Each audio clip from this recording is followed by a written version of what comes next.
Here we will be discussing about something called as business environment. What is an environment? What is an environment? According to your perspective, we are not talking about business environment. What is an environment?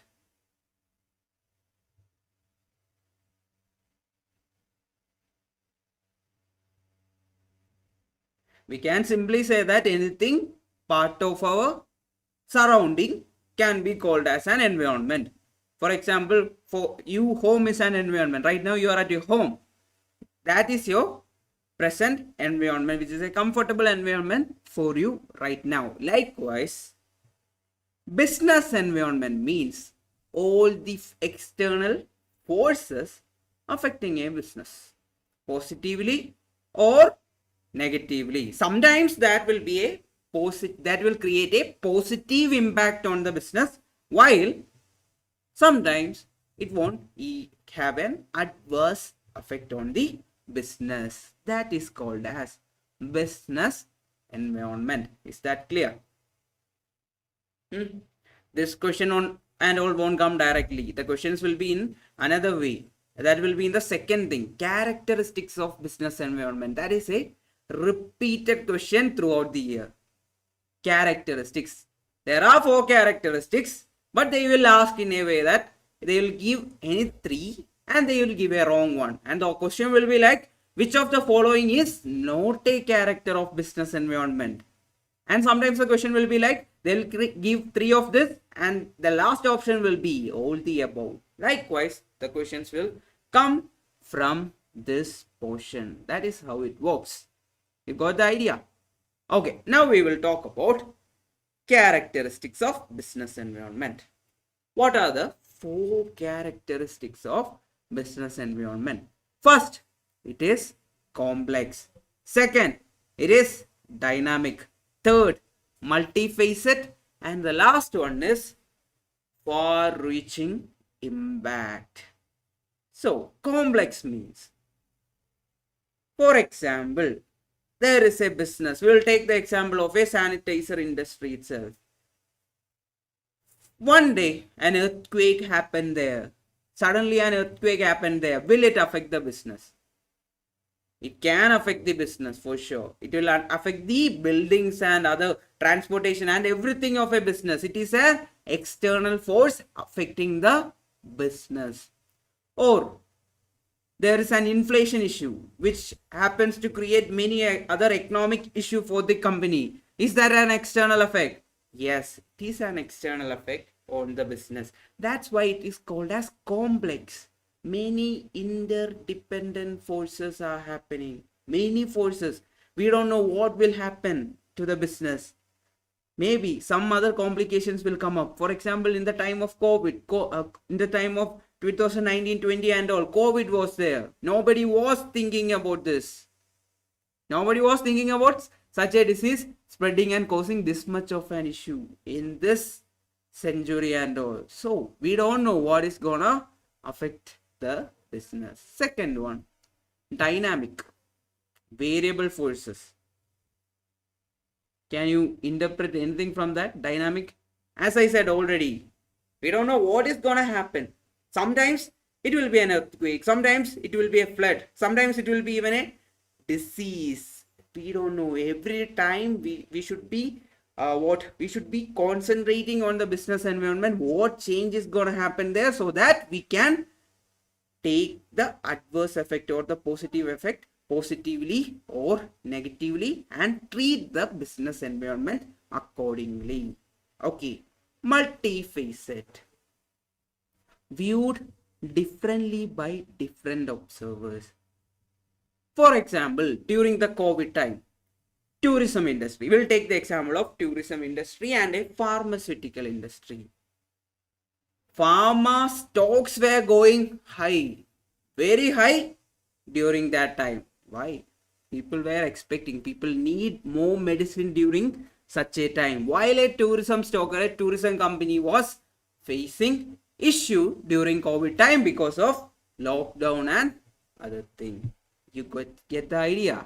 That is the meaning of multifaceted. One of the previous year question was, which of the following is not a characteristics of business environment. One option was single facet.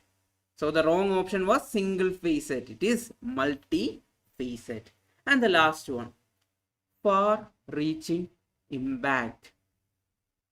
Far-reaching impact on long-term growth and profitability of an organization. Sometimes a change in the business environment, or whatever things happen in the business environment, will create an opportunity for a long-term growth and also a profit for the long term for the organization.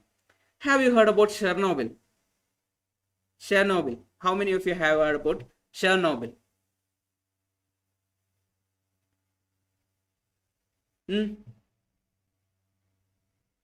Anyone heard about Chernobyl? No. Okay. Actually, it is a place in Ukraine. It was in USSR, and when the split happened from USSR to Russia or Ukraine, likewise, many countries were formed from USSR, right? So it went to Ukraine. It's part of Ukraine. So there was a nuclear reactor long back there.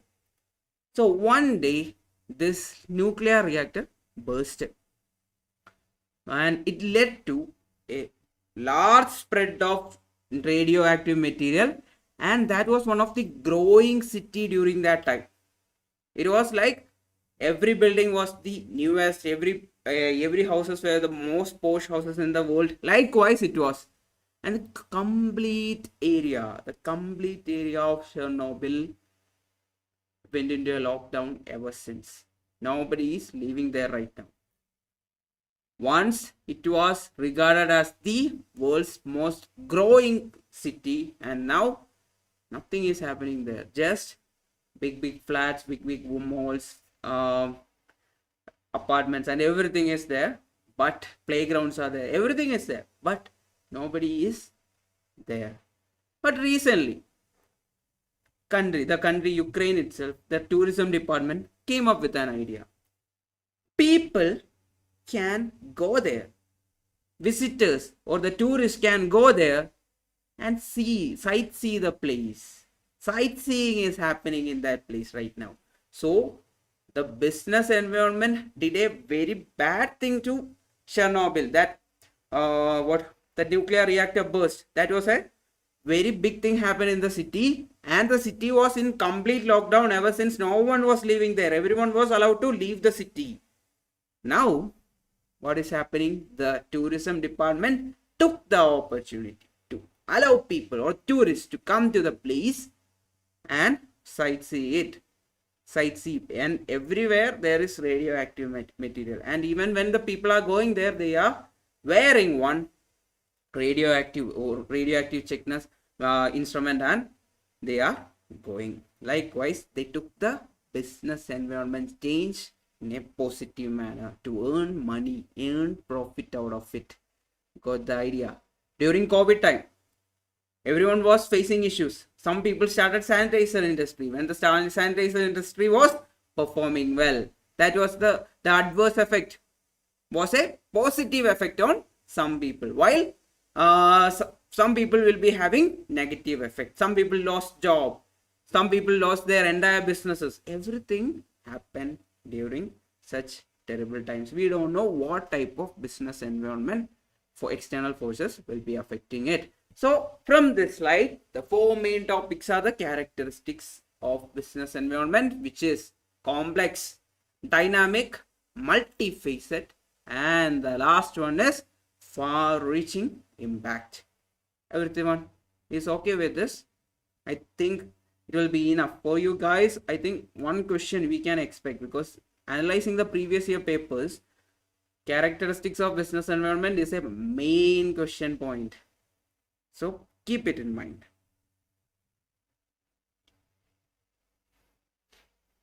So next one, change is everything. So whenever a change happen in business environment, if a business should be sustaining, or if a business should sustain, they should change. And the main points are ability to change and ability to prosper during that time. That is the main thing. Everyone heard about these Nokia phone CEO's farewell speech. He was like, we did nothing wrong. Still, we failed. We did nothing wrong. Still, we failed. They did nothing wrong. They were producing products at very good quality and they were selling it at okay prices and all. And people were getting good customer service also. But they were not adapting to the new Android or iOS kind of changes. They were not adapting to it. They were not changing. That's why they failed. So any business who are not ready to change will fail according to the changes in business environment. For example, a sanitizer industry, they are only producing sanitizers. Right now, their profit or the revenue will be less. For the growth and prosper, they should change into, for the part of growth, they should establish, they should enhance, they should start new businesses along with it. Then only they can prosper in this industry. That is the case with change is everything. Got it?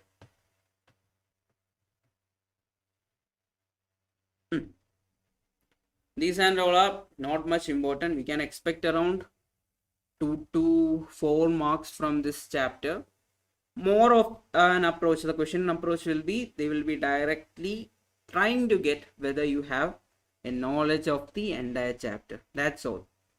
They won't directly pinpoint. They will pinpoint in types like characteristics of business environment. There will be pinpoint type of questions. Otherwise, it will be more of a, if you know the thing as a whole, you can score from this chapter. That's how it works. Now, importance of business environment. What are the importance of business environment? First one, determining opportunities and threat. So, during the COVID time, some people took it as an opportunity. Some started cloud kitchen and all. They started selling food without starting a restaurant. For a restaurant, it was actually a threat. People were not coming there and having their food. So it was a threat for them. For the cloud kitchen, they were selling it online without even a restaurant. There only was a kitchen. That's the meaning of determining opportunities and threats. Second one, giving direction for growth. So, as sanitizer industry itself, the business environment is changing now. The COVID cases got down. So by selling just the sanitizer, they won't survive. So they should establish, they should change their business plan to some other things also, like soap or detergent. They should sell that alone. So there is a chance of growth. So it will give the business environment change. By analyzing the business environment change, it will give you a direction of growth. Yeah.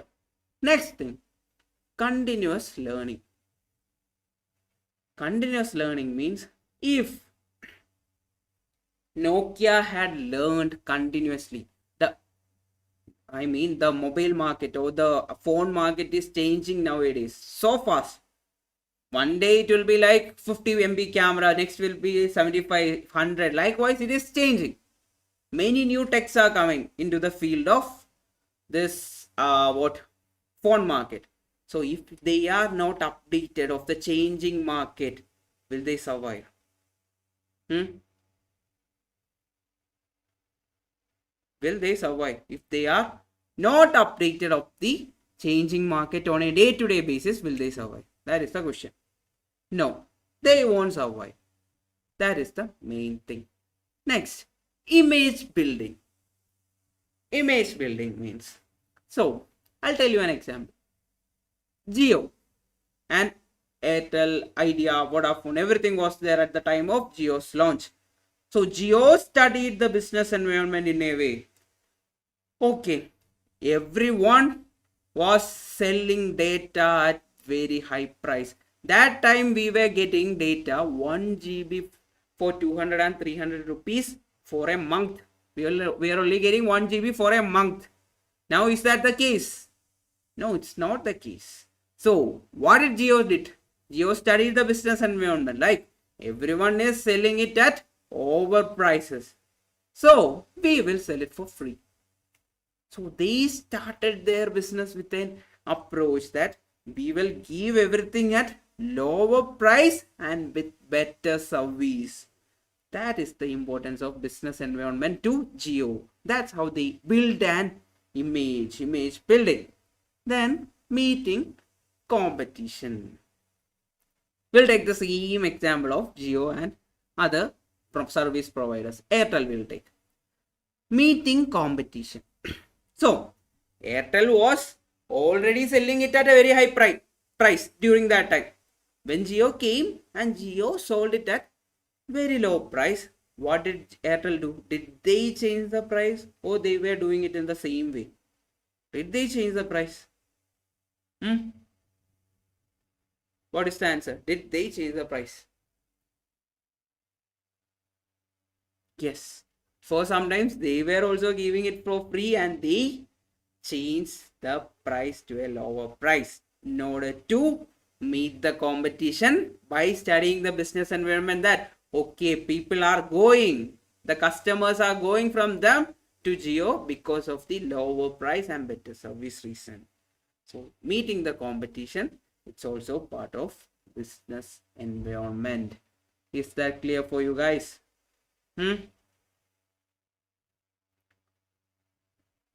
Okay, perfect. Yeah.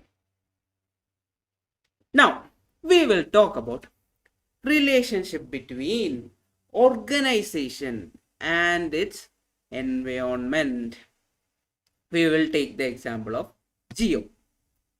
First one is exchange of information. Here we are talking about the current and projected info of economic activity and market condition. So as a person of Jio, let me say I am the one doing the business plan of Jio. By studying the business environment, I am studying the business environment. Right now I am giving it for free. Everything is free. And I am projecting that after 2 years or 3 years, I will have more than 3 or 4 crore customers. If one started paying me 100 rupees per month, what will be my revenue? What will be the market I will be holding because of this? And along with that, I will influence the government also to make some things like, okay, link the Aadhaar to mobile phone. So you are stuck with it at this time. You are not easily going to change the mobile number also, or the customer or the user also. You won't be changing it. Likewise, that is the exchange of information part. Then exchange of resources. Exchange of resources. There are 5 M's. There are 5 M's in exchange of resources. Which are the 5 M's? Men, money, method, machine and material. Men means labor. A labor should be there. If a company, if an industry is sitting it in a rural area, exchange of resources should happen there itself. We should provide them, the natives, some job opportunities as laborers, because then they will also support us. Some issues coming up, their support will also be with our industry. Then money is the most important thing. In order to start any business, in order to run any business, capital should be there. Then method means, we will talk about, okay, today in my company there is a content writer. Okay, I need to pay him 30,000 per month.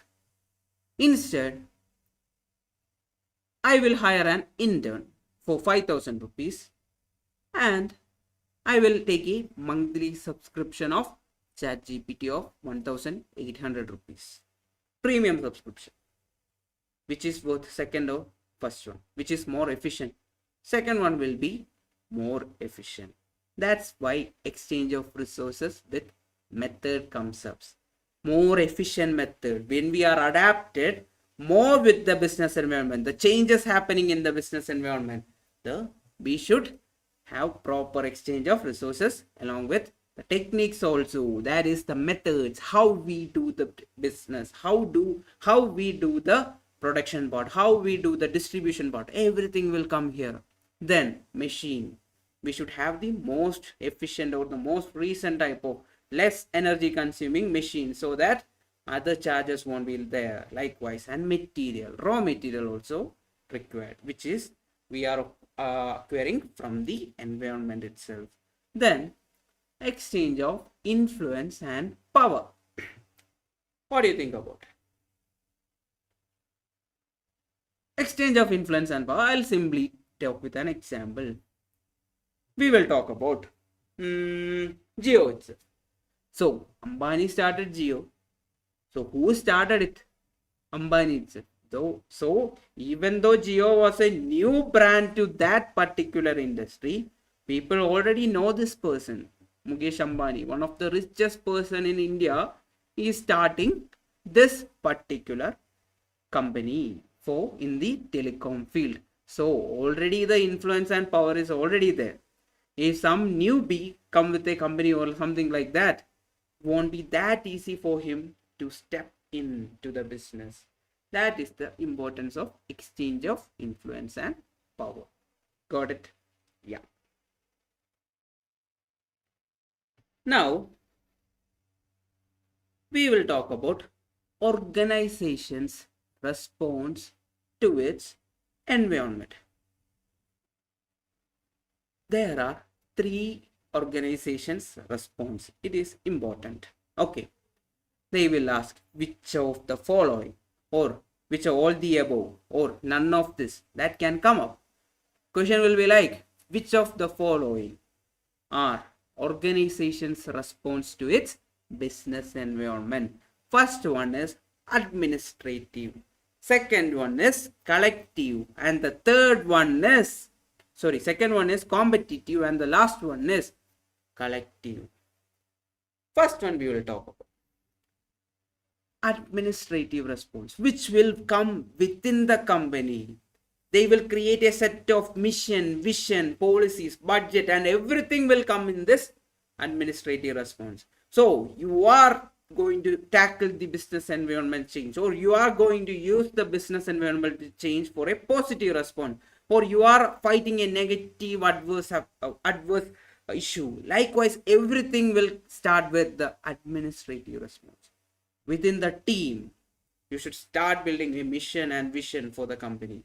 How will we survive with this negative part? How will we use this positive impact of business environment? Likewise, by adjusting budget, everything, policies and everything will come here.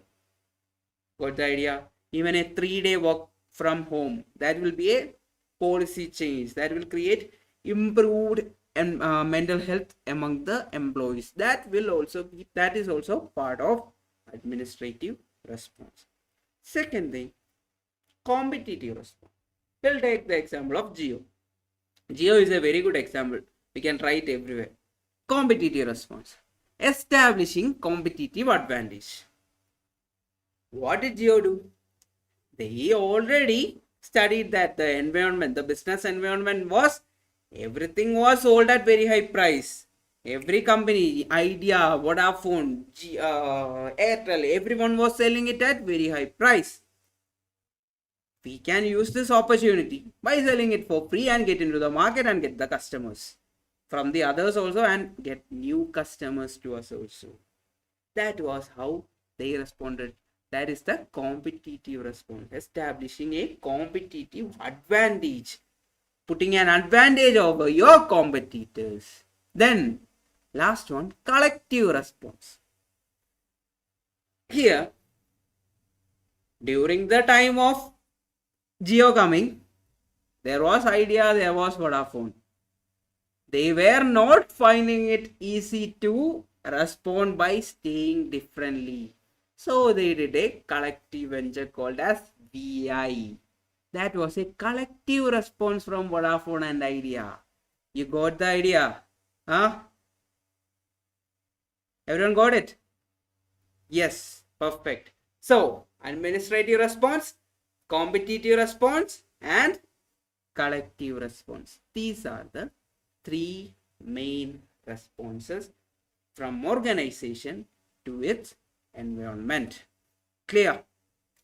Any doubt till now?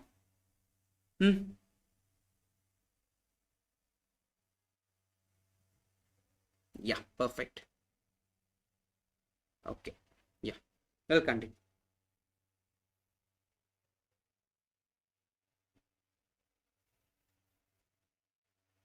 Now we will talk about environmental influences on business. How environment will influence the business. Any doubt? Everyone is there, right? Give a thumbs up.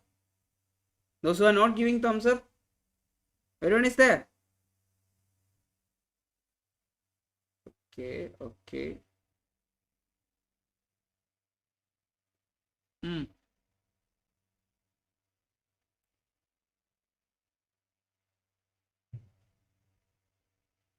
Okay, perfect. Okay, done. So, as we said already, a business should continuously monitor the environment. What all changes are happening in the environment. Then only they can prosper.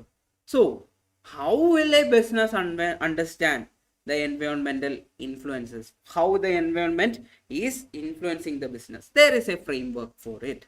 First one, take an initial view of nature of organization environment in terms of uncertainty. We will take an initial view.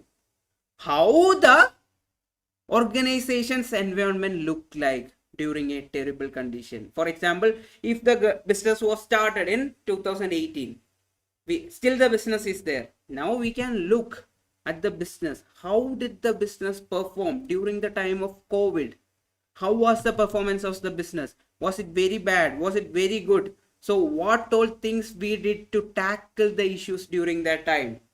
All the things can be covered up. We will take an initial view of the nature of organization's environment in terms of uncertainty. In the time of uncertainty, how we performed. Then we will audit the environmental influences. What are the environmental influences happening to my organization, my business?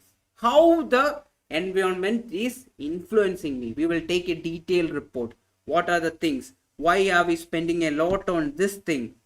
I'll find that, okay, because of this change, and the natives are making an issue, so we should pay them extra. Likewise, many things are there which are influencing an environment, a business, because of the environmental influence. Next one, focus more towards immediate environment. Immediate environment means suddenly a change can happen, right?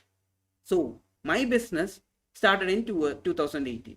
So we were going through a phase in 2019. It was going good.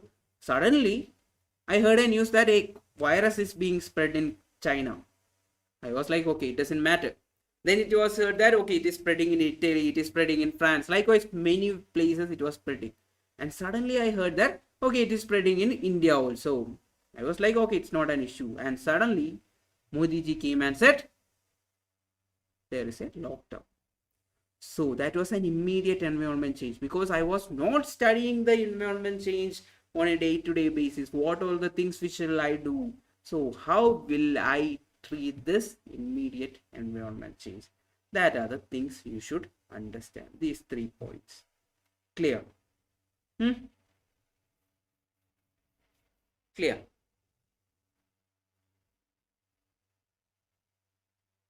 Any doubt? Okay. Yeah. Now we will talk about why environmental analysis. After this, we will be going to the most important topics. Questions you will get at least out of 4 or 5 marks from this chapter. We don't know the exact thing. Sometimes it will be 2, 3, 4 or 5. We don't know. According to the here it might vary. For example, if they are asking for 4 marks, at least 2 marks will be coming from the next topics. That is the most important topics of this chapter, and it is one of the most easiest topic in this entire BCK. You will easily understand that also.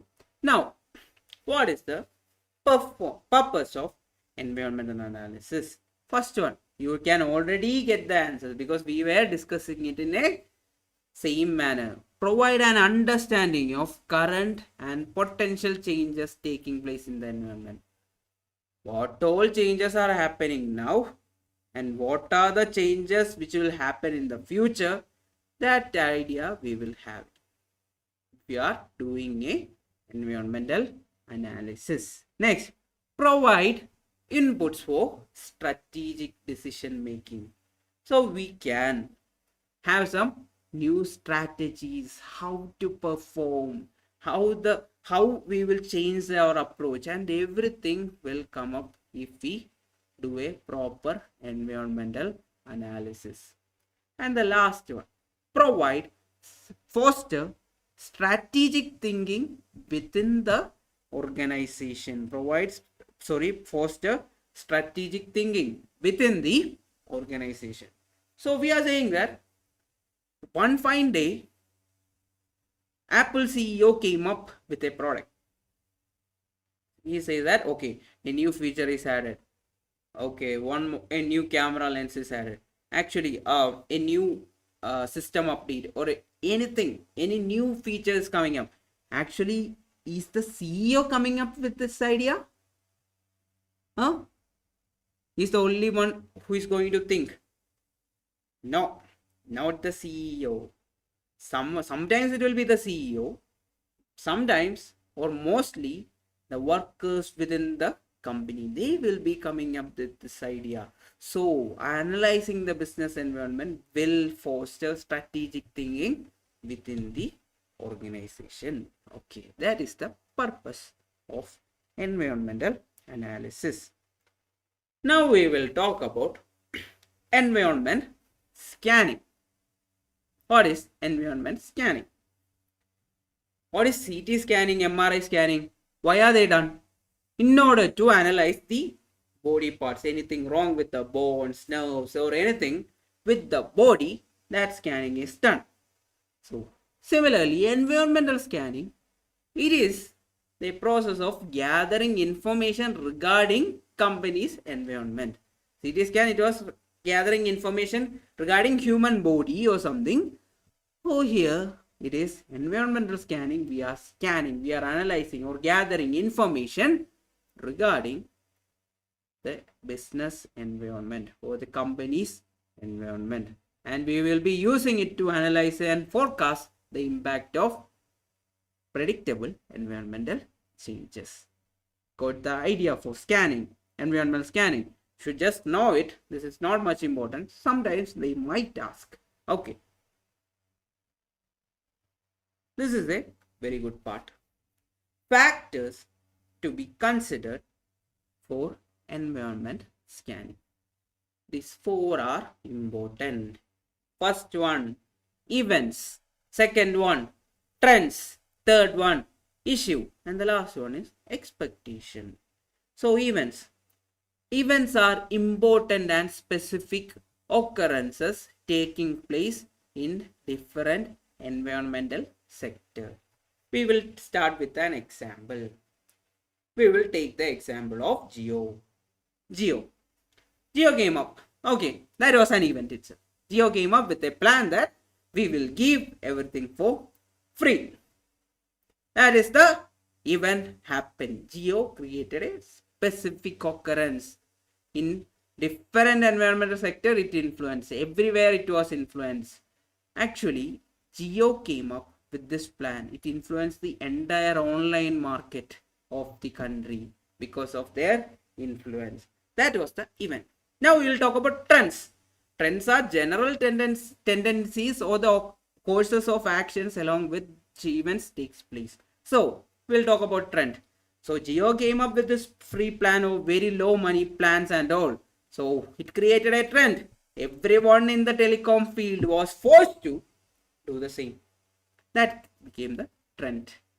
Okay, that was a course of action along which event takes place. Because of the event, that caused another action. And we will talk about the third one, issues. Issues are current concerns that arise in response to events and trends. For example, Geo came up with the event, and it created a trend in the entire telecom industry. And the issue is what? Many are thinking that, okay, will they increase the prices? That issue. Will they increase the prices? Will they become a monopoly? No one is there. They can change the price according to their will. That might be an issue. That is a concern. And the expectations. Expectations are demands made by interested group. So, as a customer, I am thinking, okay, will they increase the price? Will they be a monopoly? Everything is my concern. So, I am expecting something from them. What is my demand? I want everything at this current price itself. I will get 2 GB per day or 3 GB per day at 300 or 400 or 500 rupees, which is okay for me. That are expectations. Is that clear? Is the 4 points clear? Events, trends, issues, and expectation. This is important. That is the factors you should consider for environment scanning. Clear, guys? Yeah, perfect. We'll move forward.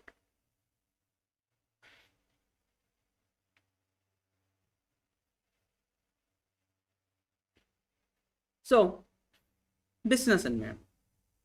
Till now, we were discussing about business environment. It is of two types. Internal business environment, that is within the organization, the value, mission, objective, organization structure, corporate culture, physical resources, everything will come with this internal environment within the organization. Then there is external environment, two types, micro and macro. Both are important. You should just know what it is, and based on this we will be doing something called as environmental analysis using SWOT analysis and PESTLE analysis. It is very easy. No need to worry about this. Okay, now we will talk about external environment itself. It is of two types. Coming to the macro type, there are customers, organization, suppliers, market, intermediaries, and competitors. That is the micro part. When we are talking it in a micro point of view, we are just seeing it in a micromanaging manner. Then next thing, it is macro. There will be political issue, economic issue, social issue, technological, legal, intermediaries, environmental competitors, demographic, global. Everything will come up with macro.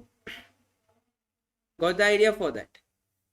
There are two types of business environment. One is internal, second is external. In external, there are two types, micro and macro. First, we will talk about SWOT analysis.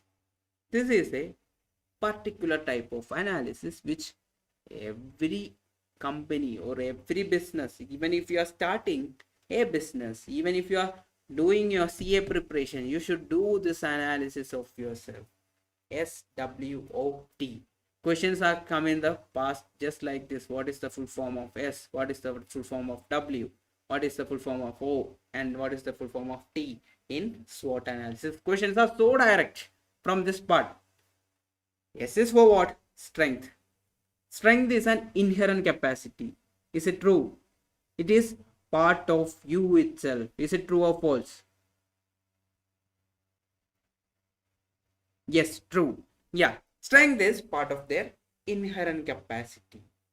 They can know, if an organization know its strength, they can use it and they can use over their competitors. They are saying that, Geo is saying that service is our strength. So the competitors are like, okay, Geo, give better service. What will we do?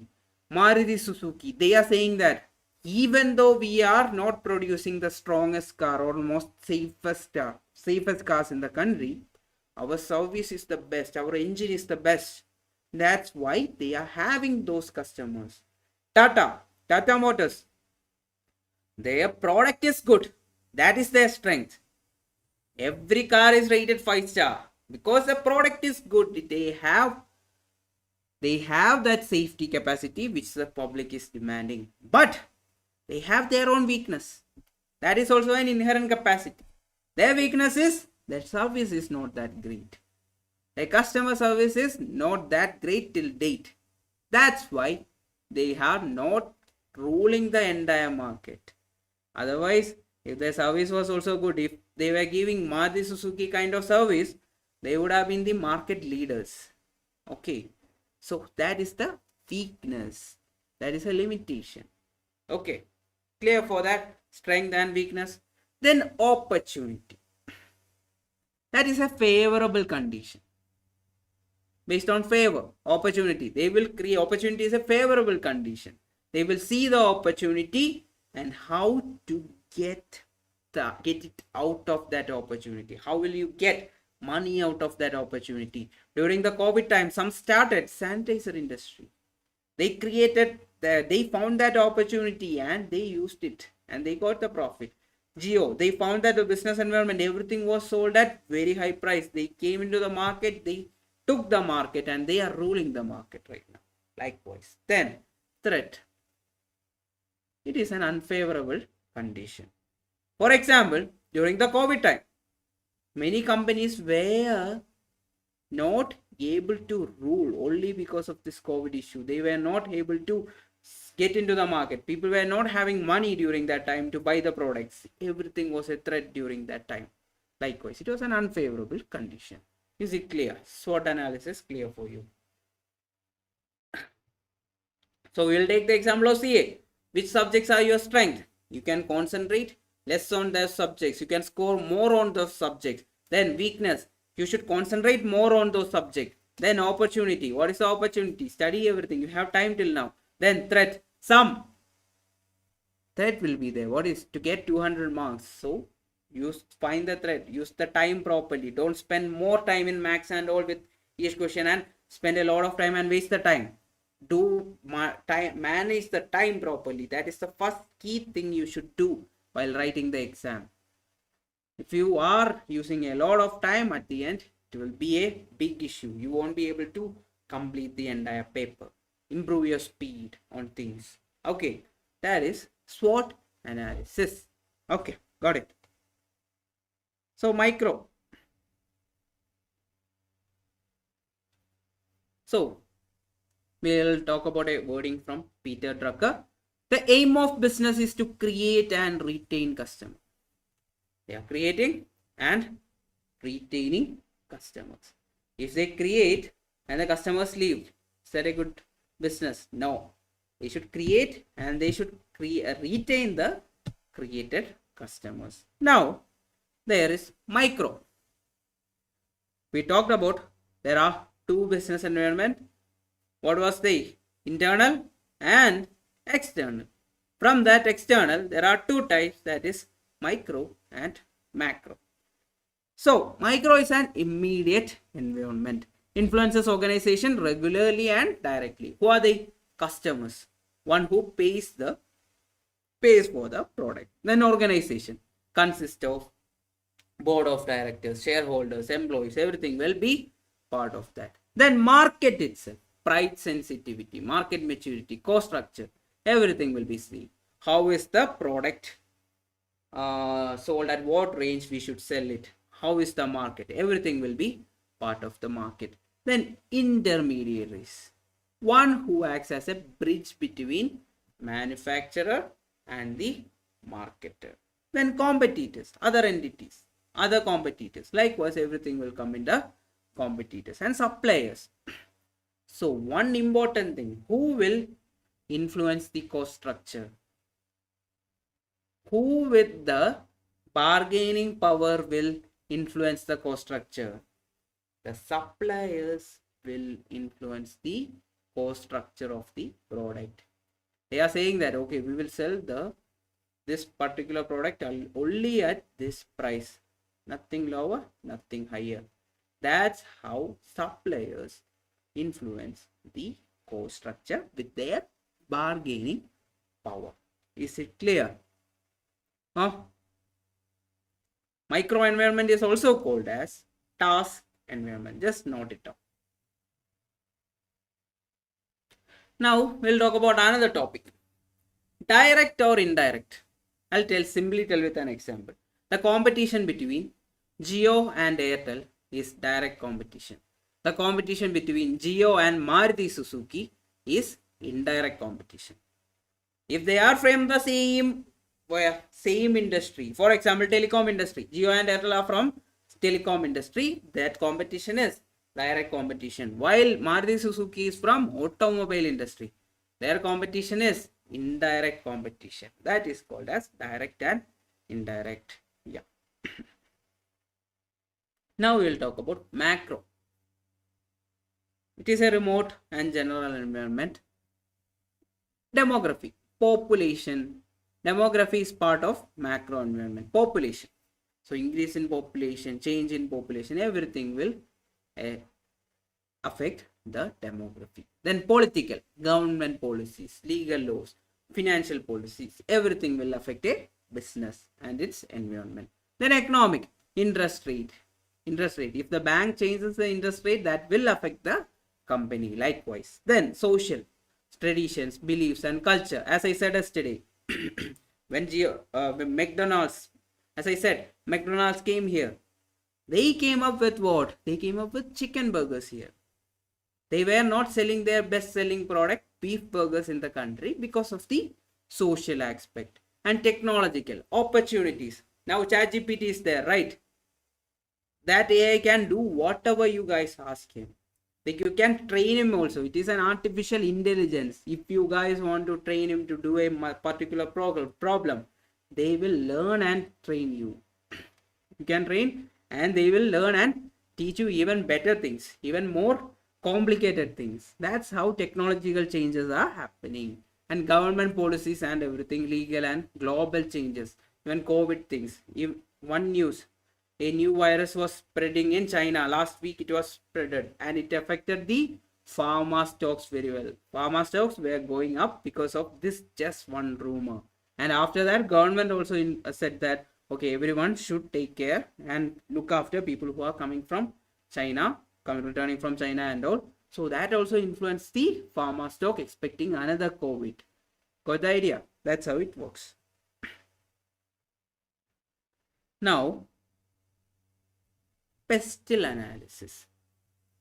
So pestle analysis is analyzing what? Politics, technology, economy, legal, social and environment. So where everything comes up? In macro environment. So pestle analysis is a framework used for macro environmental analysis. Got the idea? It's mainly used for what? Macro environmental analysis. Is it clear? What is the questions? I'll tell you how the questions come in the previous year. They will ask, P in pestle stands for what? You know, political. T in pestle stands for technological. E, economic, legal. L, social. And the 2E in pestle analysis stands for economic and environment. These were the previous year questions. That direct it was. So you can expect such questions from this topic. Okay, don't ruin the 1.25 marks. If you get it wrong, you will lose 2.25 also, and also the 1 mark which you were supposed to get. So that is about pestle analysis. It is used for macro environmental analysis. You just need to have an idea about it. That's all. And when you do the questions, you will understand how easy it is. And the last topic of this chapter. Strategic response to the environment. There are 3 cyclic processes. How to respond to the business environment, there are three things. Three cyclic process, that is least resistance, dynamic response, and proceed with caution. That is the three strategic cyclic response to the environment from a business. First one, least resistance, that is just to survive. Just to survive. Whatever changes happen in the business environment, they are not taking it seriously. They are like, okay, we are least bothered about it. We are just here to survive. We are not taking care much about it. Just like BSNL. Many changes happen still. They are not taking care. They are not coming up with new plans and all. They are not trying to develop improve their customer base or nothing they are doing. That is a least resistant method. Not ambitious, very passive, simple paths. Just like recently they launched 4G. Where people are going behind 5G, and recently they launched 4G, and not on every state also. In few states they launched 4G. Likewise, that is a least resistance method, response method. Then dynamic response. That is the best or the most powerful feedback system. Whatever change happened, they are responding dynamically. COVID came, okay, they took the opportunity and they started a sanitizer industry and they started selling sanitizer.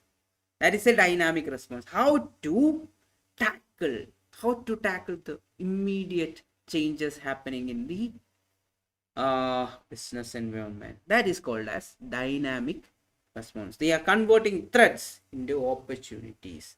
Likewise, it is a more confident approach. Then proceed with caution. What is proceed with caution? They are not tackling the business environment change directly. Very soon they are not reacting. They take intelligent interest to adapt. They will study the thing, then they will respond. There is no dynamic response and everything. They are taking their time, okay, monitoring changes, analyzing the impact, and then we will be responding dynamically. First, they will go one step back. They will understand the situation. Just like Virat Kohli batting, he'll understand the situation. Likewise, only they will react. These are the three strategic response to business environment. Is it clear? Is the chapter easy? While doing the question, you will understand that everything is easy for you. So my question, everyone is there in the common group. We will be putting the question in the common group. Okay, everyone is there. If someone is not there, just tell me right now. I'll add you guys. Just type it in the comment box if someone is not there in the common group. December exam common group. I am going to post it over there.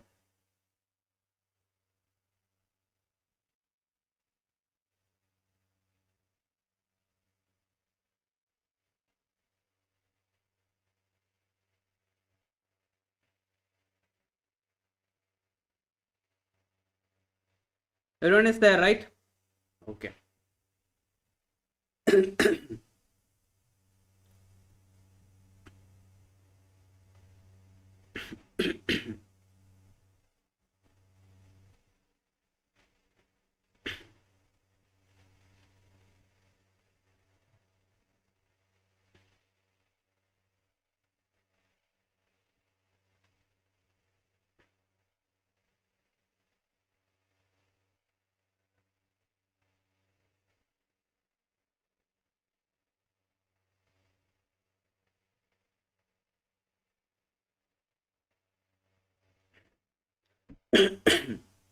You will be doing the previous year questions only. You will understand how the questions are asked. Okay, how easy the other questions.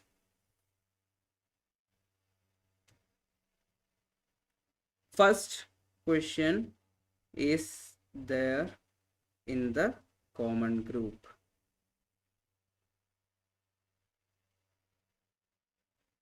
See, everyone saw it?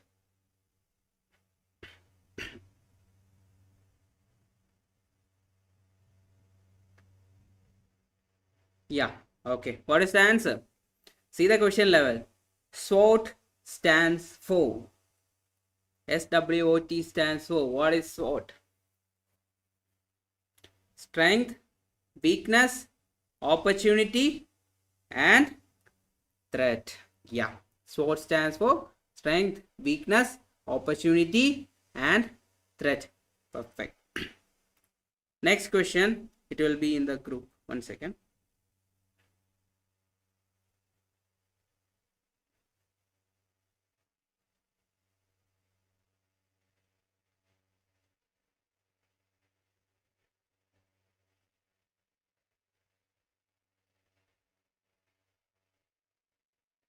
Yeah, everyone got it correct. Next question. The 2E in PESTIL stands for. See how the questions are asked. You can score 30 plus from BCK for sure. Just attend the class. That's enough. That's enough for you guys to score 30 plus from BCK. So please attend it with what? With that dedication. That's all. The 2E in PESTIL stands for. What is the answer? Economic and environmental. That is the. Okay. Everyone are getting it right? Is someone facing any issue? You are getting every point from the class, right? You can open up, no issues.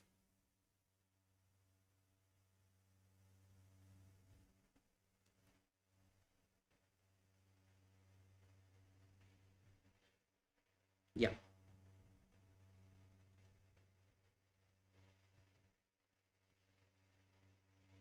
Next question. It is in the group. Which of the following are not a characteristics of business environment? We already discussed this question while taking the class itself. What is the answer?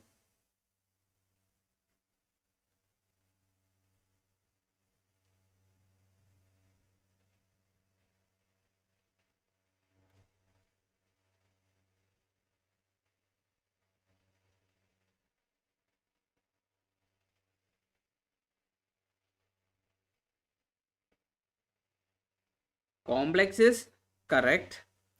Dynamic, we already said it's correct. Is it single facet or multi-facet? What is the correct answer? Multi-facet is the right one. So which one is not a characteristics? Single facet is not a characteristics of business environment. Okay. Next question.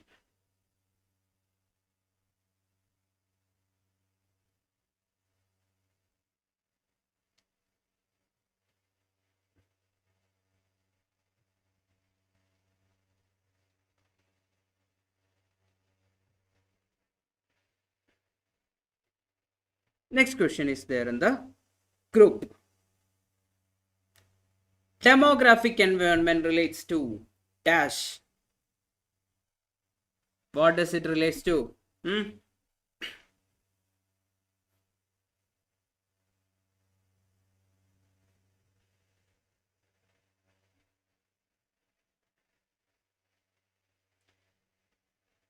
Anything related to population, area, district, in area, district or country, everything will come up under this thing. Got the idea? It's very easy. Questions are very easy for you guys. So after this class itself, read the content also. I have forwarded the material to the groups also. Please read it also along with it. So it will be much more easier. Okay, we'll go for the next question.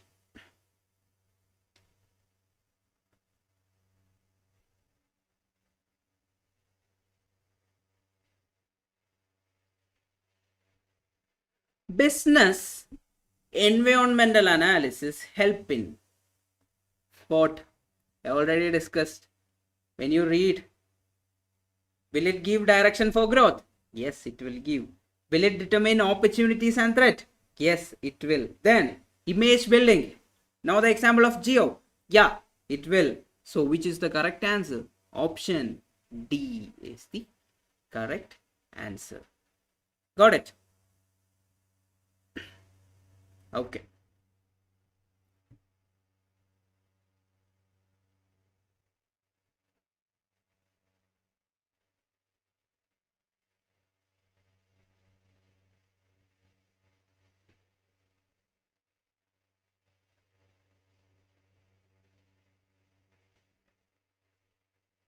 Next question in the group.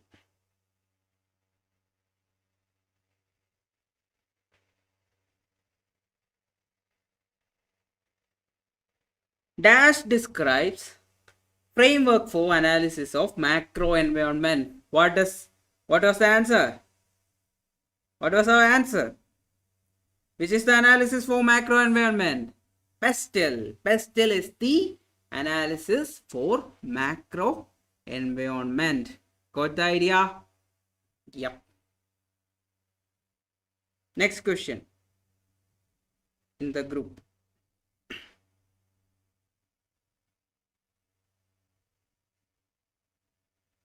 Again, the same question was repeated, which is not a feature of business environment. First one is simple, complex, multifaceted, dynamic. So here the option is different. What is the correct option?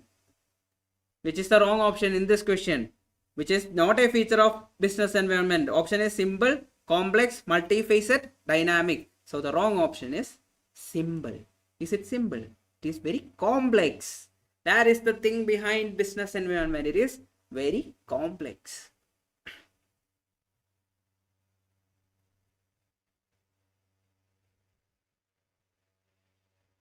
Everyone is here?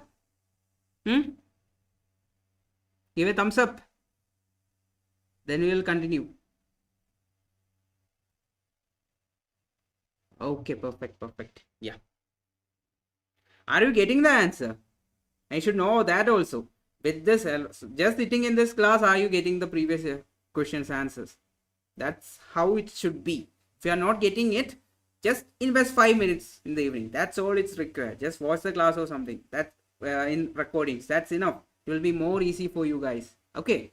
Next thing. I'll ask the next question in the group.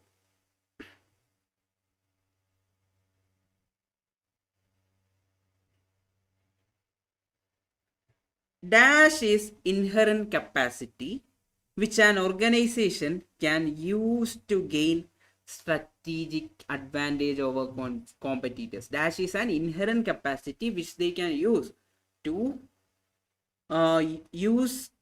to put strategic gain over competitors. Answers are options are strength, opportunities, threat, and weakness. What will be the answer? I'm posting it afterwards.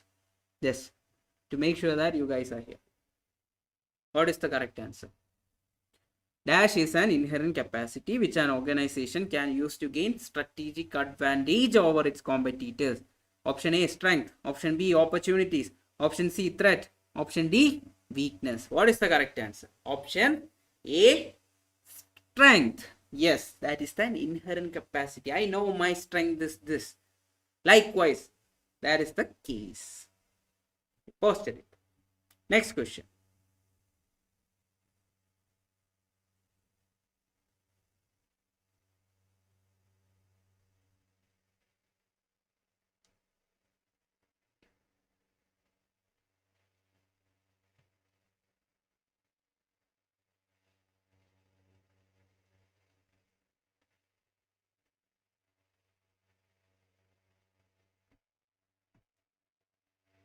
Next question. In the group, dash is important and specific occurrence taking place in different environmental sectors. You remember geo? That was the event. Geo coming up is an event. With that, a trend was created. With that, an issue and last expectations was created. What is the correct answer?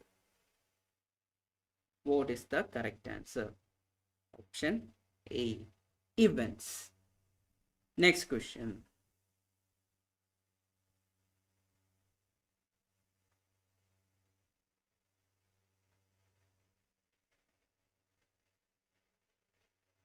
Internal environment includes what? Excuse me, sorry. Internal environment includes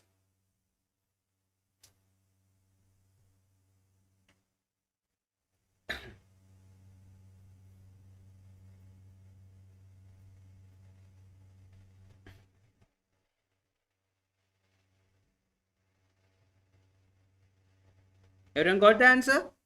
Internal environment where customers, yeah, within, sorry, in internal environment, what all things were there?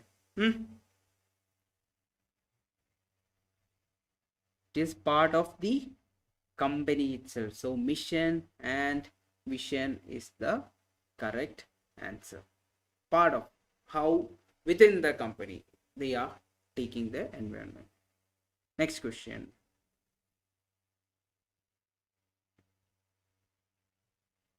I'll ask this question here.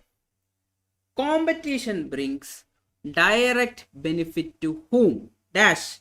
Option A, customers.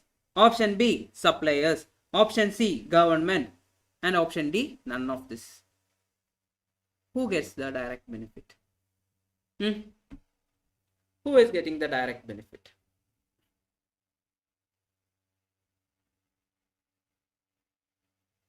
So Geo came up with a competition strategy, and at the end, who was benefited? Did you get the benefit? Yes, I am getting data for 2 GB per day, 3 GB per day at very low cost, which I was paying 1000 rupees long back. So at the end, customer is getting the benefit. So competition give direct benefit to whom? Customers. I will post it in the group.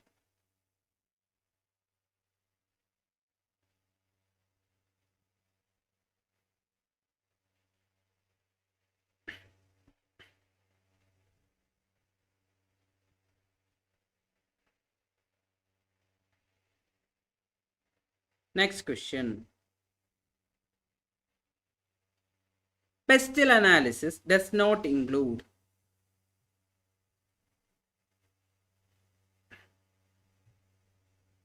option is there. Pestle analysis does not include. Legal is there, option A. Economic is there, option B. Technology is option C, and policy is option D. So policy is not the P of pestle, it is political. So answer is policy. Next question.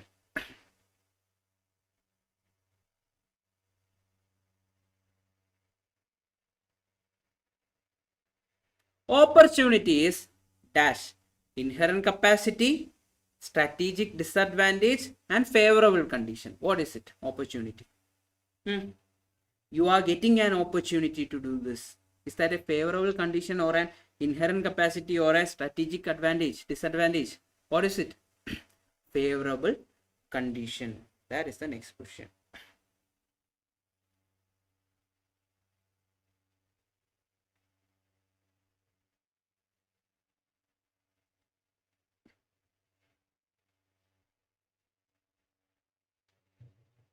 This is a very good question. Next one.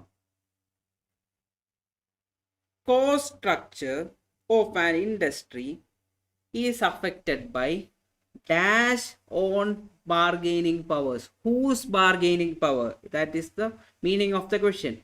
First one, organization. Second one, suppliers. Third one, consumer and intermediary. Yeah, supplier is the answer. Based on the supplier's bargaining power, the cost structure is determined. Got it? Next.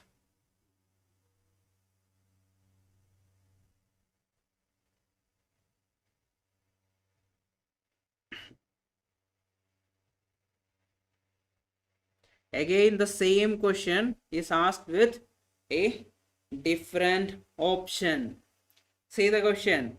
Which is note a characteristics of business environment? Option A, static. Option B, complex. Option C, far-reaching. And option D, multifaceted. Here, is it static or dynamic? What do you think? It is dynamic, complex, multifaceted, and far-reaching impact. So the wrong option is option A, static.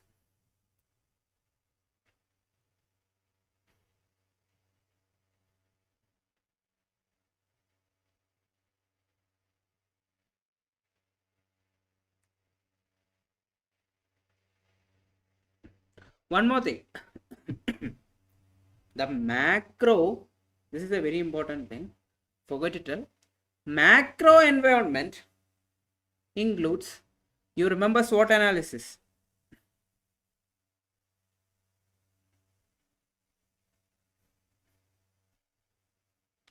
SWOT analysis.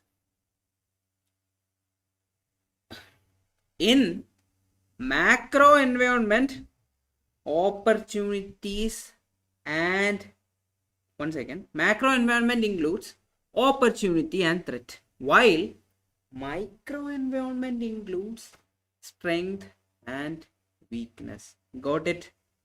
You should understand that in SWOT analysis, the strength and weakness is for micro environment, business environment, micro business environment, while opportunity and threat is for macro business environment. So this is the next question.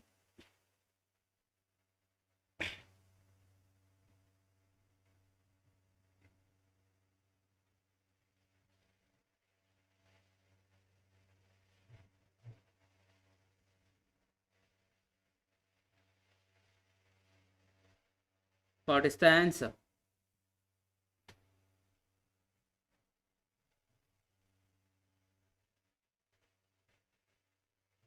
What is the right answer?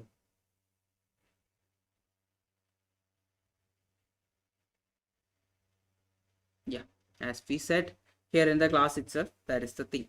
Next question.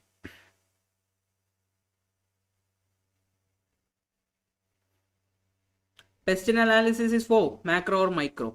Tell me. Repeated question. You will get 1 mark from this. How many they ask, you will get the full marks from this chapter. That's for sure. That's why I am asking you again and again. The same question, same topics are repeated again and again from this topic. Pestle analysis for what? Dash. Micro or macro? Tell me. Which environment? Micro or macro? Yeah, macro environment is the right one. Guys, then the questions are repeated again and again. So these are all from this chapter. Is this easy for you guys? What do you think? Is this chapter easy for you? Everyone should type. Is it easy? Yeah, this is very easy. You can score the full marks. Whatever they ask, you can score. Yeah, you can get full marks from this chapter. Okay, right now we will take a break of 10 minutes. We will start at 11:35. Is that fine for you guys? 10 minutes break we will take. Okay, we'll start at 11:35. Yeah, what is the term used to refer to take off restriction in export and import of goods? What is the term? Globalization. What is the transfer of government ownership to private hands? What is it? Privatization. Likewise, gradual decrease in government command and control over economic policy. What is the term? Liberalization. That's how they ask term wise question. Clear? Yeah.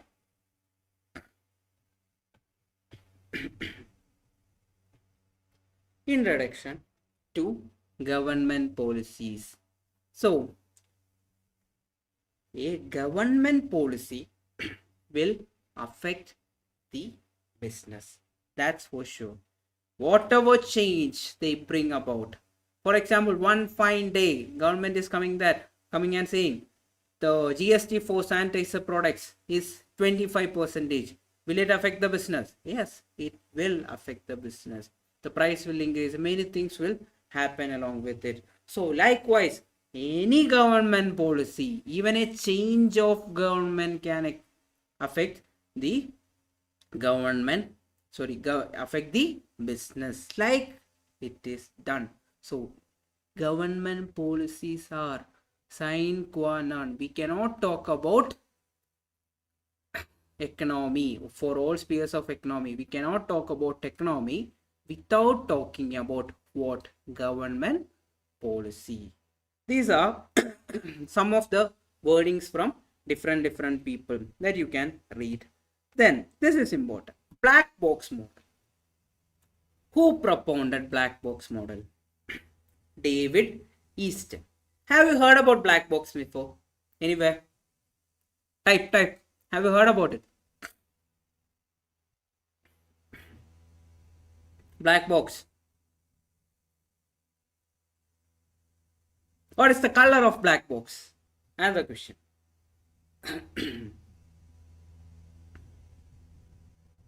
No, not black.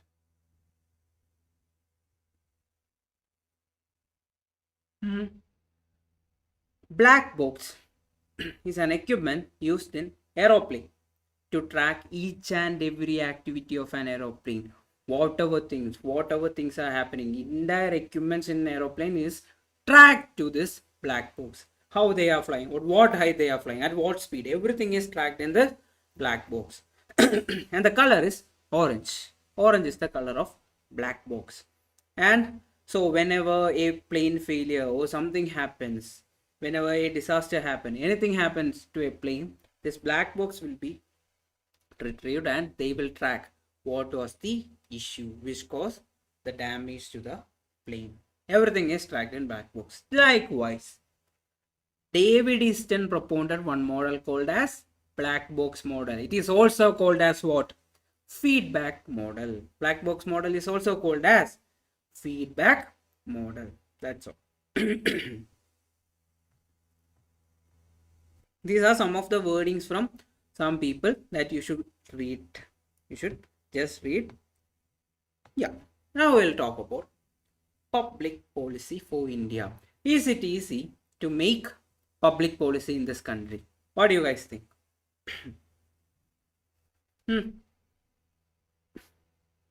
No. So, India is a pluralistic society. There are many kind of religions, many different linguistic people speaking different language. Within a state itself, people speak different languages, many religions, many castes, different genders, many complications are there. So is it easy to satisfy everyone's need? It is very difficult. So creating a public policy in India is one of the most complex things. That's why we have a complex legal system. You got the idea? India is a pluralistic country. Got the idea for that? Yeah. So it is difficult to create a public policy in India. Then, India is a welfare state. So, whenever we are coming up with a public policy, we should make sure that it includes the welfare of everyone, not a single group. We should make sure that, okay, this person, this group also should be included.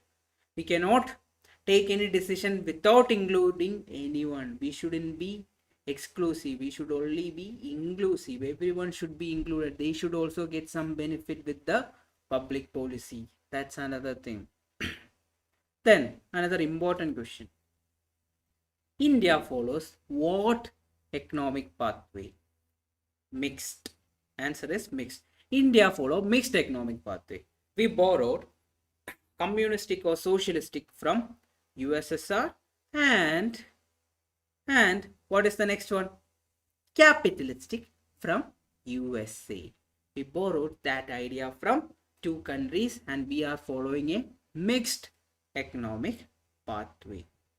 Okay. Then last thing which is written in this book, in this slide, is called as the preamble of our constitution. Socialist, secular, democratic, power, republic, social, economic and political justice. That means whenever we do something, we should do it. Whenever we make a public policy in this country, we should make it with accordance to what? The constitution of the country. These are the things we should keep in mind while making a public policy in the country. Is it clear? It is very easy. I think you already understood what I said. This one is important. Characteristics of public policy. Four things are the characteristics. First one, it should be goal oriented. When the government is creating one public policy, They should make sure that there is an ultimate goal. For example, in the in the Lok Sabha, there should be 50 percentage 50 percentage reservation for women. A new rule is coming up. So what is the goal? To include every women also. They should also get opportunity. Likewise, that is the goal. Got the idea? Then outcome of government's collective action. So India government will come up with their own action. Different BJP will be there. Many other political parties will be forming that government, right, in the central. Many political party form into an alliance and they are ruling the country. So that will be part of their collective actions. Whichever actions government are taking, government officials are taking, and integrate into a public policy. Then third one, that's a funny one actually, can take various forms. Sometimes public policy will be like a law. Sometimes it will be ordinance. Sometimes it will be court's decision. I'll tell you an example. In Haryana, there was an issue. Okay. One of the MLA was smoking inside his car or something. Then police arrested him, telling that it is a, you cannot smoke here. It is a public property, public place. You cannot smoke here. He went to the court, saying that I was smoking inside my car. Police arrested me, telling that this is a public place. That was not a public place. It was my private space. That's what he said. The MLA said in his defense. But Delhi, in the Delhi High Court or something, it was the case was done there. The court said that inside a car is a public property, not a private property. That was why during COVID time, when people were not wearing mask inside car and all, police were giving fine because of that case. Just one ordinance, just one court decision. The court should have already said, they could have said that, okay, inside a car in a public place is a public property. They could have said that, but they stopped their ordinance right there. So that become a form and police were following that. That's the meaning of can take various forms. Then depicts concern of government. Government concern. The government, okay, the government is saying that 50% reservation is required for women in the Lok Sabha. So that is a concern of the government. And the government is saying that, okay, so every student, every children below 10 should get free education and free food. That is a concern. Some of them are not going to school because they are not able to afford it. Likewise, that is a concern of government. So these are the 4 characteristics of government policy. What are they? Goal oriented, outcome of government's collective action, can take various forms, and depicts concern of the government. Is it clear? Is it clear for you?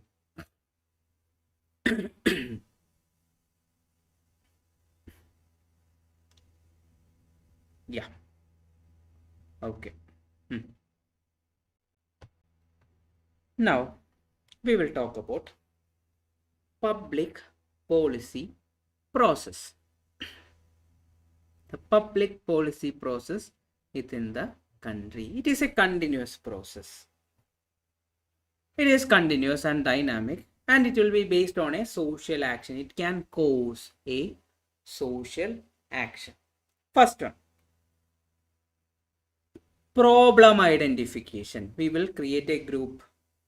This committee will identify the problem. What problem is there?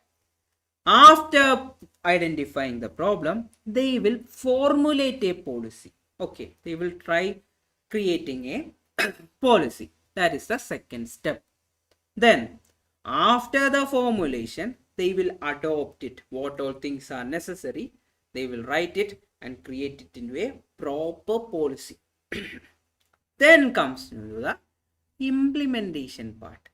They will implement it. After first one is problem identification. For example, 50% of reservation for women in Lok Sabha. Example, I am not telling real things. I am just telling fictitious examples. Okay, problem identification, that is 50% of women reservation in Lok Sabha. Second thing, after identifying the problem, the committee is formulating the policy. They are trying to mix and match everything they are doing. Then they are adopting the policy. They adopted the policy into a proper policy and they drafted it properly. And they are implementing it. Implementing the policy. After implementation, is the process done? No. Process done? No. They will evaluate whether it is going in the right manner, whether it's, is there any problem, still there any problem. They will evaluate the policy, that is policy evaluation, and then again they will identify problem. The problem identification part comes again. Then it will rotate again. They will change the policy accordingly and they will make it more better for the people of the country. That's the components of policy making process in the country. It's very easy. You can understand. First one is problem identification, whether there is a problem, then formulating, adopting, implementing, and evaluating. And after evaluation, if they find problems again, what will they do? They will do the formulation again, adoption, implementation. It's a cyclic process. Is that clear? Next thing, it's a huge thing. I will tell you with a simple example. You will understand so easily. Making a public policy in our country. Everything clear till now? Any doubt? Any doubt?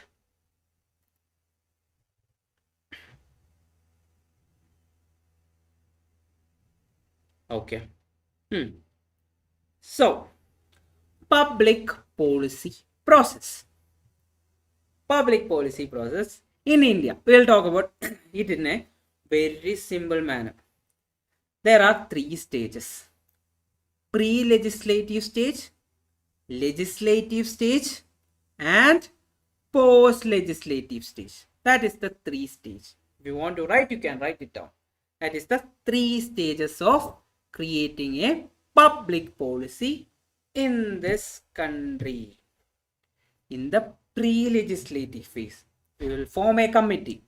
The committee will analyze the problem. They will formulate and they will create the policy and come into the legislative phase. What is the legislative phase? Lok Sabha, Rajya Sabha.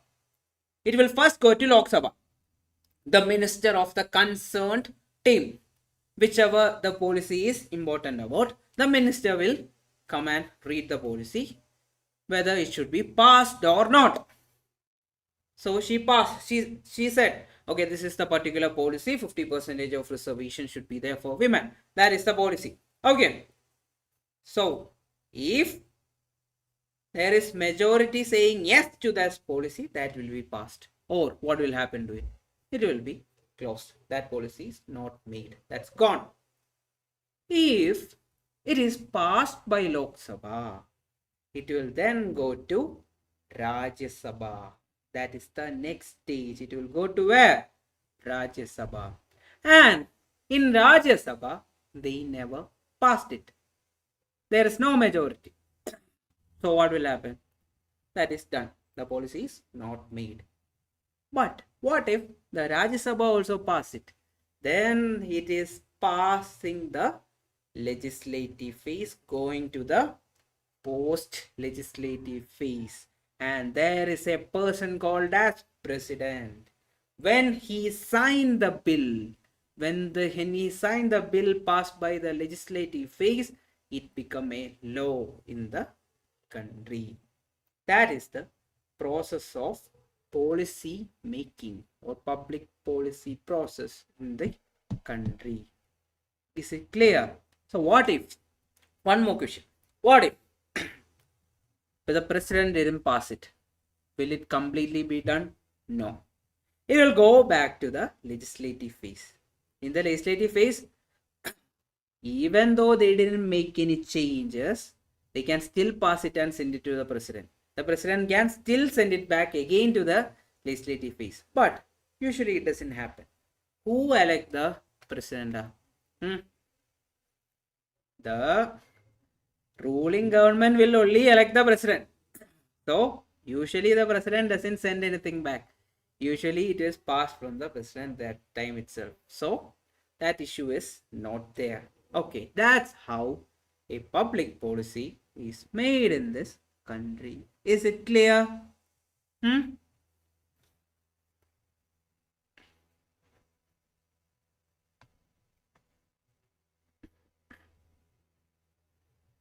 Okay. Now we will talk about nature of public policy.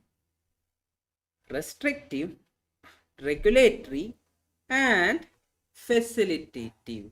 Restrictive means that will curtail all benefits in certain particular issue. Example, custom duties. That is a restrictive public policy. Okay, they will increase the custom duty to protect Indian products. Likewise, then regulatory, they are practicing regulating activities, some policies. So for example, SEBI, RBI, everything is regulating some kind of things. That comes under regulatory policy. They are regulating something. For example, recently RBI banned 2000 rupees notes. They don't want 2000 rupees notes in the country. They banned it. They don't want it.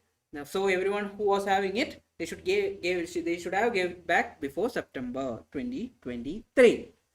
That's a regulatory policy. Then facilitating policy. So facilitating policy means something facilitate activity. Some activity is happening because of this facilitating policy. For example, GST is lowered to 0%. That will, okay, so GST is not there. We can produce it more and we can get a more profit. That is facilitating an activity. Likewise, got the idea? So where did India borrow the idea of GST from? From which country? India is having dual GST or single GST?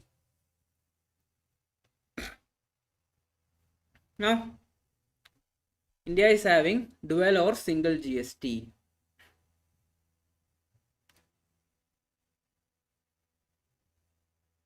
What is your opinion? Everyone is there?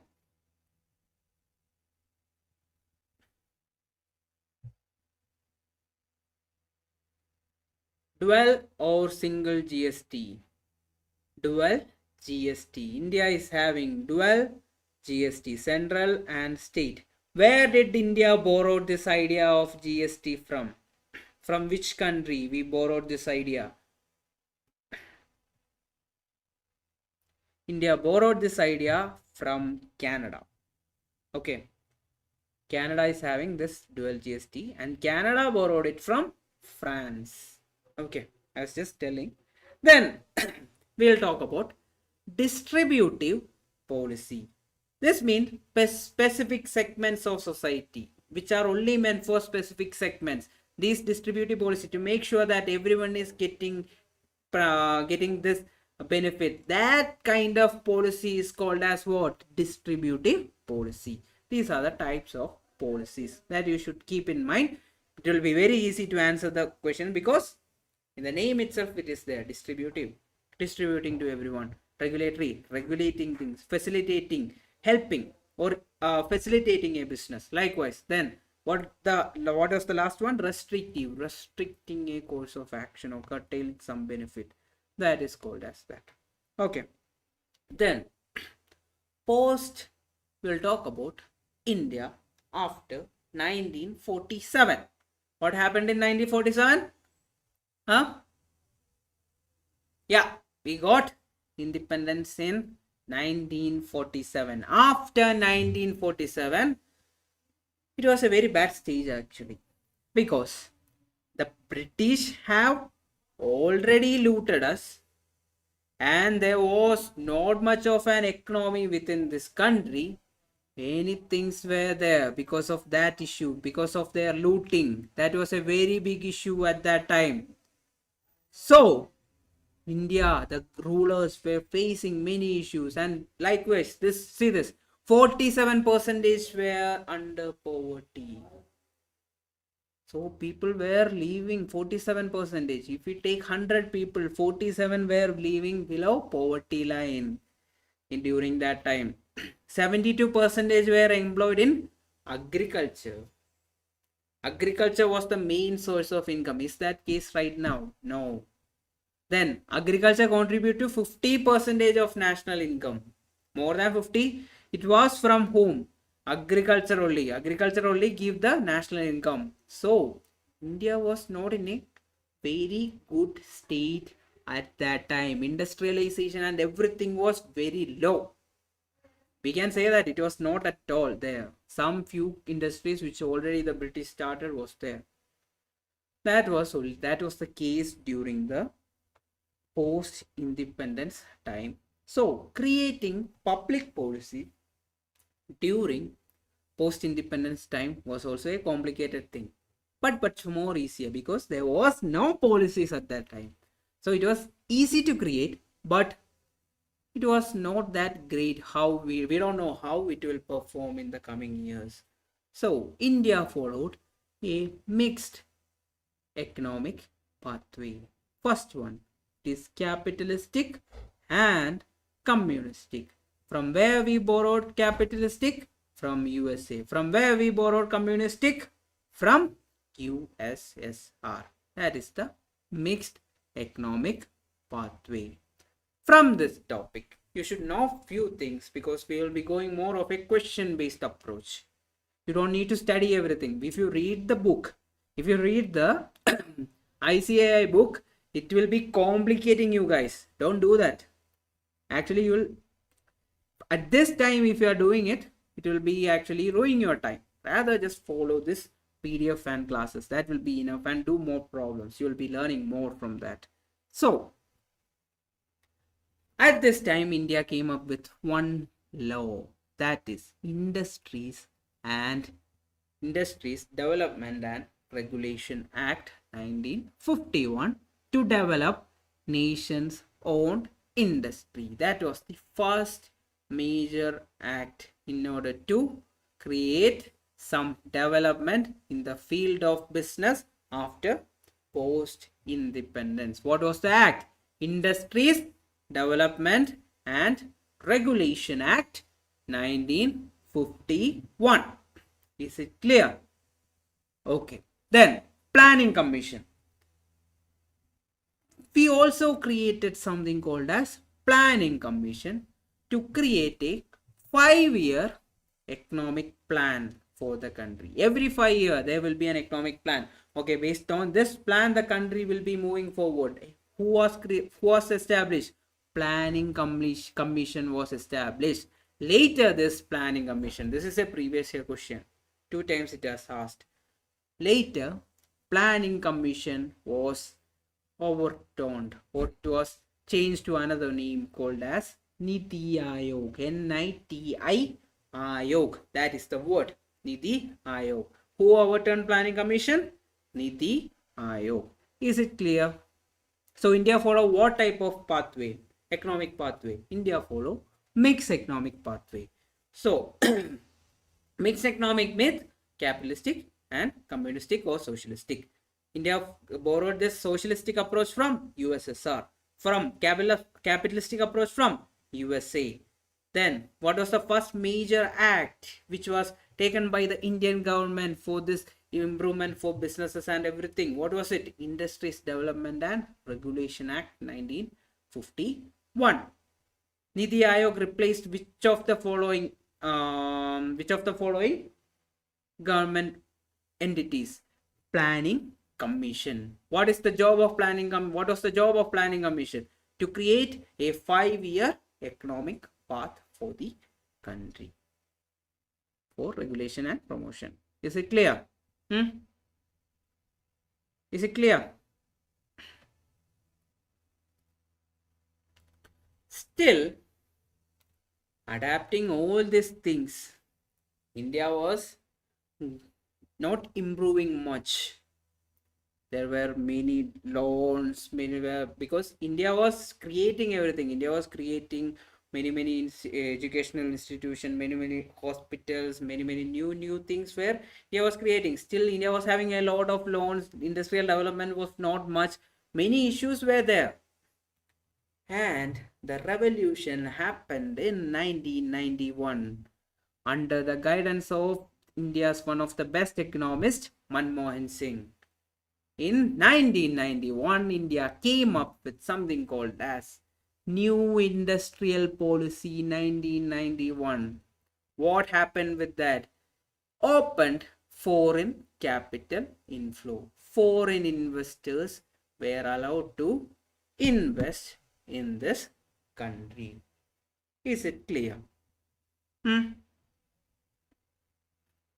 Is it clear?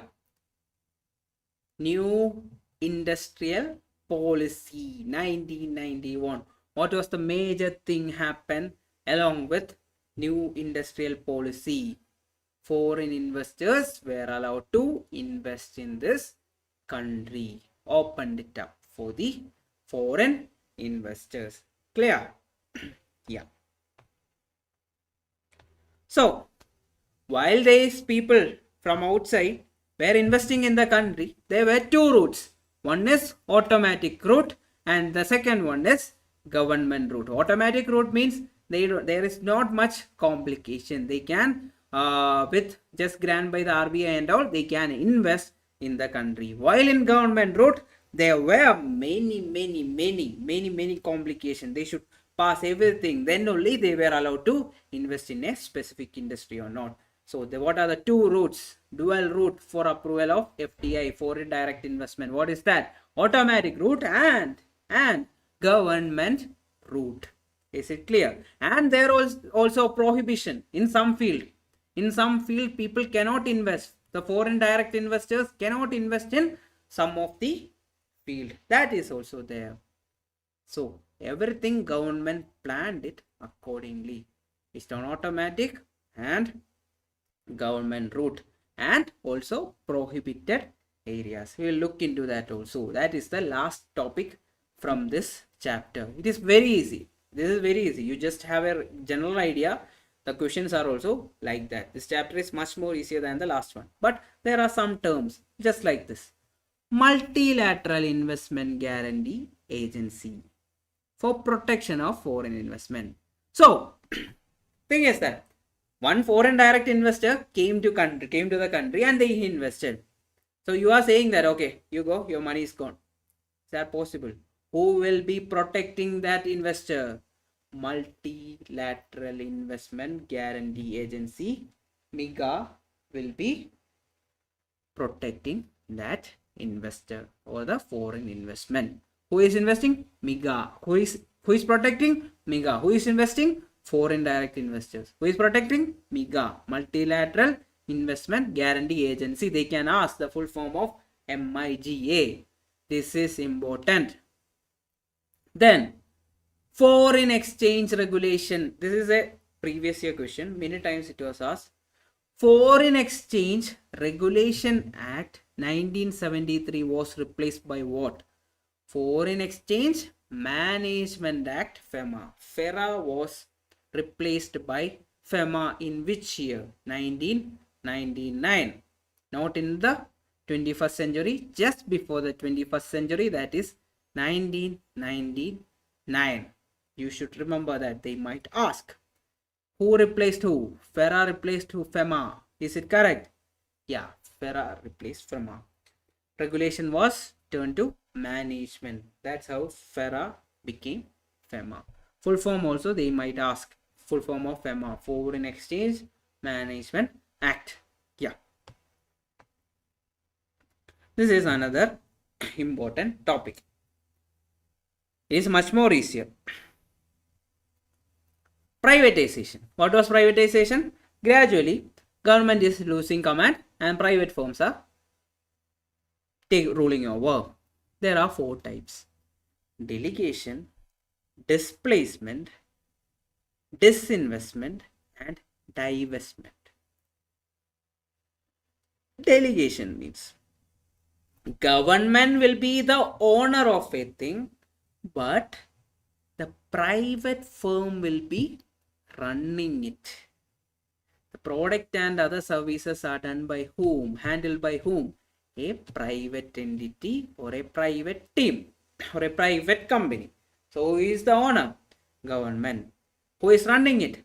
Private. That is delegation. Delegation. Private will be running and the ownership will be completely by the government. Then displacement. Displacement means, with the word itself, the private enterprise expands and gradually displaces the government entity. So, in the field of telecom, Jio, Airtel, Vodafone India, everybody expanded and overthrew whom? Overthrew whom? BSNL is not there at all. It's there, but still, they are not the market leader. Private entities are ruling it. They are the major people running the entire business or the entire industry. That is called as displacement. So delegation, in delegation what is happening? Government is the owner, but private individuals are running it. Is it clear? And in displacement, gradually the private firms expands and displaces the government entity. And disinvestment. So, government is saying they need to get some money. So, they are selling a portion of the ownership to the private parties. That is called as disinvestment. Is it clear? A portion of their share, they are selling it to raise money. That is called as disinvestment. And the last one, divestment. The word itself is clear. Divestment. The government is selling or surrendering the majority stake. The majority of their stake they are selling to what? In order to pay off some dues or pay off some loans, or even the business was dying during that time. That is called as divestment. Is it clear? Any doubt from this 4 part? This is important. 4 types: delegation, displacement, disinvestment, and divestment. So divestment can also be called as diventure. They will also call it like diventure, or disinvestment and displacement, delegation. Everything is there. Any doubt from this topic? 4 types. Is it clear? If I want to explain it again, I will explain, because this is important.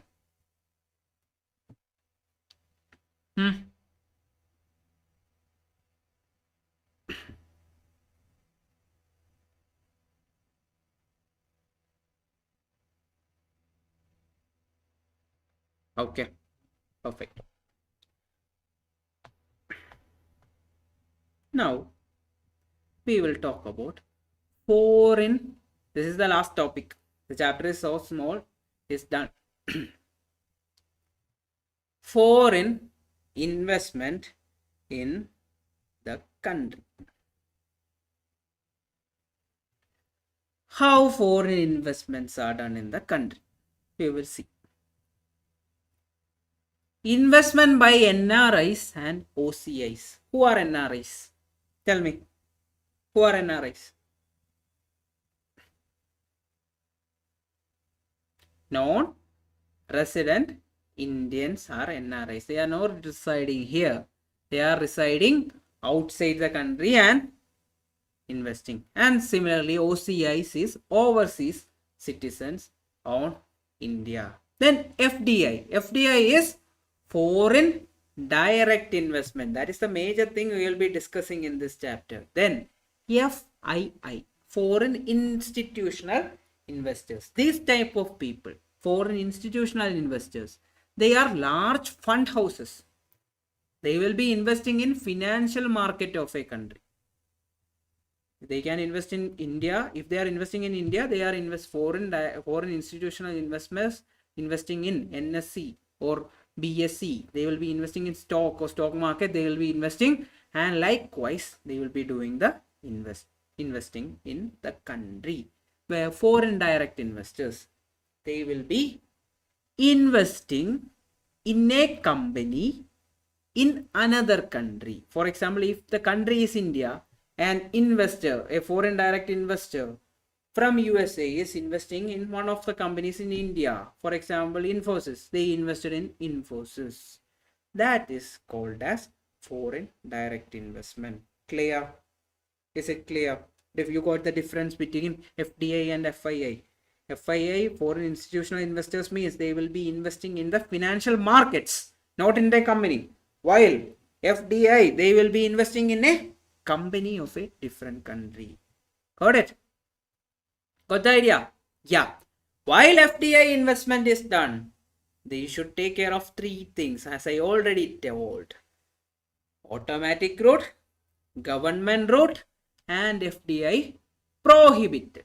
Automatic route means, okay, RBI filing. After filing with RBI, they can invest it. 100% can be done. Okay. Then government route means they should take a lot of things. After RBI approval, they should take a lot of other paperwork. They should wait for other approvals and all.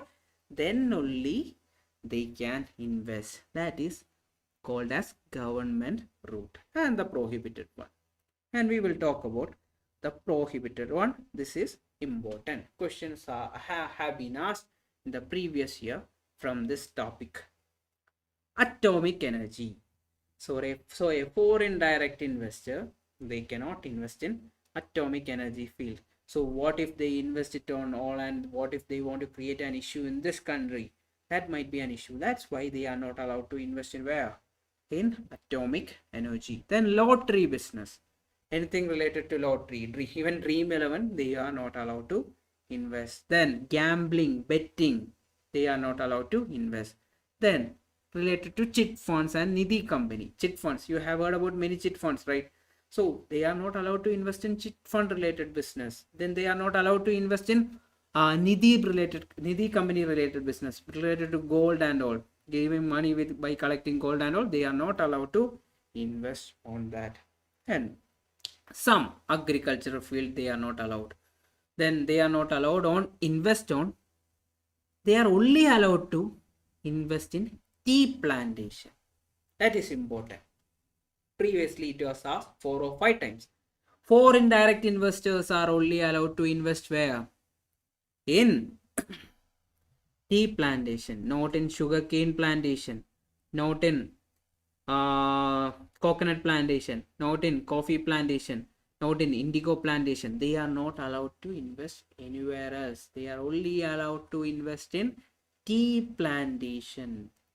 Then housing and real estate, then trading and transferable TDRs and all, then manufacture of cigars and all. Which company produce 77% of cigars or tobacco products in the country? Which company? Any idea? That was a previous year question. Who is the major market leaders of producing tobacco products in this country? ITC. Yeah. They also produce Sunfeast biscuit, Be Natural, Good Day, Sunfeast Good Day and all, you know about, right? Yeah. Then classmate notebooks. Many other things are part of them also, but they produce around 77% of tobacco products in the country also. And who is the major investor in ITC? It is LIC. LIC is one of the major investor of ITC. That's how business works. They look for opportunity where they can gain more. That's how it works. Then this is so one more thing. In government route, whose approval is required? In automatic route, RBI filing is only required. In government route, FIPB approval, Foreign Investment Promotion Board approval is required. So these are the percentage of FDI limit. That is, they can invest this much. In insurance, it changed to 75% recently.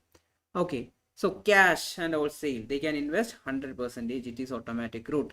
Then single brand retailing 100%, multi-brand retailing 51%, but government route is the entry route.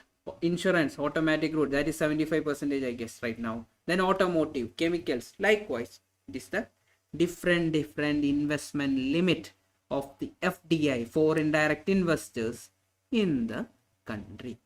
Chapter is done. We do the questions. With the questions, we will learn more. The more you practice, the better you get. That's right. Let's see.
Everyone go to the common group. I'm posting it there.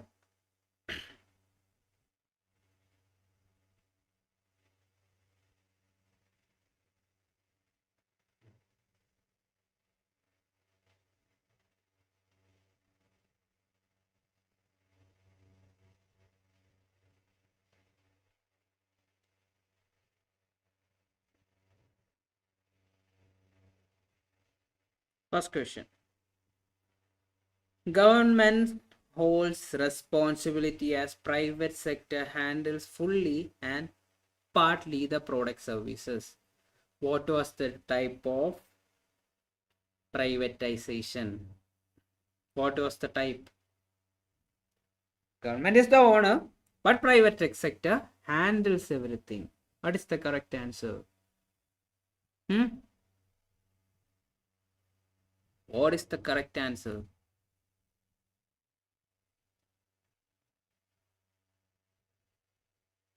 Yeah, delegation is the correct answer. Next question. See, the questions are very direct. BCK, it's very easy. You can score 30 plus for sure. But one fine day, if you are reading it, it won't be that easy. Next, globalization. See the question.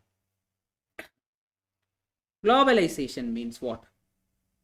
Taking off exports in restriction of taking off restrictions in export and import, gradual decrease in government command, transfer of government ownership to private command. What is the answer? I already told globalization is the removal of restriction on import and exports. Got it. Next question.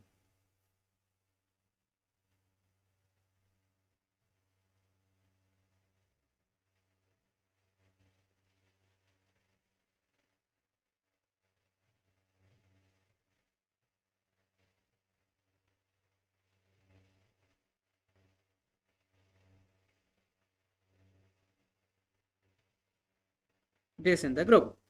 Which of the following is correct? Government looks for FIIs or FDI investment purposes. There is no restriction in any sector for FDI. There is limitation on some sectors of FDI. What is the correct answer? What is the correct answer?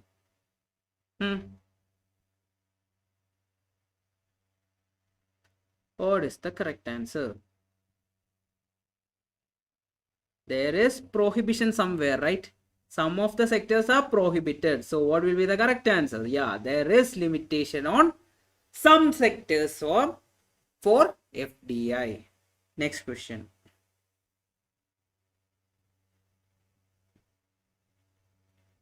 Next question. Niti Aayog replaced dash. Option A, Planning Commission. Option B, Election Commission. Option C, MRTP Commission. Option D, Financial Commission. What is the answer? What is the answer?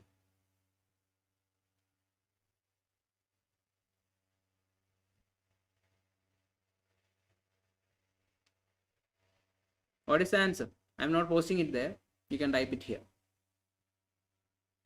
Planning Commission. Niti Aayog replaced whom? Planning Commission. What was the job of Planning Commission? Planning the 5-year plan for the economic pathway of the country. Niti Aayog is also doing the same. Next question.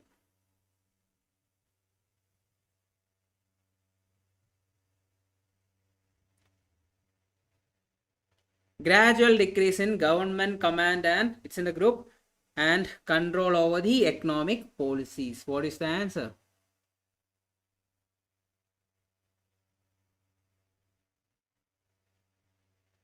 What is the answer?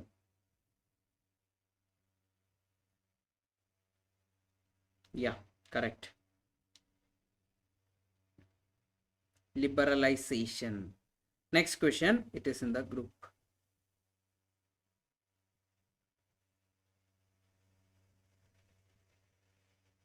Which of the following is a type of public policy? Facilitative, regulatory, restrictive, and option D is all of this. What is the correct one? All of this. Everything is a public policy. Next question.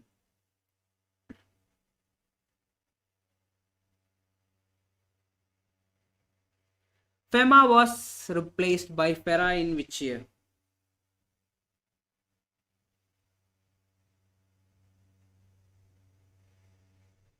FEMA was replaced by FERA in which year? 1999. Yeah. Who replaced whom? Who replaced whom? You can type.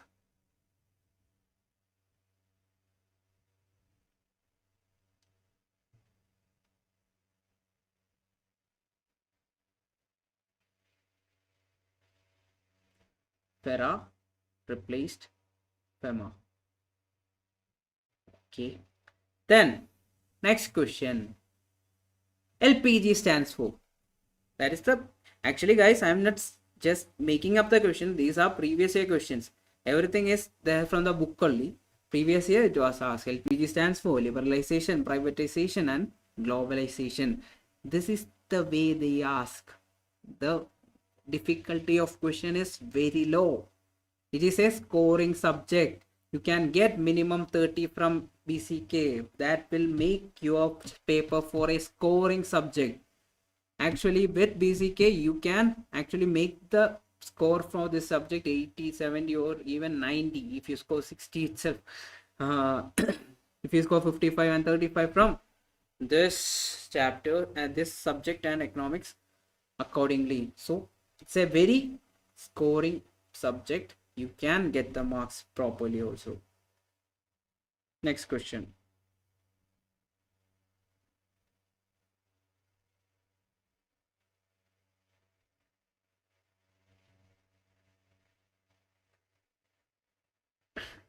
See the question.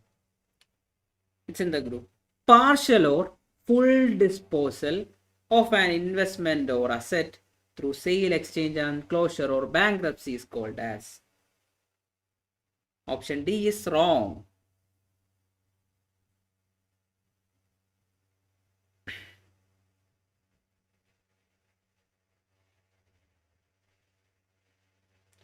Delegation is wrong. What is the correct answer? Where does bankruptcy and everything involve? In option A, divestment. You heard about that word. I also used another term, debenture, everything can be used. So the answer is option A, debenture. Got it? Got the idea? Got it? Can we go for the next one? Next question.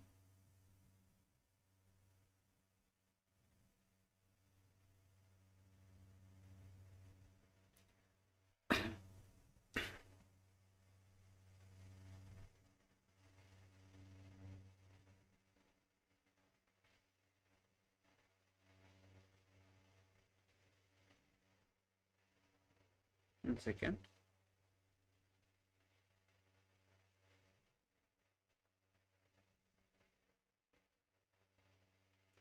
%50 or more of the shares are transferred to private entities.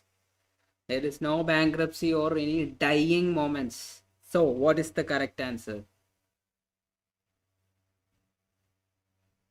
What is the correct answer? Divestment.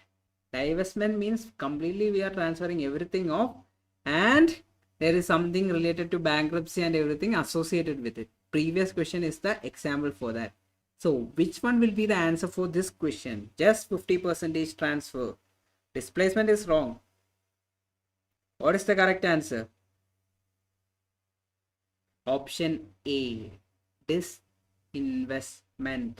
Option A, disinvestment. Government surrenders partial ownership and responsibilities and sells majority stake to one or more private firm. You remember, majority of stake. There is no bankruptcy or anything related to this one.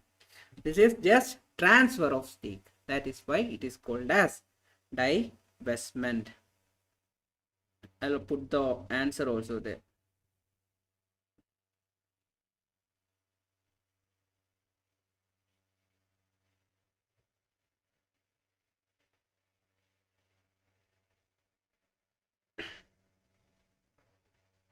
Next question.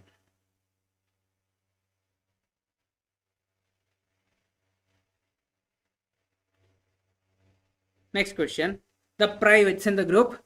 The private enterprise expands gradually replaces the government entity. What was it? Displaces. The word itself is there. What is the answer? Option C, displacement. Yeah. Next question.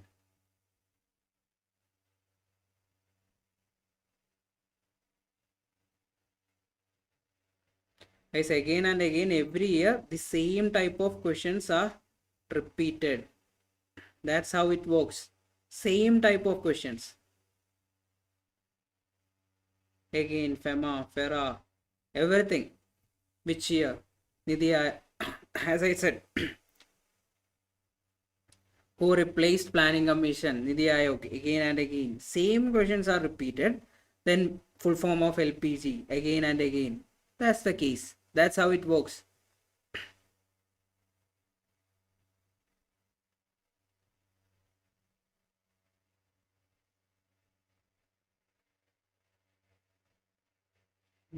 Yeah. Next question.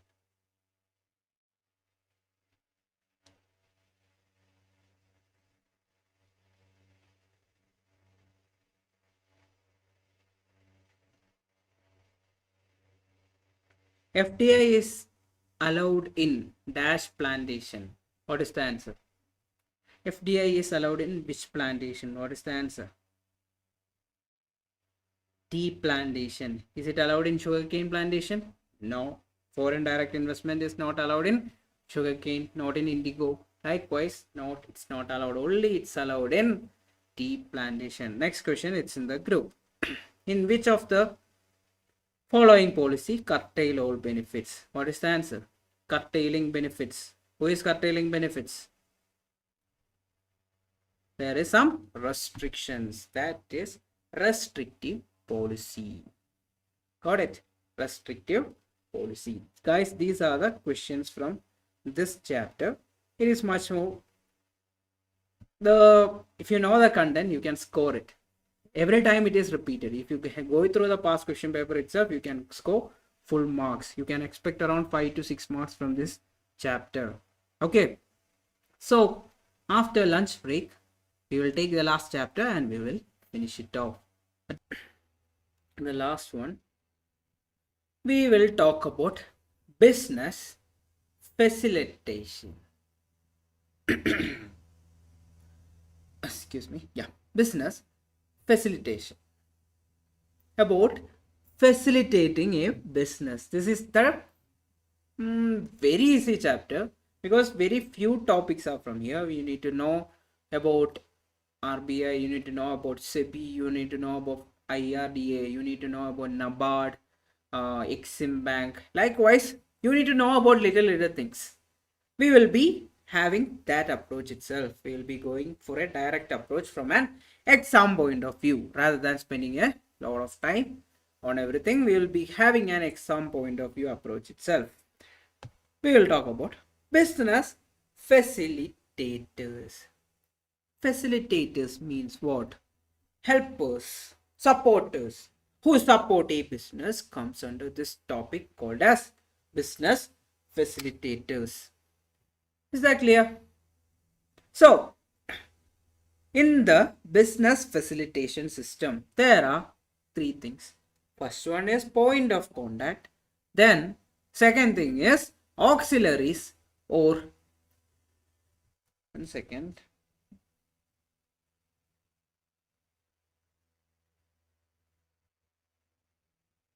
Yeah. First one is point of contact. Second is auxiliaries or aids to trade. Aids to trade means aids which will help in trade. And last, funding and non-funding institution. From this topic, the last one, the funding and non-funding institution is the most important one. We need to specialize mostly on this thing, that is funding and non-funding. First, we will talk about point of contact business facilitators. This slide itself can give you around 1 to 2 marks for sure. This slide alone. First one is freight forward. A person or a company whose, one second,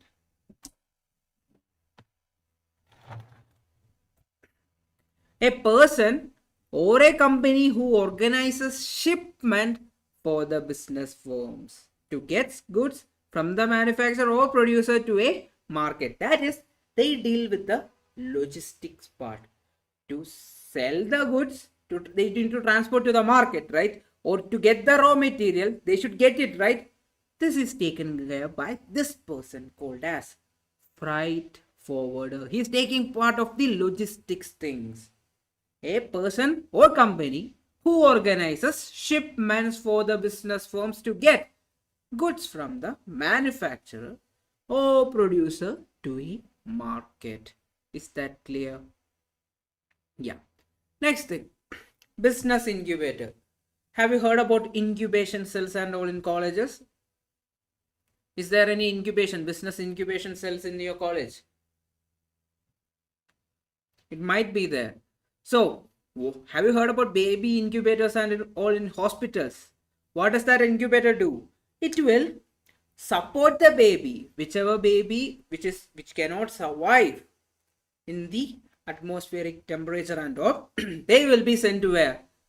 To an incubator. Similarly, a business incubator helps create and grow young businesses by providing them with necessary support, which is financial or technical. Got the idea? Business incubator. They will give them support to grow. For young business, they will give support to grow. That can be both financial and technical. That is the case. Just like an incubator for a baby, just like that, there is business incubator. There will be business incubation cells in your college. If you have a business idea, you can go to the business incubation cell. They will support you guys. They will support you guys to build your idea and make it a better business opportunity. That will be possible. That will be possible in an incubation cell. That's also here, a business incubator. Along with that, we are discussing something called as business accelerator. What this person do is that it will help budding business quickly launch a product and put it in the fast lane of commercial success. They will help budding business to come up with a product so quick and they will put it into the mainstream itself. That's the role of a business accelerator. Financial consultant is the next one. What does consultant do? They give opinions. So what does a financial consultant do? They will give advices, so opinions to the business on various sources of finance, which is domestic or foreign. That is the case with a financial consultant. Is that clear? And a merchandiser is a person who helps the business. This one is a previous year question. Merchandiser who helps the business. Example, a fashion house obtains its supply, fabrics, accessories, etc. Who will be helping a merchandiser? One person who helps the business can be called as a merchandiser. Is it clear for you guys? Is the 4 or 5 words clear for you? With the word you should be able to answer. The question will be like, which of the following helps create and grow young businesses by providing them with necessary support, both financial and technical? What is the answer? A business incubator. Who will organize shipments and everything? Who do that? A freight forwarder. Who will accelerate a budding business and products to the market? A business accelerator. And who will give advices for the business regarding economic factors and all? Who will give? A financial consultant. Clear? Can we go to the next topic?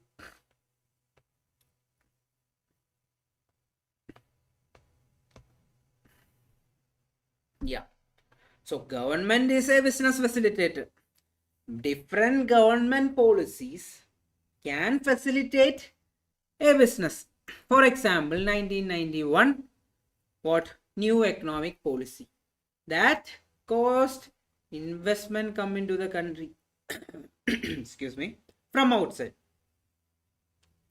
investments were coming into the country, and with that money businesses were expanding. Likewise, businesses were doing bigger businesses than they were doing in the past. The production capability and everything got improved after the new economic policy 1991.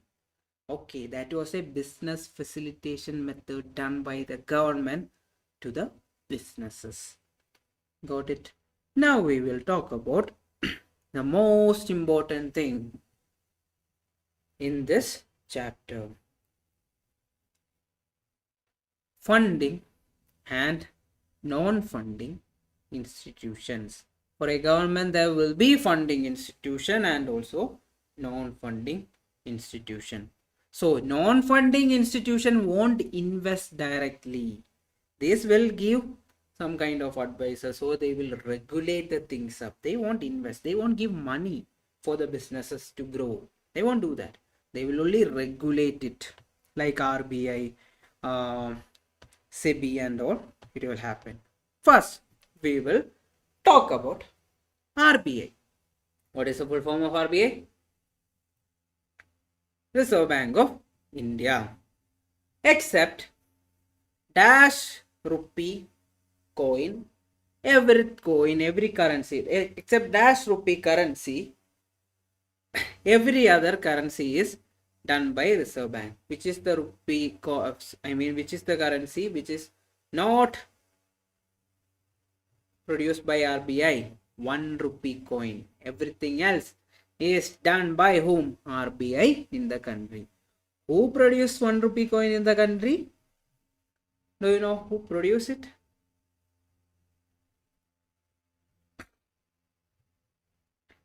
Any guesses?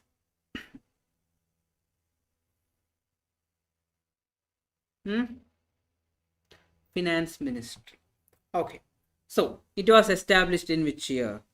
That is the first thing. Established in 1935. According to which act? Then, as the name suggests, Reserve Bank of India Act 1934. It is a fully owned subsidiary of Government of India. It is undertaken by Government of India, but before it was private. Where is the headquarters of RBI? It is in Mumbai. Before that, it was in Calcutta. It is ruled by a board of directors appointed by Government of India. So whichever political government is ruling the central, they will only choose the central board of RBI. For example, demonetization. Demonetization might happen because NDA government was ruling it. If it was UPA government or any other government ruled by any other political party, it might not have happened. It is a decision of the ruling government. Okay, so RBI will be doing the processes accordingly. Yeah. So functions of RBI. It is the banker to the bank. Is that clear? Banker to the bank. Yeah.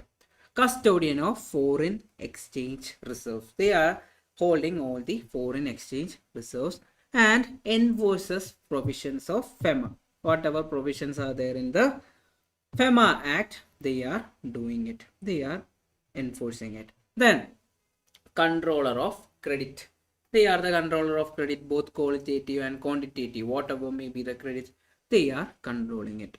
Then, issue of currency, except 1 rupee coin. We already told about that. Then promotional functions and publication of data. Then it is called as banker's bank. According to which act? Two acts are relevant. One is RBI Act. Second one is Banking Regulation Act. That is very important.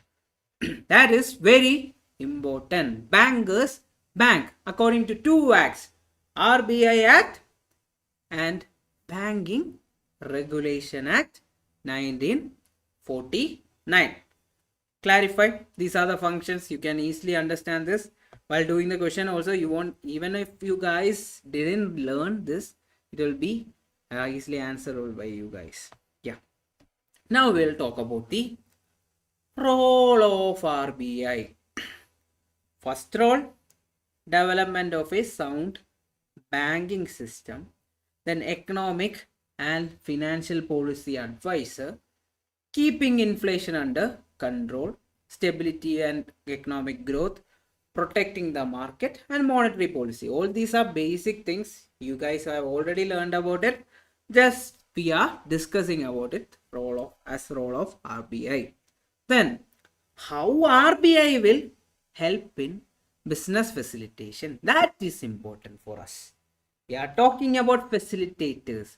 So this point is important for us. How are they facilitating? First one, currency policy. How the currency works. Everything with that policy they are influencing. Then credit policy, based on the interest rate and whatever things are happening, they are influencing. Then development of a financial system.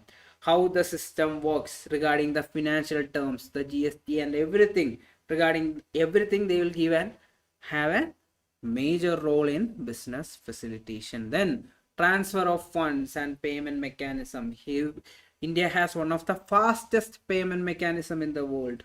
That is UPI. No other country is having that much faster payment mechanism, just like we are doing it. If you are transferring now, that time itself it get transferred. That's not happening outside the country. So everything is taken care by RBI in business facilitation. So just think, if a person is not carrying any cash, how would have been how he would have bought something on the way? So UPI is there. With the phone he can transfer. That's how the business facilitation is happening. They are supporting a business which is in that place by providing them an opportunity to transfer money through UPI. That all things are important with respect to RBI. Now we need to talk about something called as bank rate, repo rate. This is important. Have you heard about bank rate?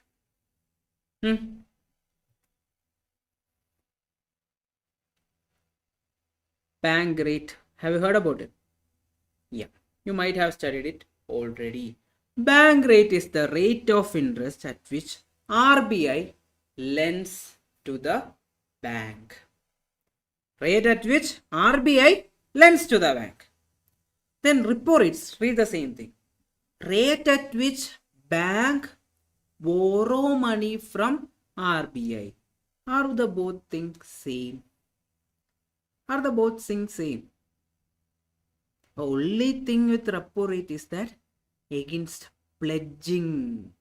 A pledging will be there in repo rate, while in bank rate or discount rate, there is no pledging. We are only talking about the rate at which the RBI is renting or lending to the bank. That is bank rate, while the rate at which bank borrow money from RBI against pledging or sale of government securities to RBI is known as repo rate. Full form of repo rate is repurchase rate.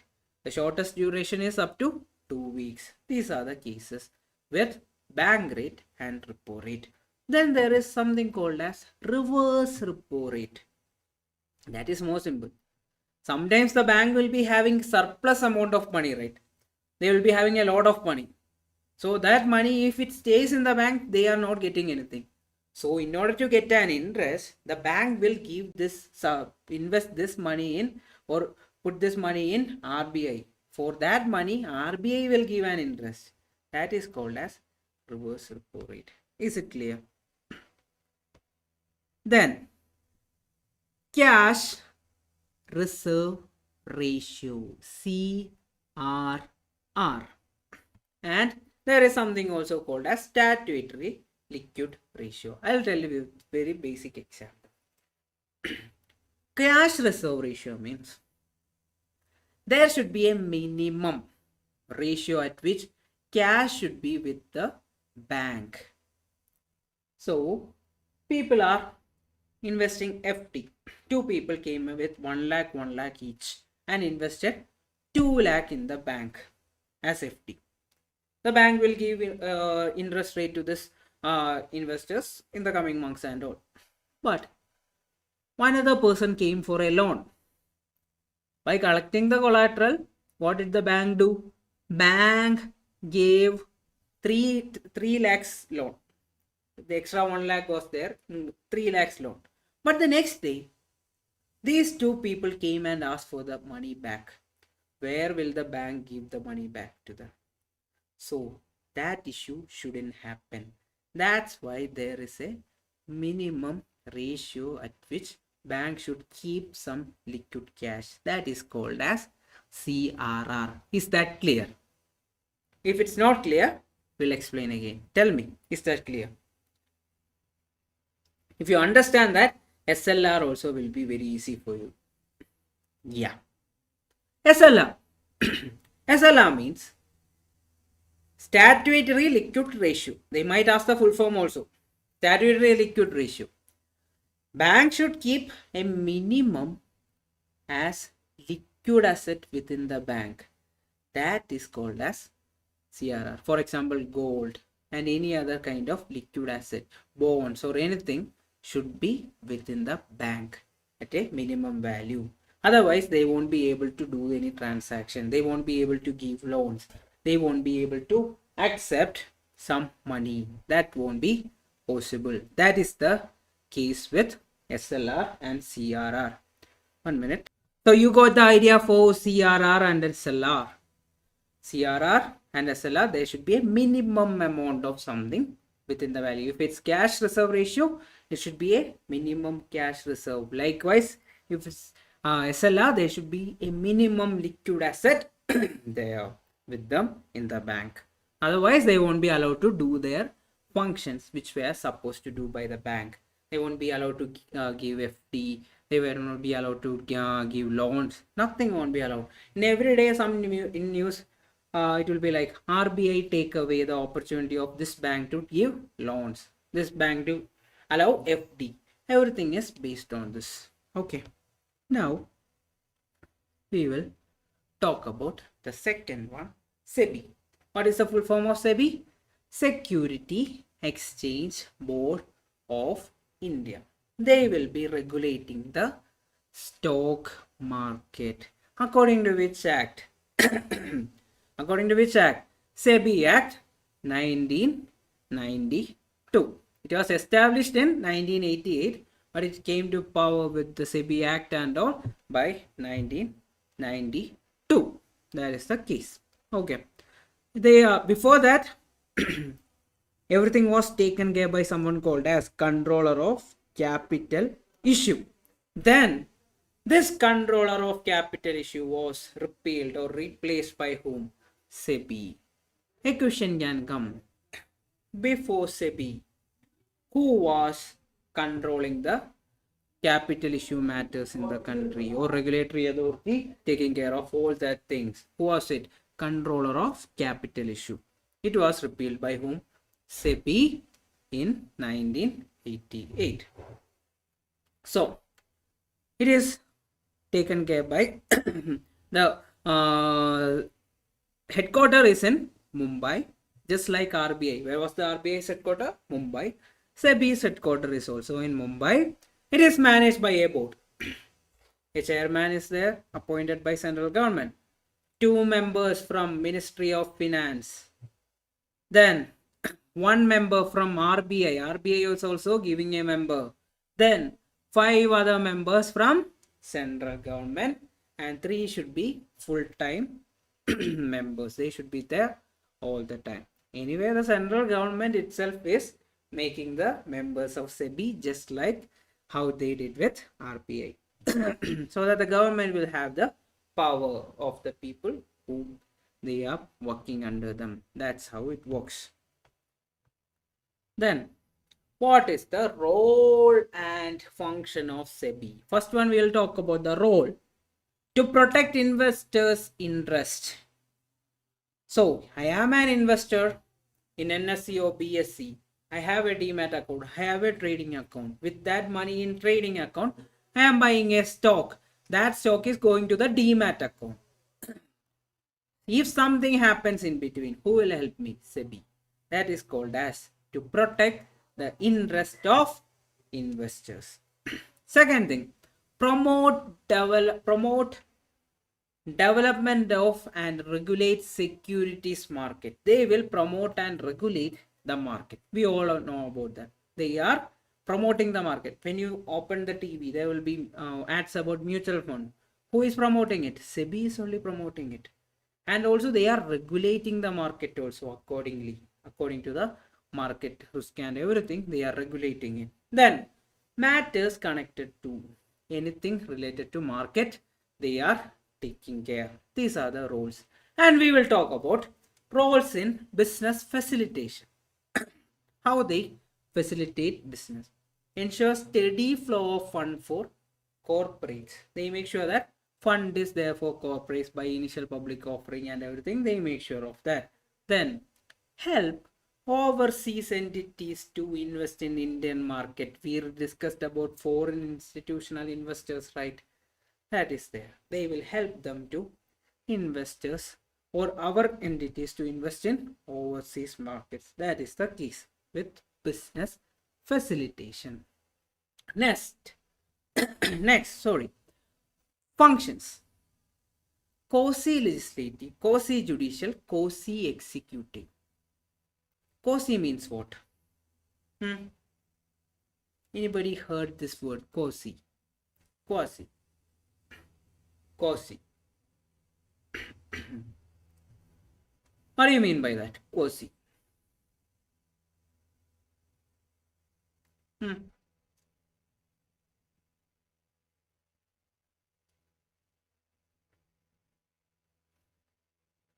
Quasi means it's kinda or kind of legislative or kind of judicial, kind of executive, but not exactly. They cannot take any judicial actions in coming to Bangalore, and they cannot do any judicial action. They can only take judicial or executive or legislative action where? In the stock market or in the security market. They can only do it there, not outside. So we will talk about the appeal process. Where can you appeal? You are saying that okay, there is some issues with the SEBI also. SEBI also didn't do the job correctly. Where will you appeal?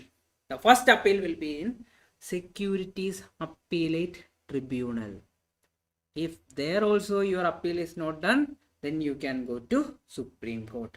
If there also nothing is done, you can go home. That's done. You are not going to get anything. So there are two appeals. First appeal is in Security Appellate Tribunal and second is in Supreme Court. Now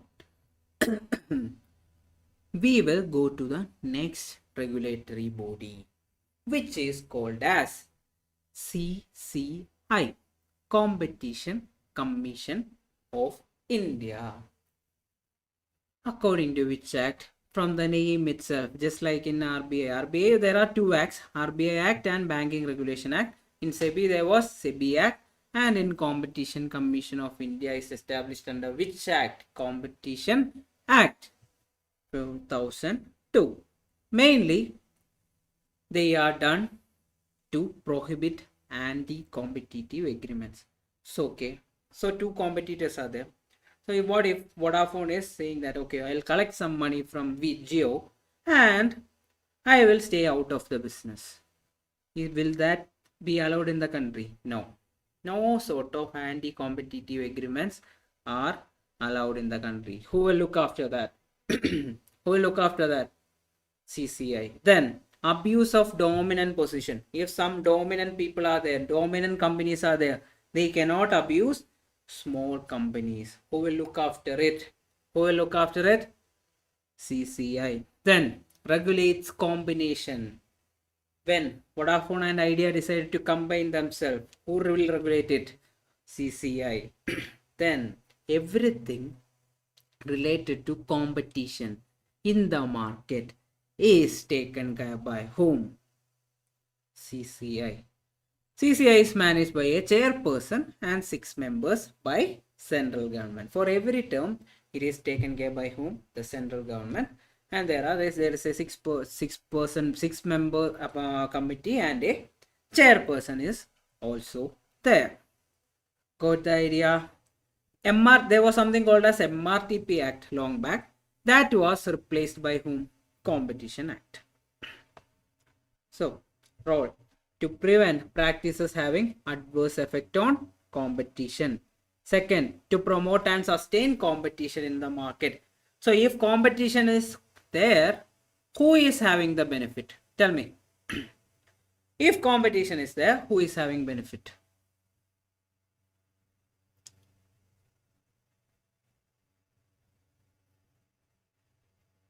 Type, guys. If competition is there, who is having benefit?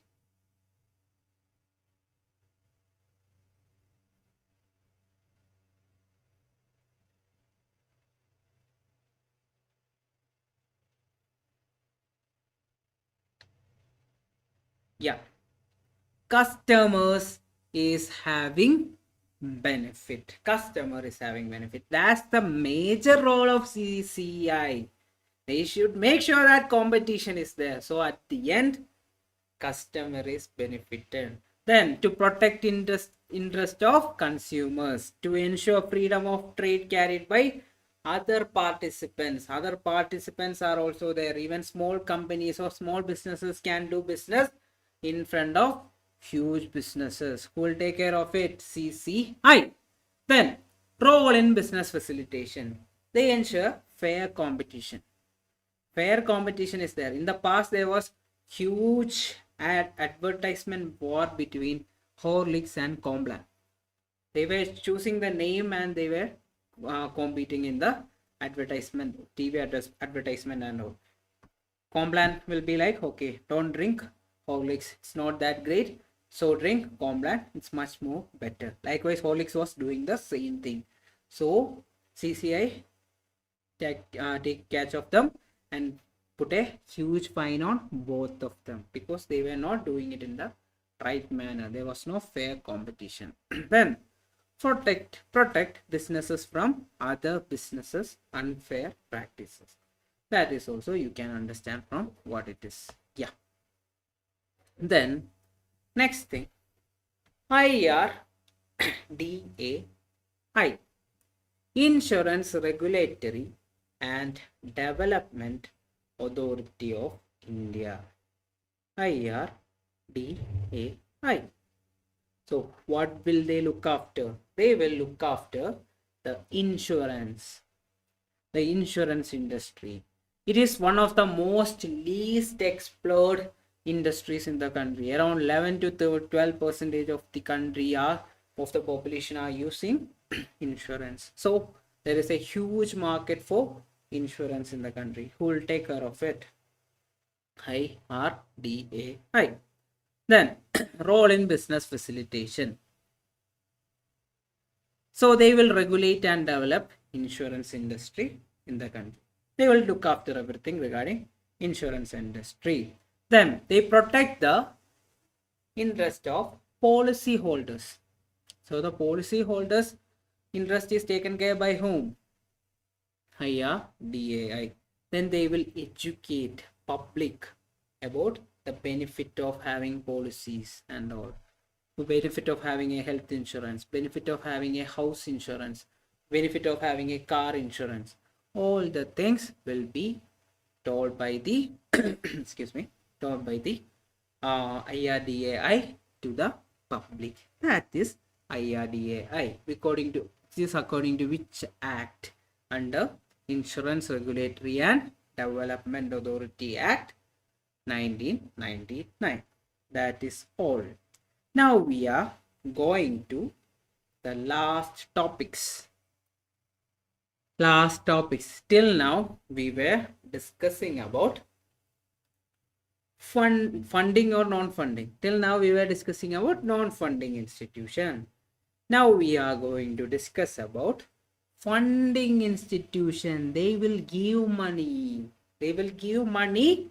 And they will promote the businesses. So they will help or they will facilitate the business to grow. That are called as funding institution. Is that clear? Okay, we will start. So, do you know, according to RBI, 3 banks were called as pillars of Indian economy.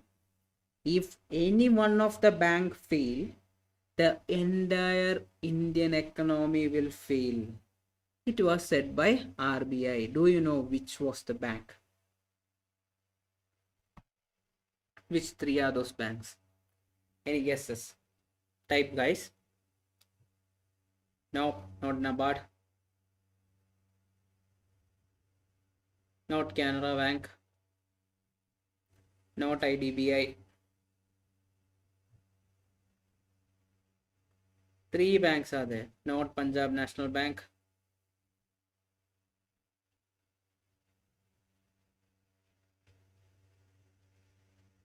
Not Bank of Baroda. Think, guys. Which of the following you guys?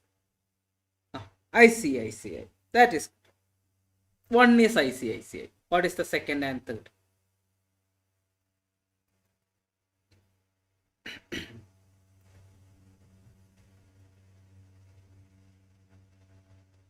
Second and third. HDFC. That is correct. Second one is HDFC. And what is the third? What is the third one? SBI. Correct. These are the 3 pillars of Indian economy according to RBI. If any one of this fail, India and the entire Indian economy will fail. That is the case. Now we will talk about funding institutions one by one. Industrial Finance Corporation of India. That is IFCI. IFCI. It is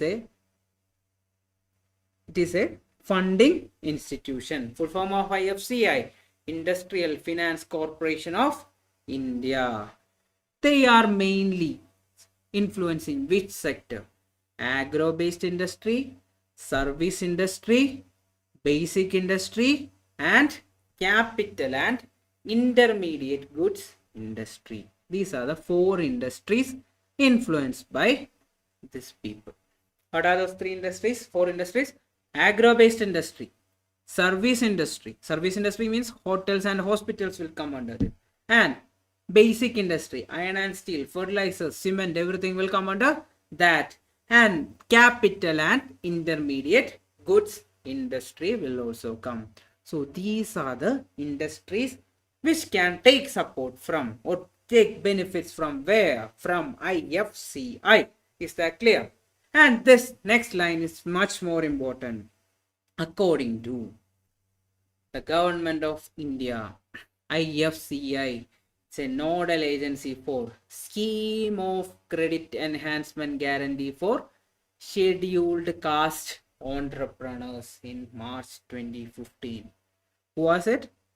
Who was the scheme of credit enhancement guarantee for scheduled caste entrepreneurs? IFCI. So we will look into the functions. The functions are very easy. First function is to give loan and advance to industrial concern. Which industries? The four industry: agro, then basic industry, then service industry, then capital and intermediate goods industries. Yeah, then guarantees loans raised by industrial concerns. They will guarantee loans also. They will say that, okay, they will guarantee loans so that if this person, if this farmer or this industrialist is not able to pay, we will take care of it.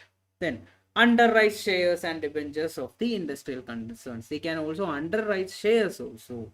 Then guarantees deferred payment. They will also guarantee EMI payment on whatever machinery they are buying for industrial needs. That is the thing with IFCI. Is it clear, guys? Is it clear? Then we will move forward. Is it clear?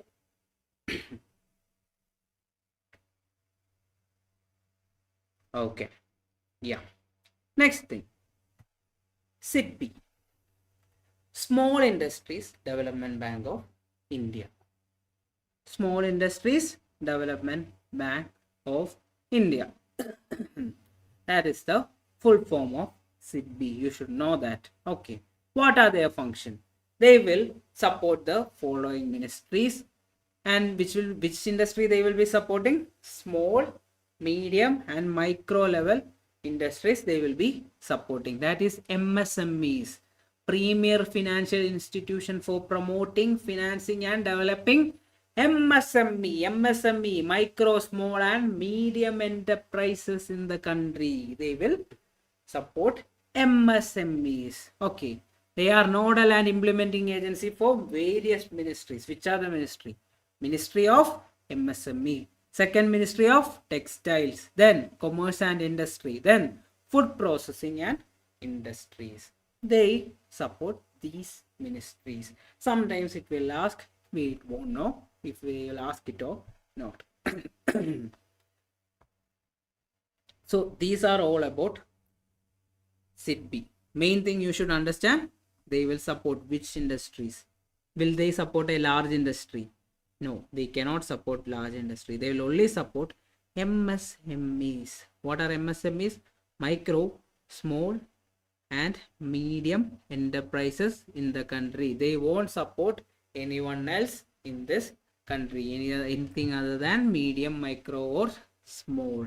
Okay, which ministry are they supporting? Ministry of MSME, Ministry of Textiles, Commerce and Industry and Food Processing Industry. Is it clear? These are the things you should know about SIDBI. Next, second last topic of this chapter, Exim Bank. It came from the word export and import. Bank of India. That is Exim Bank.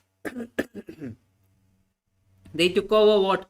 The International Finance Wing of IDBI Bank. Set up in 1982. What is their function? It's very easy. From the words itself, export and import. They will finance exports and imports of goods and services. Second thing, finances exports and imports of machinery on lease basis. Then finances joint ventures abroad. So when someone is going for a collective purpose abroad, this people will finance. This bank will finance. Then give loans to Indian parties to enable to contribute to share capital of joint ventures. They will give money to Indian parties. For example, they will give money to me. I can borrow money from them and I can go invest in joint ventures outside the country. That they will provide. Then also they will counsel. They will be giving counseling services. How to do exports and imports correctly with minimum amount of money. How can I do? They can also underwrite shares and debentures. Then they will also provide technical and administrative and financial assistance along with counseling. Got the idea for that? Any doubt? Guys, this is very easy part. You just need to know. You don't need to mug up anything. You just need to know this is this. Otherwise, it will be difficult. You just need to know. If you are going to mug up and all during the exam, you will, when you see all the questions, you will be like, okay, it's too much. In economics and BCK, you should understand that everything is MCQ based paper. You don't need to mug up anything. You just need to know this is this. That's all. Nothing more is required in this. Okay. And the last one. Have you heard about NABARD? Have you heard about it? Yeah. What is NABARD? Full form have been asked in the previous year. National Bank for Agriculture and Rural Development. That is NABARD. Headquarter Mumbai. They will mainly support which area, rural or urban? NABARD will support which area, rural or urban? Or both? What do you think? Rural. They are mainly supporting the rural development. And there is a thing. They are a member of Alliance for Financial Inclusion. What does that mean? Financial inclusion. You should type it and tell me. What do you mean by member of Alliance of Financial Inclusion?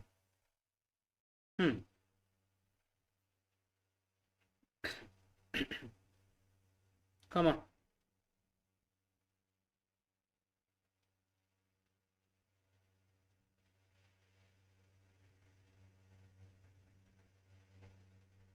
What is financial inclusion? Mentioned here. How are they a member of financial inclusion? No. Any other answer?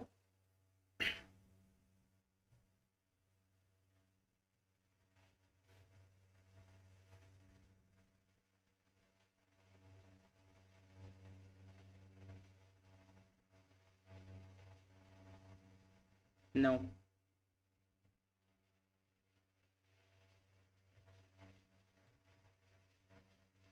So financial inclusion means, so when a country or the government comes up with some financial policies, it will be easy to make it happen in urban areas. Is that easy to make it happen in rural areas? No. That time NABARD comes into play. They will make sure that it happens in the rural area also. That's why it's called as a member of Alliance of Alliance for Financial Inclusion. Then, next thing, in the field of agriculture, in rural areas, they are mainly found. In agriculture development, mainly they are found. And where are they found? In rural areas. And which of the following bank is famous for SHG, Bank Linkage Program? What is SHG? Self-Help Group Bank Linkage Program. Who is famous for that? NABARD. That is a question. Okay, they will help self-help groups for poor women to get their bank linked and everything. That was part of one of the major credit of NABARD. They done it properly in rural area. And they will look after which industry? Cottage industry, small industry and village industry. That is all about NABARD. So BCK is done. And the questions for chapter 3 and chapter 6 will be given on a day-to-day basis, so that you will be covering it off rather than learning time, spending that much time on those chapters. Okay, so everybody understood everything? Introduction to BCK, business commercial knowledge. So why are you guys learning this subject, especially for a CA aspirant? Why this subject is there? Any idea? Any idea, guys? Still sleepy? Huh? Any idea? So after becoming a CA, you will be doing audit, right? Is it? Will you be doing it? Yeah, you will be doing audit. So without knowing the firm, without knowing the company which you are working for, without knowing at what, if you are working for a corporate, what they are doing or their competitors are doing, will you be able to do it properly? No. That's the main reason why you guys will be learning BCK, business commercial knowledge. Okay. So I'll take an example. Geo. When Geo was implemented or Geo started in this country, how did they market this? Now everyone may be using Geo right now. How did they market to get to that into that market in such a manner? Free. They gave it for free. So everyone at that time was selling 1 GB per month for 200, 300 rupees. 1 GB per month, for not per day, 200, 300 rupees that time. They thought that this market can be exploited by getting into, by giving them free. Did that work? Yes, it worked. So there will be a role for a chartered accountant also to advise. If you are giving something for free, have you heard this word? If someone is giving something for free, then you are the product. If someone is giving something for free, then you are the product. At the end, everyone became product, right? Everyone need to link the Geo number itself to the Aadhaar. Everything happened like that only. So at the end, you became the product and you are now started buying Geo plans only. So during the formulation of such plans also, a chartered accountant is needed there. So comparing all those aspects, a chartered accountant is as a chartered accountant, you need to know the business commercial knowledge. We got an intro, right? Was it good? Okay, at least you can relate something right with the examples. We'll be learning with the examples only. Otherwise, it will be very difficult for you guys to understand things. Okay, let's go. So my first question is, what is business? Any idea from the online kids? What is business? We are talking about business commercial knowledge, and the first word is business. Come on, guys, get up from sleep. Come on, we just started. What is business? Any idea?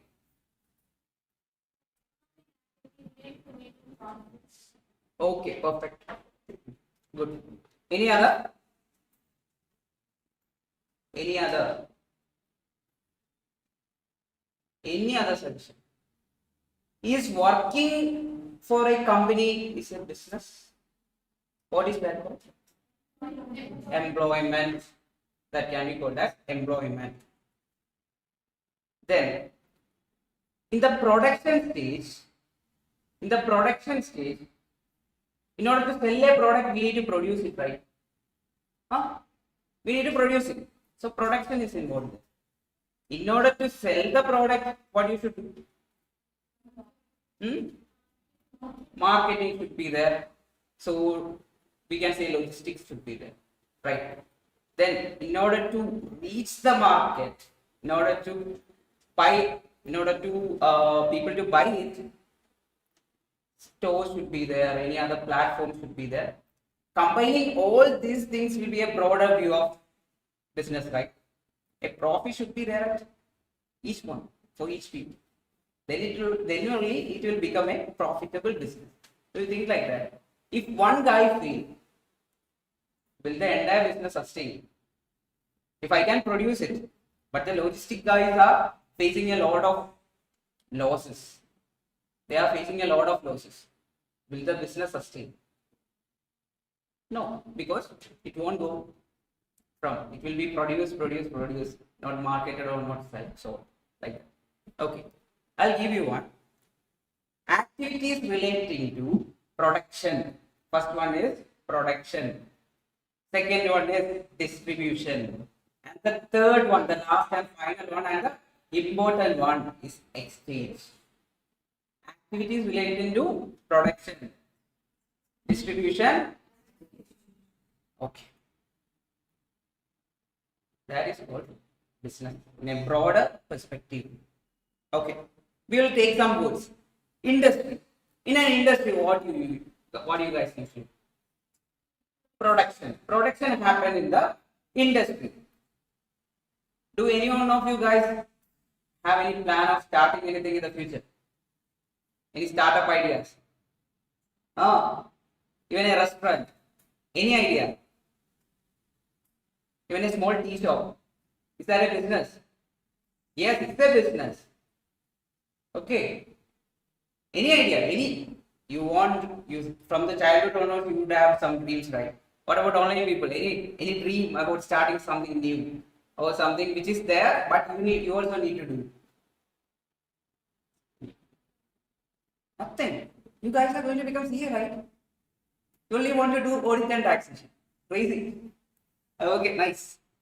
So, I started a business. I have a tourism related business company in Kerala. Okay. So, in that business, first stage is the production. Production, they comes from, I started buying boats and I also made boats for myself there for our own company.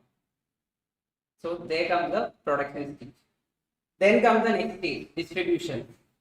The product should be distributed to the public. I started marketing and many other things to show that it was happening. And the last stage, next stage, people should come and take tickets or something. And in turn, at the end, I should get profit. Now you got the idea. Industry, commerce and trade. Commerce comes with distribution of goods and services. E-commerce, Flipkart, Amazon. Everyone is buying from Flipkart and Amazon nowadays, right? Then trade, buying, selling, exchanging, whatever. Okay, these are the three key points. And I'll tell you one thing. The questions from PCKs are repetitive throughout the year. And if you have these key points in your mind, it's pakka. 30 marks pakka. And after each chapter, I will discuss each and every question. So you will also see the repetition. How is it getting repetitive? Okay. Next. So, can you tell me the difference between stakeholders and shareholders?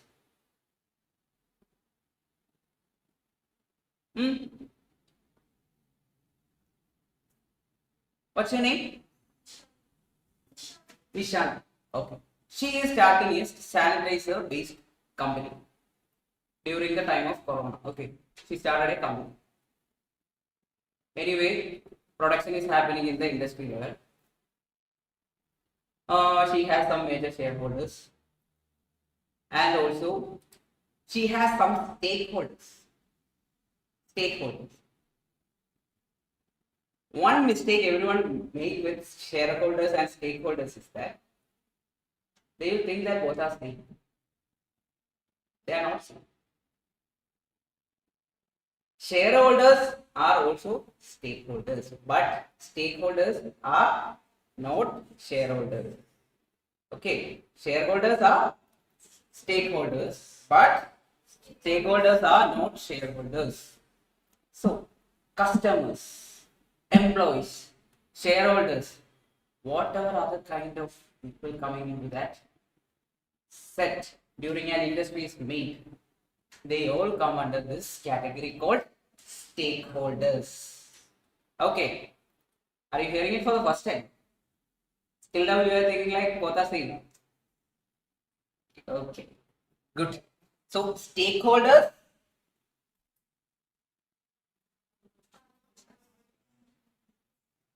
Stakeholders are not shareholders. Shareholders can be stakeholders, but all stakeholders cannot be shareholders. Okay. So, from ArP Pro, you guys are our stakeholders. You are customers. Good. Just like that thing. Next. So, customers, directors, shareholders, managers, another employees, and everyone comes under this category of stakeholders. Is that clear? Any doubt? Is that clear? Then, while she is setting that sanitizer based industry, there will be many functions, right? Many functions. The first function is what? Production. Production should be there. She just needs to produce it, but she is not selling it. Will that work? No, we need to earn some profit from there. That's how business works. Then there should be marketing. Marketing should be done.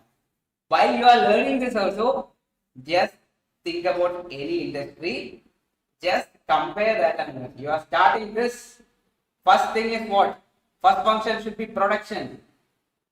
Marketing should be there. Accounting should be there. That's where chartered accountants come to play. Auditing and accounting, everything. That's where you guys come into play. Then there is taxation. See, taxation. Then the main thing is what? Human resources. You heard about HR. Human resources. So, in every stage, there will be people involved, right? The production stage, the marketing, accounting, taxing, whatever stage, this, what will be involved? People will be involved. Humans will be involved. Resources. In an industry, the employees are the best resources after money. With money, employees will also go. Okay. So, in order to manage that resource, human resources should be done properly. Okay. Next one. Focus. We can establish an industry as an enterprise, as a business, whatever manner we can do it. You have heard about some enterprises, right? I'll tell you. Have you heard about Tata Motors? Huh? Have you ever heard about Tata Group? We can, for an example, we can say that Tata Motors is one division of the Tata Group. Right? They can be combined into this enterprise. Business. The entire group can be called as a business. Okay. Function we already discussed. Production, marketing, whatever things coming under it. So the focus will also be given to each and every thing. Got it? Yeah. Next, concerns. So after starting this sanitizer industry, what will be your concern? First concern. Oh, Corona should be there. I should market myself. Survival should be there. Will it survive for a longer period? The best way to earn more money from a business is by surviving for a long term with even small profit. Right? Eventually, we can understand how is it going. So survival should be there. Then the main thing of business, profitability. Profitability should be there. Then growth. So her industry started in an exponential manner during Corona when it was at peak. Everyone was using sanitizer and all.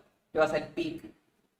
And after some days it saturated and eventually started declining. Everyone is using sanitizer now.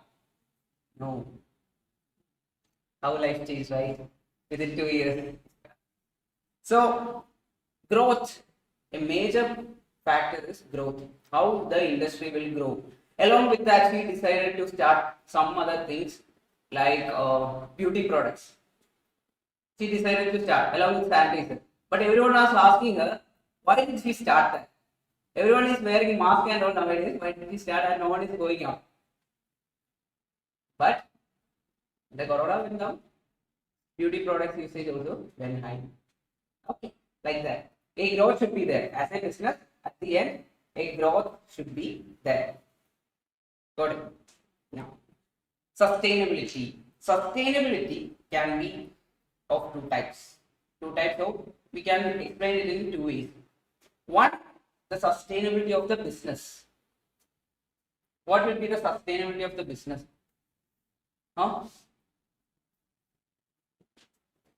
Any idea? Just think. Have you heard about this word sustainability? Where did you hear it?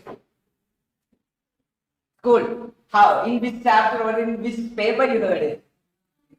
Economics. About what? Sustainability of goods. Okay. Anything else? Sustainable development you heard. What is sustainable development?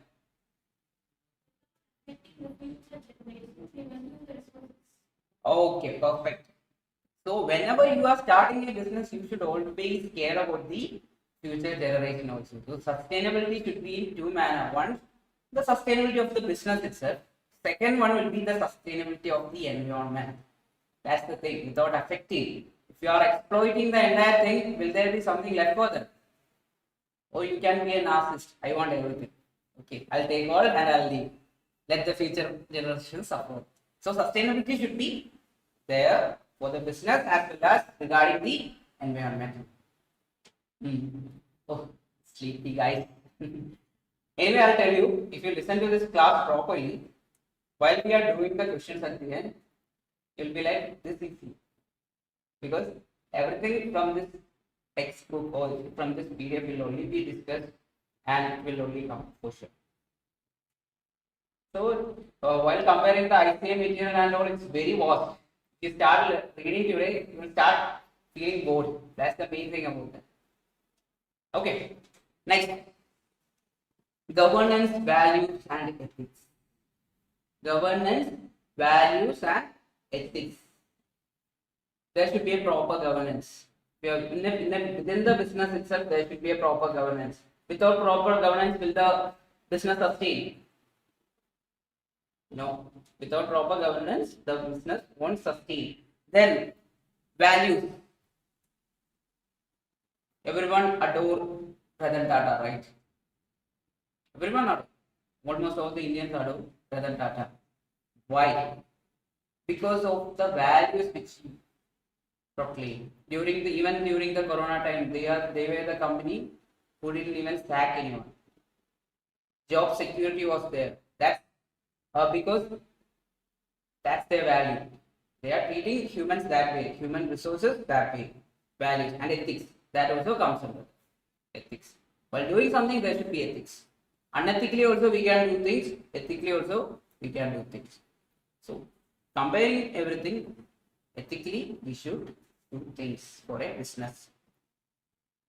Then, while starting business, the main thing, resources and markets.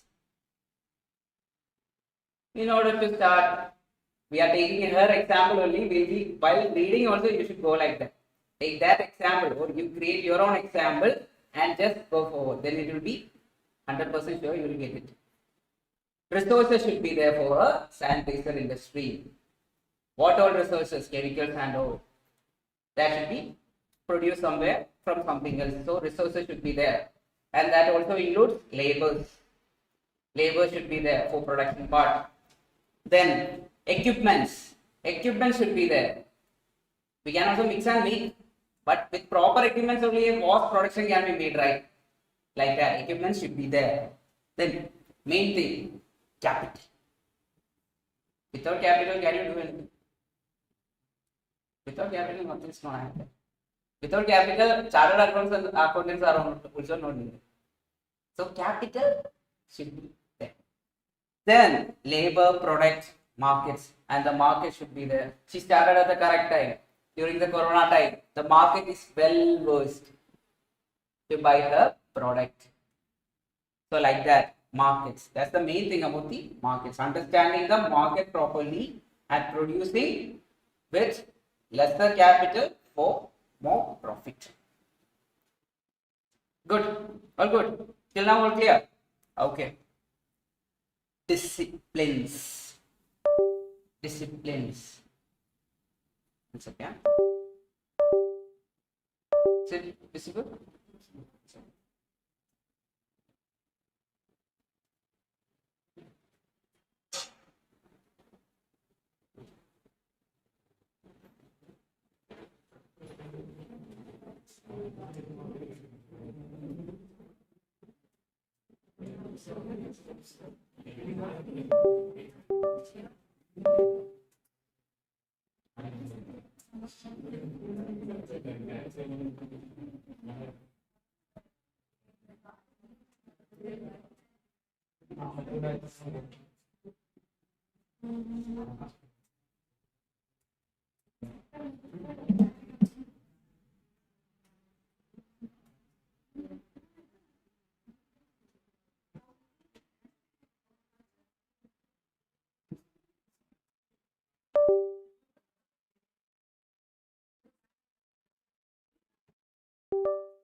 Next one is disciplines.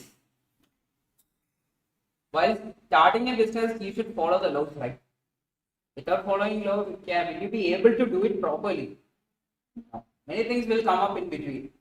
You are starting the sanitizer company, and suddenly some narcotic sales are coming there, and so it's telling that a huge amount of ethanol is there. You cannot hold it. You should have proper license for them. That is the main thing about laws. A proper law should be followed. Otherwise, you won't be able to do the business properly. Then economics. Economics of the entire industry. You are just producing it. You are not selling it. Will it sustain? No. Do you understand one thing? While I was discussing everything is related to the core point, profit. And everything is connected back only.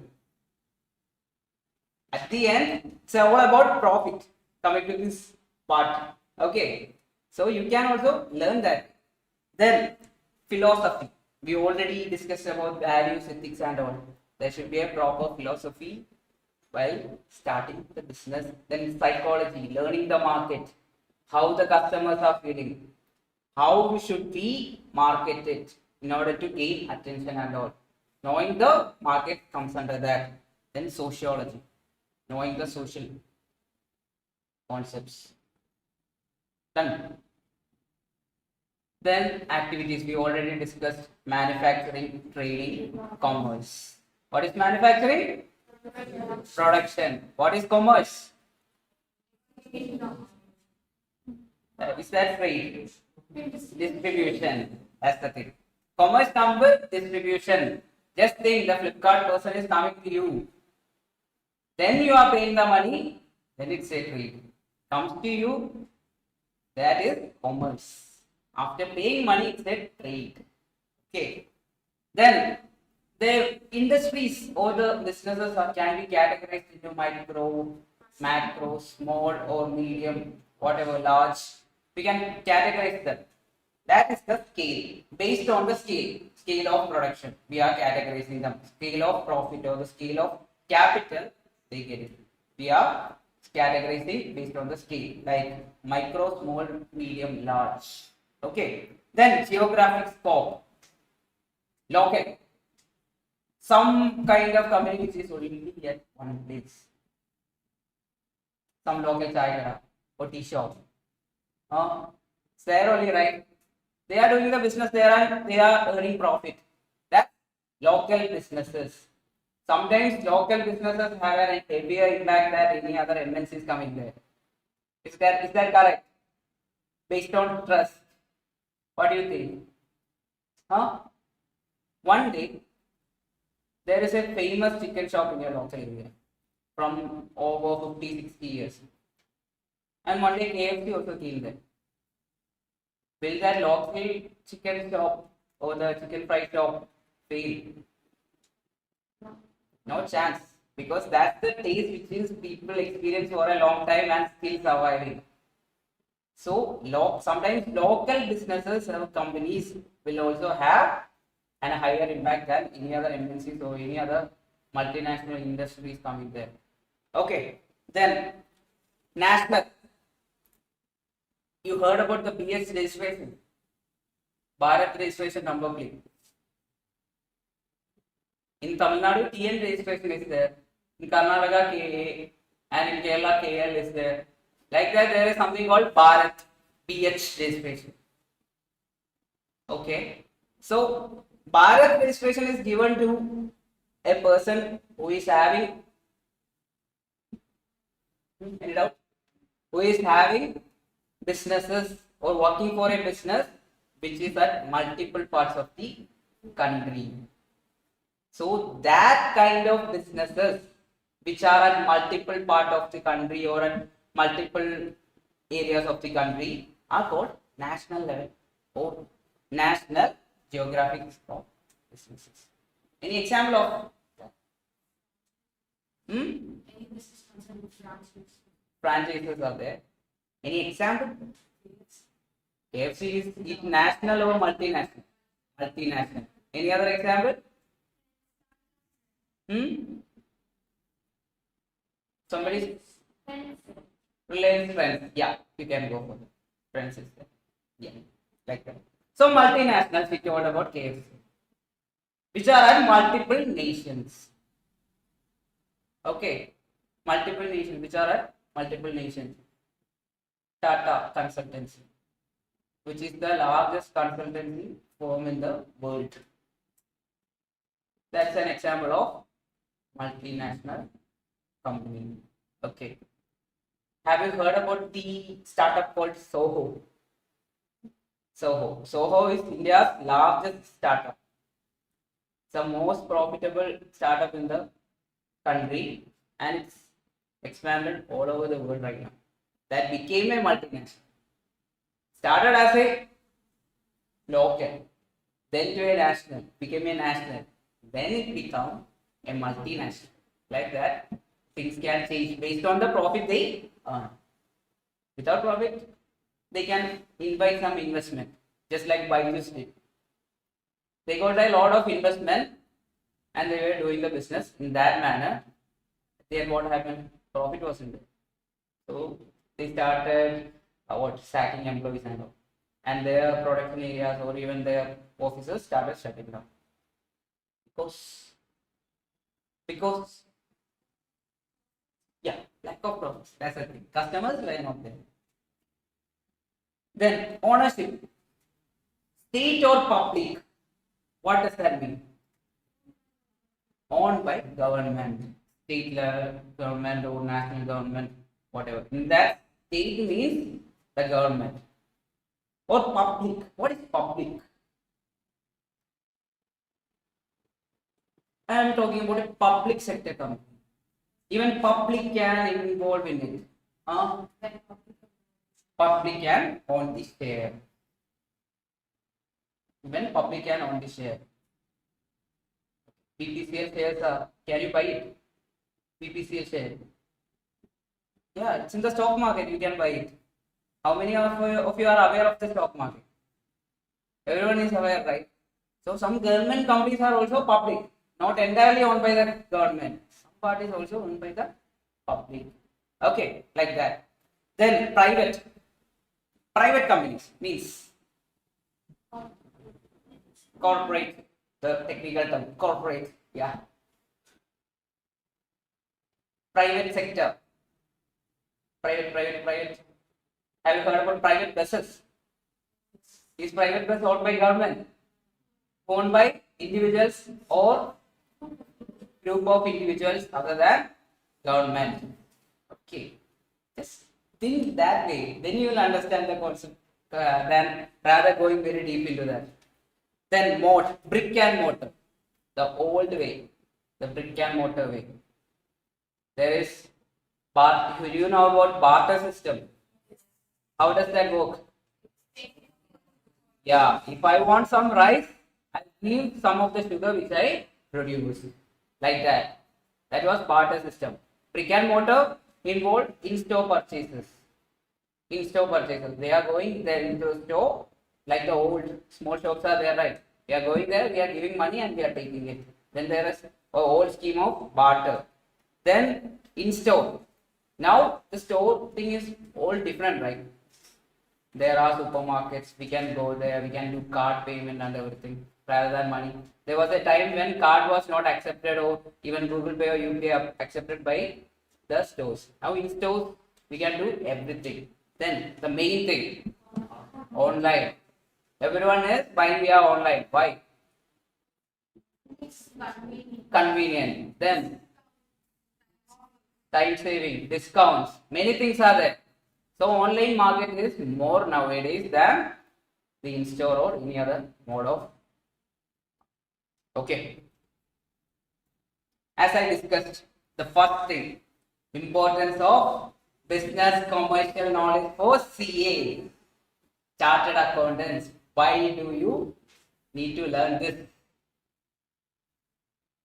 This is the main thing. Each business has its own peculiarities. If she starts the sanitizer business, it has its own peculiarity. It was marketed with corona. Is it? In order to tackle corona, it was marketed. So it was the peculiar business to tackle germs or something like that. Okay. So in 1980s and all, both Savlon and Dettol were there. Clinically, Savlon, you know about Savlon, right? An orange color liquid. Savlon was clinically more efficient than Dettol. But Dettol was marketed well. Dettol was marketed well, and nowadays we only say Dettol. Even for Savlon, we say Dettol. Just like Maggi. Instead of Yippee, we say take that Maggi. So marketing plays a good role. So each business has its own peculiarity that comes with marketing or any other kind of things. And knowing each and everything is one of your duty as a CA. Then only you can advise them, advise your customers, advise your team about how you should market and how you should spend the money. Okay, that's where you come into play. You guys come into play. Each business has its own peculiarities according to the notion of product, inventory, profit, anything. Based on anything, there are different peculiarities. Okay. So, knowing everything, you guys can also do the audit properly. The audit can be done properly. So, you got the idea why PCT is important? This part won't come for example. Okay. These are pillars. The main part is yet to come. These are just pillars. This is important. This is very important. Characteristics of business commercial knowledge.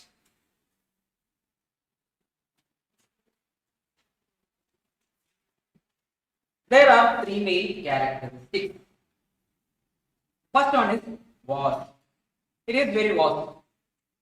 Second one is eclectic. That is multidisciplinary. And the last one, ever evolving and expanding. You'll think that what are these words? But when we are coming to the points, you will understand what are these characters especially. Coming to the point. wide range of businesses. Vast means wide range of businesses. Example, in retail trade, once it was what? People used to come to your home and sell things like, you remember marketing guys coming to your place and selling things. Still now it's there, coming to your place and marketing the product and selling it door to door. Once it was like that. Now it's online. You are ordering it and they are coming and delivering it. Okay. So it is vast from door to door to online, or in store is there. In some part of Pondicherry still barter system is still there. Many modes are there. So it's very vast. The business commercial knowledge, the business or the commerce is very vast compared to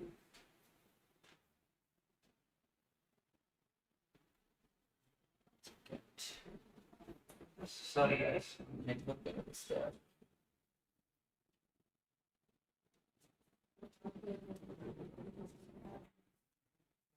Does this network error happen often? Not too often.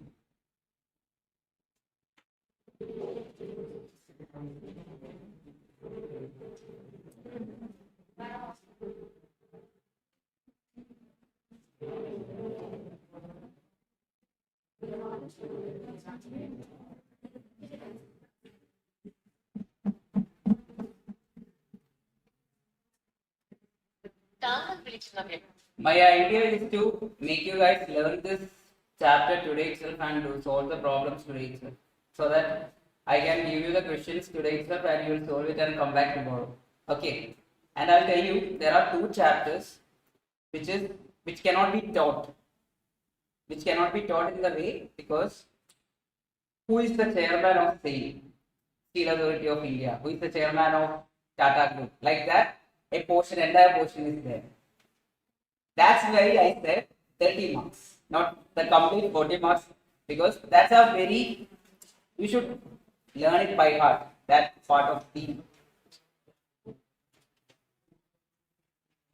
Somebody signed it.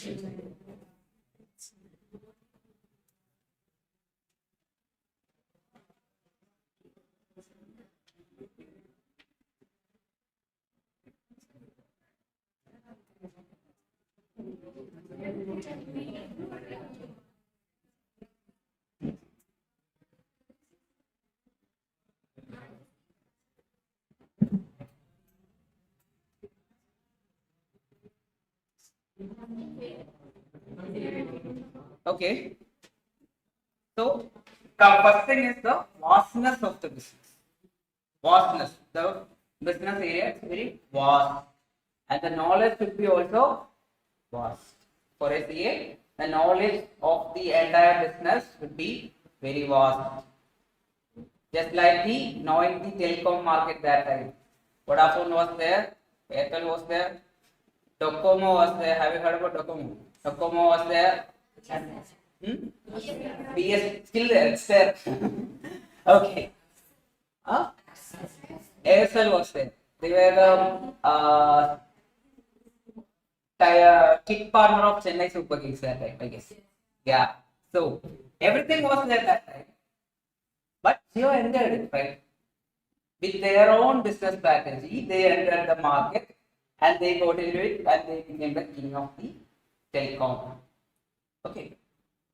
So having a proper knowledge how to market things and how to enter the market is also a part of this vastness of activities which is involved in business commercial knowledge.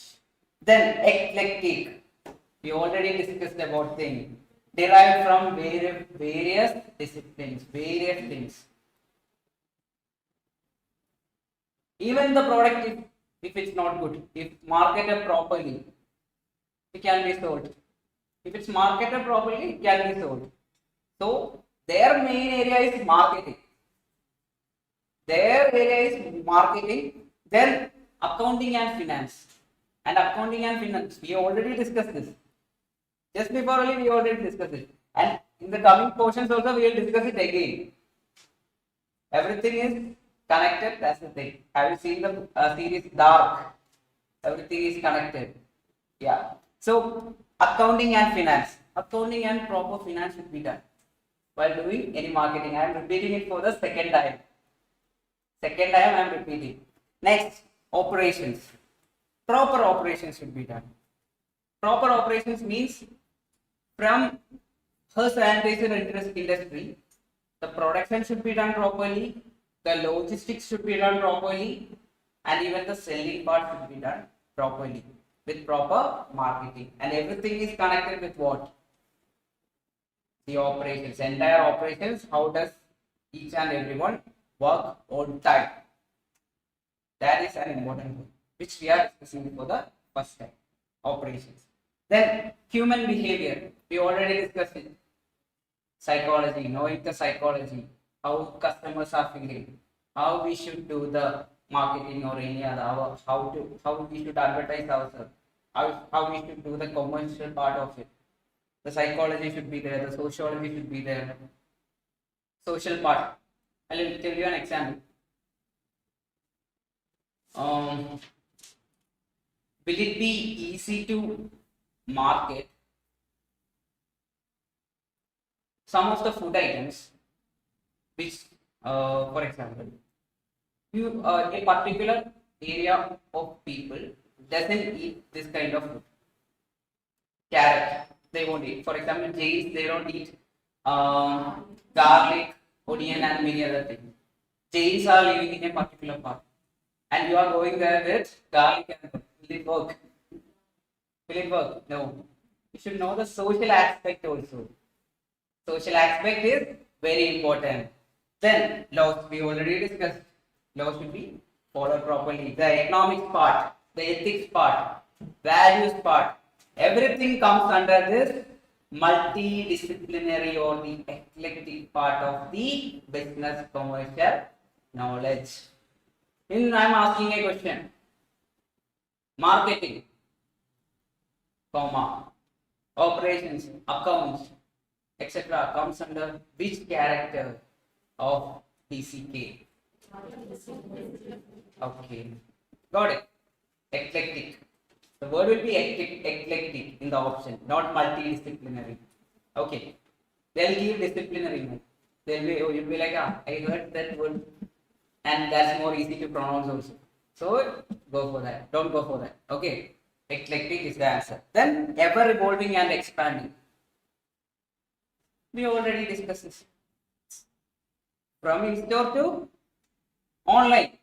Day by day, new things are coming up. NFTs. Stock market was there. Then Bitcoin came.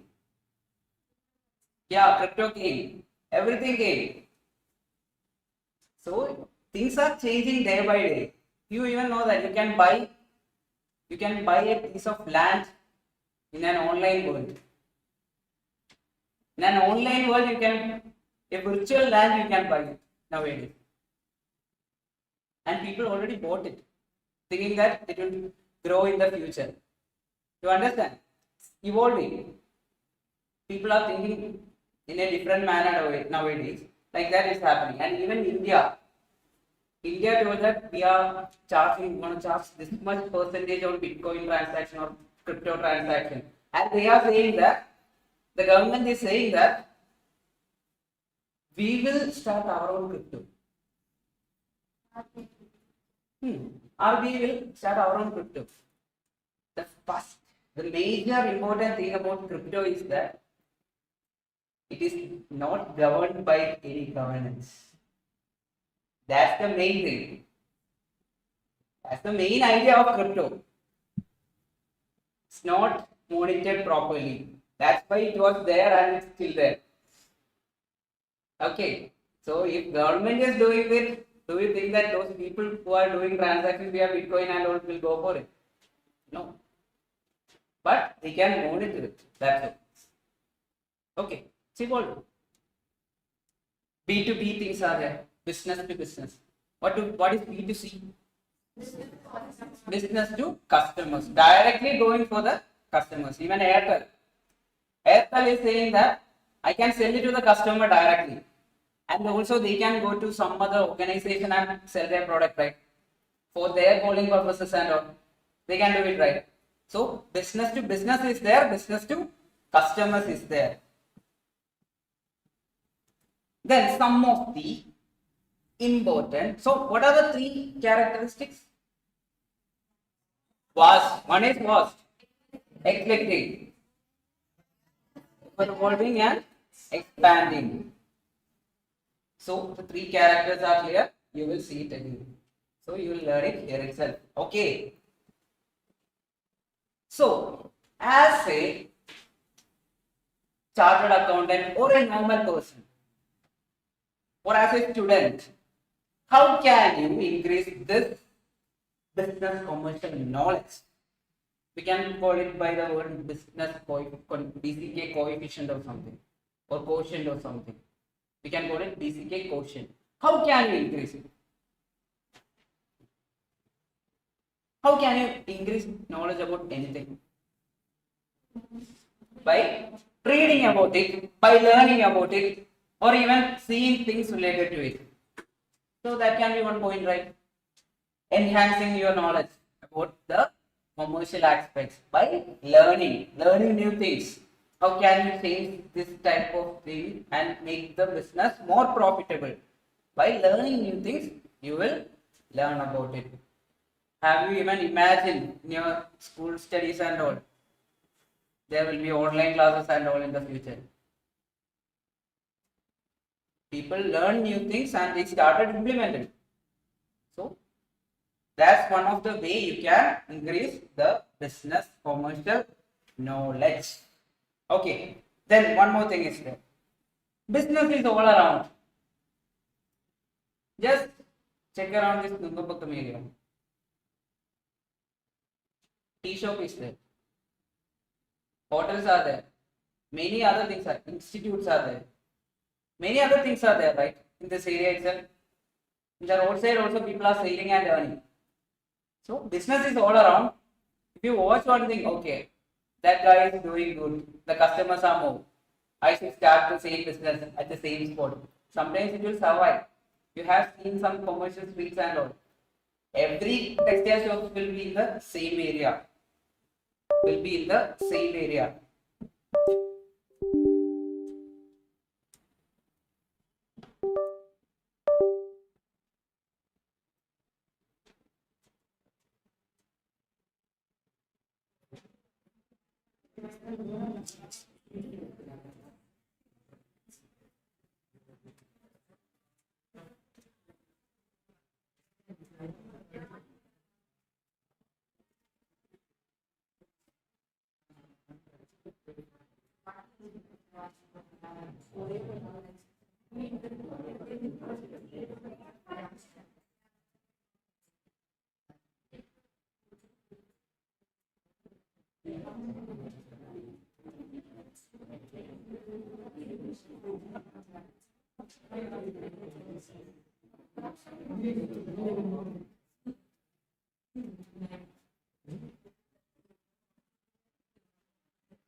So what were we talking about?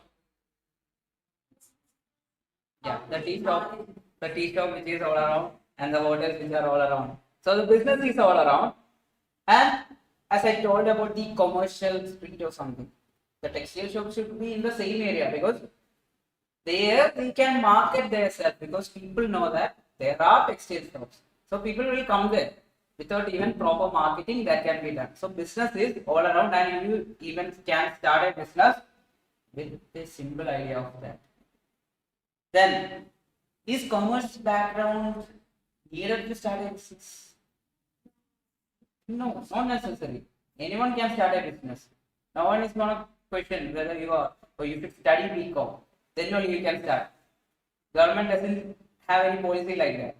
Anyone can start a business without even studying. You can start a business if you have the capital. Okay.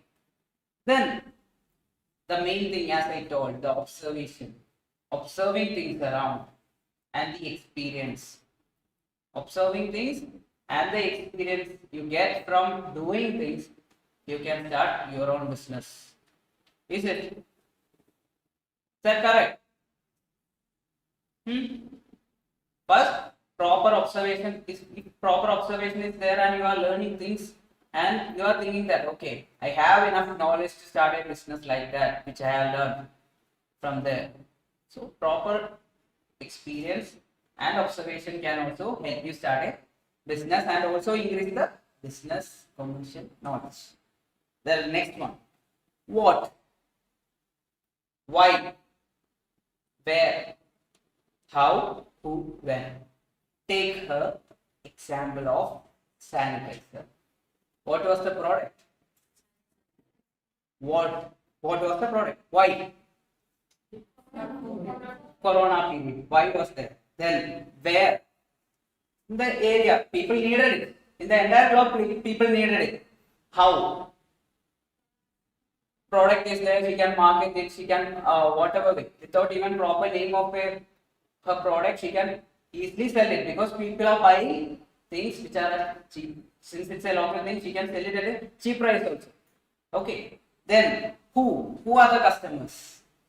Everyone was a customer that time. When was the time? COVID time. So like that you can relate. Now you are getting the point. How can you relate it and learn? Then the last one, practice and improvement. With proper practice and you have started writing or started painting. You started painting in a very young age. You were doing a lot of mistakes, even drawing a straight line. With practice, you learn to draw a straight line very easily, right? That in turn gives you improvement, and in turn, if you are starting a business in the beginning stage, there might be mistakes. There might be mistake for sure. You will find flaws only by knowing the mistakes. Then you can improve on that. Okay. So these are the main things which you can do to improve the business commercial knowledge. Is it clear? Huh? Okay. Okay. Next, we are going to some of the vocabs. This is important. You can write it down. Some of the vocabs.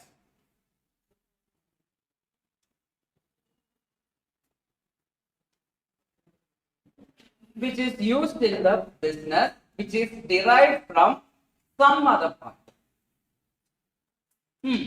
Okay. Have you heard about bull and bear market?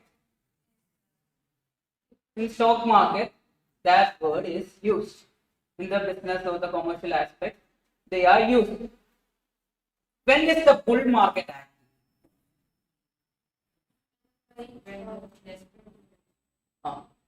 Come on. Price is going high. When so simply how can you explain that? When the stock price is going high, people are still buying it. When the when the price is going high, people are buying it, buying the product. That's an example of the. That's an example. So many issues are there, right? Okay. So even the price is going up, people are buying it, thinking that they can sell it at a even better price. So these people are very optimistic. And this word, bull, is obtained from where? Biology. Where? From where? Originally it's from biology, animal psychology. Just think about a bull. It will be always. How? Can you explain the word? Any word? It will be always very active. It will be always very rusty. It will be going after things. Right? That's the same thing. And coming to the bears. Bears are dull and lazy and all. And it also comes from the animal psychology, from biology. And in the market, these are pessimistic people. What is pessimism? Negative thinking. They are thinking that, oh, if I buy it, it's again going to go down. I don't want to enter. Let me not be a part of it. That's happened during the Corona time. You remember the markets, every markets were going very down. It was going so down. And those who bought at that time, it's very high right now. And even the mutual funds are also very high because we got a lot of quantity at that time for the mutual funds and even the stocks. Some of the stocks are 10 times the price value compared to the Corona time. Okay, like that. Then strategy. Where have you heard it? Many places you have heard it now. Strategy is used everywhere. In businesses it's used, in sports, in whatever, everywhere it will be like, oh, that's my strategy. Even to kill a person, someone will be like, okay, it's my strategy to kill that person. So it was originally from the military. Okay, it was derived from military. Now it's being used in the business also to form a particular strategy to sell the product or even to produce the product that is used. Then logistics. See, from the military only, it is originally originated or deciphered from the military part. Then logistics part is involved in what part of the business? Transportation. Okay. There was a time when vaccines was found, right? Then cold logistics, frozen logistics. So vaccines were transferred in a way that they were stored in cold medium. So those industries had a very high hike because that can be only transported in that manner. But local transport, think about local transport, private buses and all. Were they there? No. It can impact both the ways. Okay. Comparatively, this logistics, it was derived from military and it was used in this business commercial knowledge aspects. Okay. Till now everything is fine.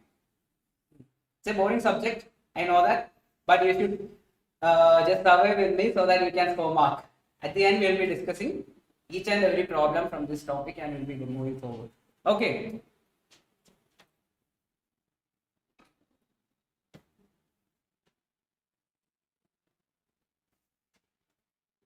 So, let us go to two types of human activities.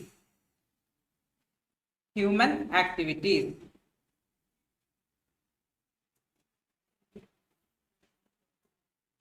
It's important.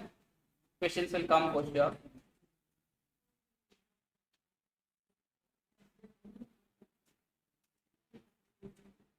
I am saying questions will come for sure only because in some year from this part will come.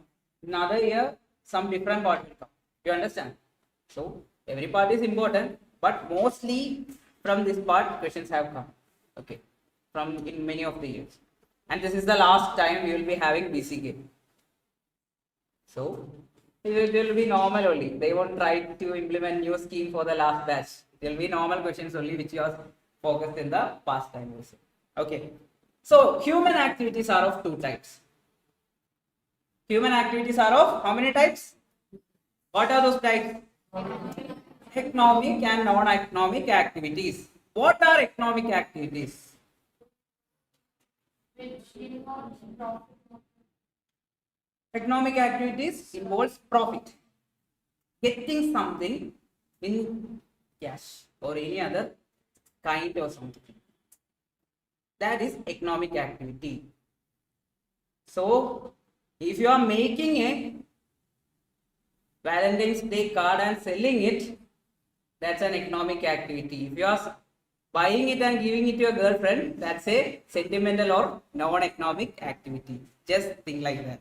Okay, then what is the purpose of economic activity? What will be the purpose of an economic activity? Earning money. That's the main purpose. To earn something from it. That's the purpose of the economic activity. From the word itself, from the name itself, it's clear. Earning money. To earn income. To create wealth. To create wealth for yourself and for your family. To create wealth. Coming to the non-economic activity. To obtain emotional benefits. To get love. To get peace. To be calm. Like that. Even going to a temple. You are expecting something. You are just expecting the emotional support. Right? So it's an non-economic activity. Then to gain psychological satisfaction. Psychologically you should be satisfied. That's a non-economic activity. That's the purpose. To satisfy human needs. To satisfy human needs. Human needs are only satisfied with money, right? Still it comes under non-economic activity. Then people can think both rationally and irrationally. Huh? Rationally and irrationally. So economic activity comes under this rational way of thinking. They are rationally thinking and they are getting into a purpose. Economic activity comes under this rational. While the non-economic activity comes under the irrational way of thinking. Thinking that, oh, that girl will fall for me. Hope. Something called that sentimental thing, that psychological thing. That comes under this non-economic activity. That's the driving factor for it. Then contribute to. What all contribution does a economic activity make or give? What all contribution does it give? Think about an economic activity. Think about a sanitizer company. She is producing it and selling it. A movement of goods is there, right? A movement of goods. What in turn will happen? Exchange of money will happen at the end. Exchange of economy will happen. So the purpose is to first exchange of goods and services will come in there. Okay. Then increase in productive activities. Something productive. Here in business, what is productive? Earning something out of it is called productive. So an economic activity is always productive. Then lead to increase in personal income. Is it? If profit is there, will it increase the personal income of the person? Is it? Yes. If profit is there, it is. If it is a loss. Now we are only talking about the profit because we are considering business as a profit making thing. We are thinking about the profit part of it. Okay. Then coming to the non-economic activity. Does it contribute to the movement of goods and all? No. Does it involve earning wealth and all? It will get you satisfaction. That's all. Then do not lead to increase in personal wealth. Economic progression doesn't help in any of this. That's the matter of non-economic activity. Now, examples for economic and non-economic activity. Can you suggest something? If you got the idea, you can easily say some of the examples, random examples, not which is mentioned in the PDF or the PPT. Some random example. Doctor, okay, he's earning. So it's an economic or non-economic activity? Economic activity. He is treating his son or daughter. Is that an economic or non-economic activity? Okay. It can be both ways also, but we can consider it as a economic activity. Then any other thing? Yeah, that's a non-economic activity based on sentiments. Then cooking food by, okay, then what did you say? Business is a economic activity. And that's why we are studying it here. Okay, yeah, perfect.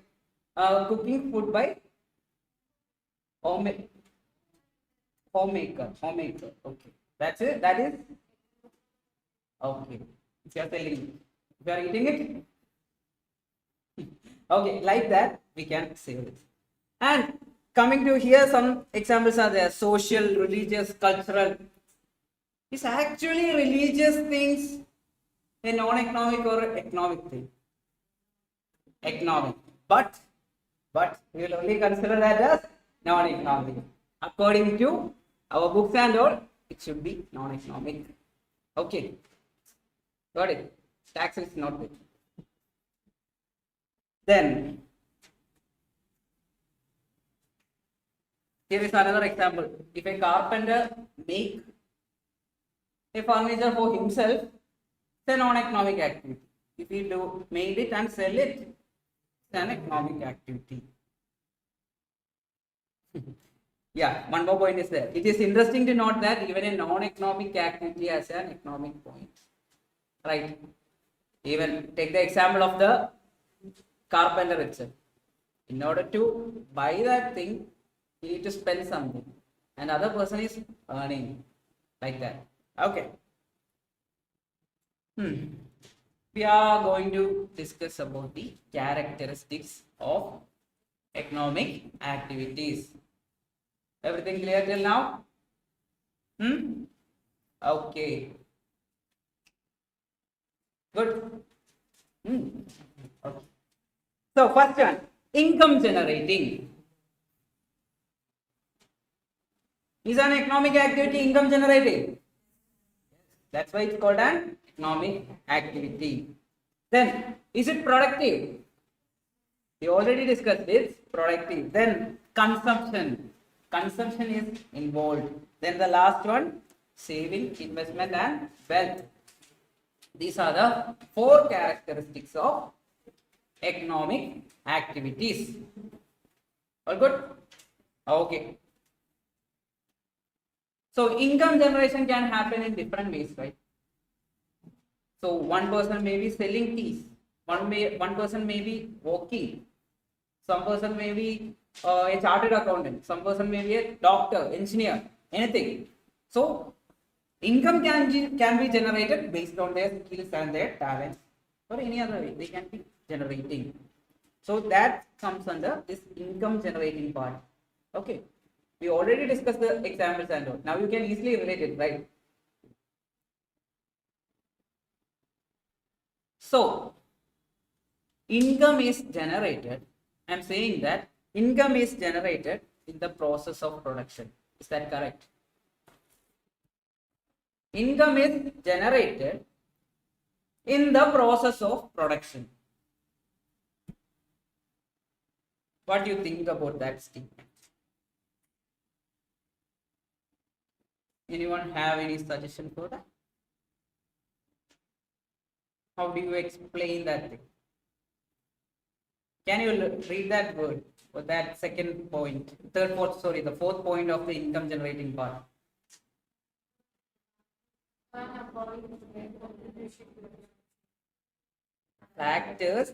The factors earn according to their contribution to the production.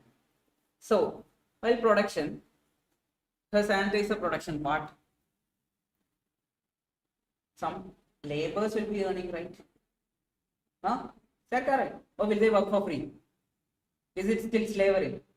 No, they won't work for free. Then she's buying the resources from some other companies. Are they earning? Many people are the logistic team who bought the resources to that side. Are they earning? Yeah. So income is generated during the production part also. Just keep note of that. Okay. So the productive part. After the production, the exchange of goods and services happen, right? Huh? After the production, the exchange of goods and services happen. Is that right or wrong? She produced the sanitizer. Should it be stuck there? She is going to distribute it. Distribution ends with someone collecting it. So when exchange happens, right? Exchange happens if this product is stage. So question, at what stage the exchange is going to happen? The productive character of this economic stage. Okay, productive character. Then the consumption part, last one. After the exchange, finally, the customers are coming into play. After the exchange, the customers are coming to play. Where? In the consumption part. The consumption part, the customers are coming into play. Will consumption involve economic activity? Is that a character? Yeah, how? Buying happened there. Buying, the last final buying happened there. Then the final and the most important thing of any humans are concerned about any economic activity. Are you just living the moment? Everyone will be saving something, right? The saving, investment and everything comes under the last part. After earning something, they are consuming. Just take me as an example.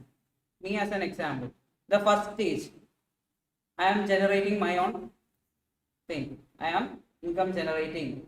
Then the productive part happens. The things are getting distributed. Then the consumption part. After distributing and selling everything, I am buying things. At the end, there is some amount left which I am using for the investment or saving. Okay, you got it? Just think that. Take your example and learn it. Rather than just going to the book and reading it, will be like you will be spending one day with one page. That's the first part of this BCK. Written like vast. BCK, like BCK, the book is also written vast. Okay, so just take examples and try to relate it.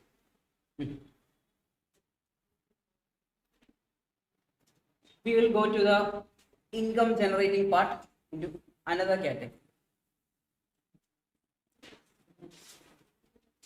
So characters are first one is income generating, second one is, third one is consumption, and the last one is saving.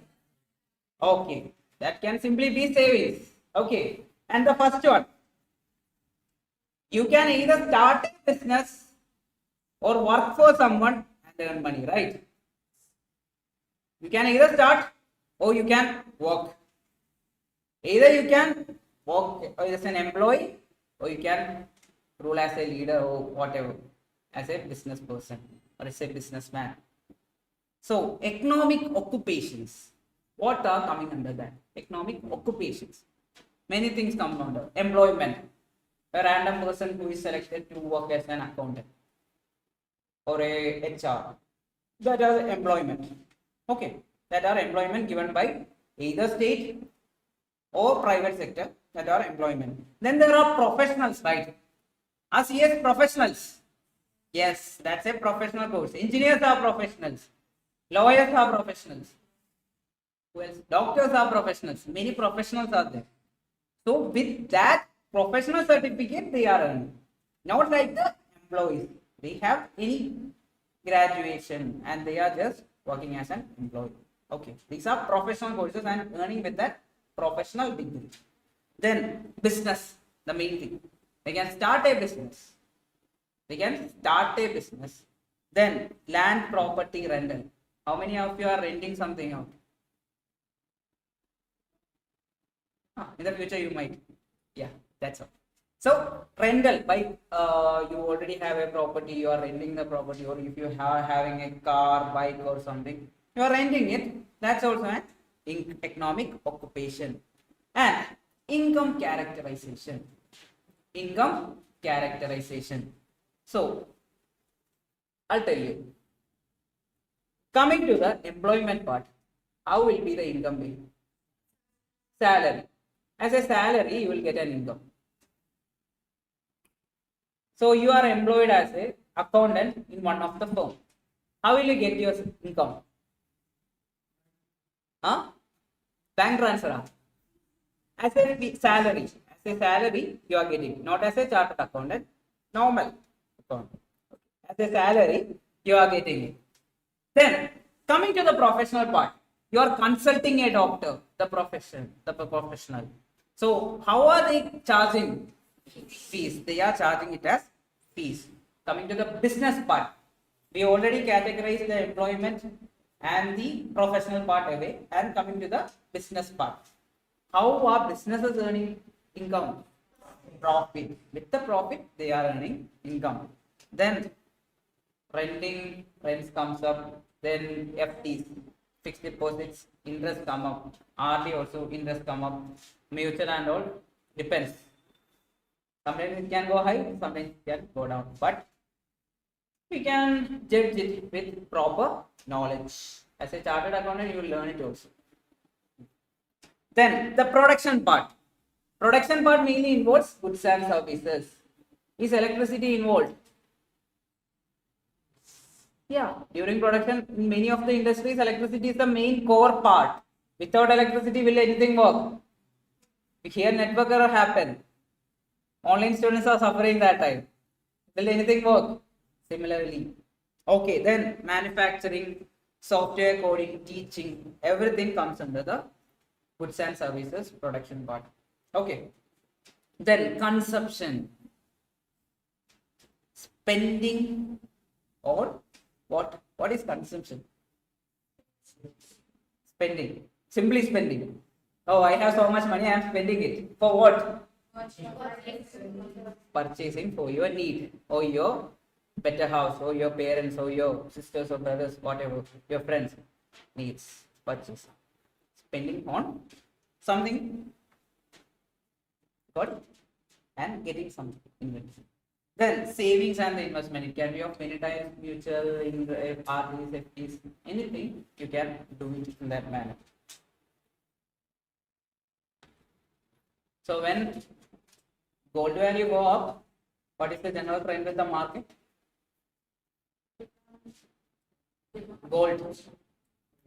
Gold goes up, then the stock market, what will be the case? Increase or decrease? Any guess? Usual trend. I am not telling you about the regular trend. Where usually when gold price go up, stock price will go down. That's the general trend. Okay. So some people are like, oh, the stock is going down, let me sell it off and I'll buy gold. The gold price will go up like that. After proper market learning. That's also a part of BCK. Knowing the business commercial aspects. Okay. So business has three kind of definitions. We can say that three kind of definitions. Simply I'll say that way. I can either consider it as a broader aspect, then maybe a medium perspective, or a narrow perspective. Broader perspective comes with considering everything. Till now we were discussing about the broader perspective. Till now we were discussing about the broader thing. From the production to the marketing to the selling to the consumption part and the profit involved. Till now we were discussing about the broader perspective of the business. You got the idea? Why it was a broader perspective? Broader perspective? Yeah, we were discussing it as a vast thing. The entire thing, the buying of raw material to the last stage. We were talking like that. And usually businesses are talked about like that only. It involves buying goods. Then only we can properly arrange everything properly, right? To the every stages. But I'll tell you something. Farming is done in the country. Is there any tax slab on farmers? Any farming things? No. So is that an economic activity for the country? How will the country earn? By? Okay, that can be done. But think in the country perspective itself, within the country itself. There is no tax on the production done by the farmers. If tax is not there, how is country going to?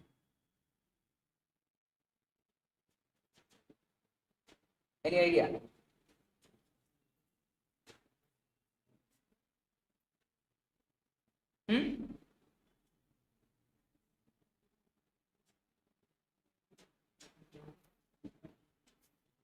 No idea. Okay.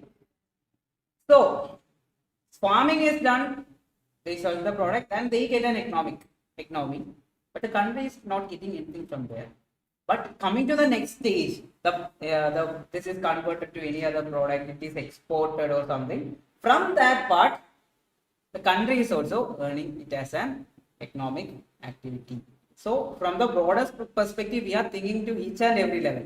Some part may not be economic for the country. Some part will be more economic for the country. Like that also, everything comes under this broader perspective. Okay, is it clear? No, it's not clear. So, yeah, I just told you that we are not the farming is done, the farmers sell the goods and no tax is collected from them. So is the country earning something? No. But so that can be considered as a non-economic business activity at that time, right? For the country, not for the farmer. We are talking about the country at that time. But coming to the next stage, these products are transferred to some other product, right? Rice is what made to rice flour and it is sold. That time tax is getting, right? Or is it when it get exported to other country? That time the country is earning more, right? That time. So coming to each part, at some part it may not be economic for the country, but various part will be economic. That's the broader perspective of the business. Sometimes it may not give anything, but coming to all the parts, it will be productive, profitable. Now you got any doubt from this part? Okay. Then coming to the medium perspective.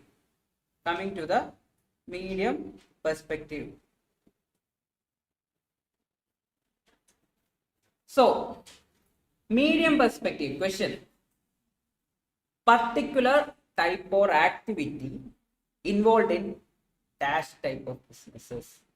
Some kind of businesses will be there along with retail business will be there or something like that it will be there and you should choose it. So if you read it properly from this PDF, you can answer the question, right? You got it?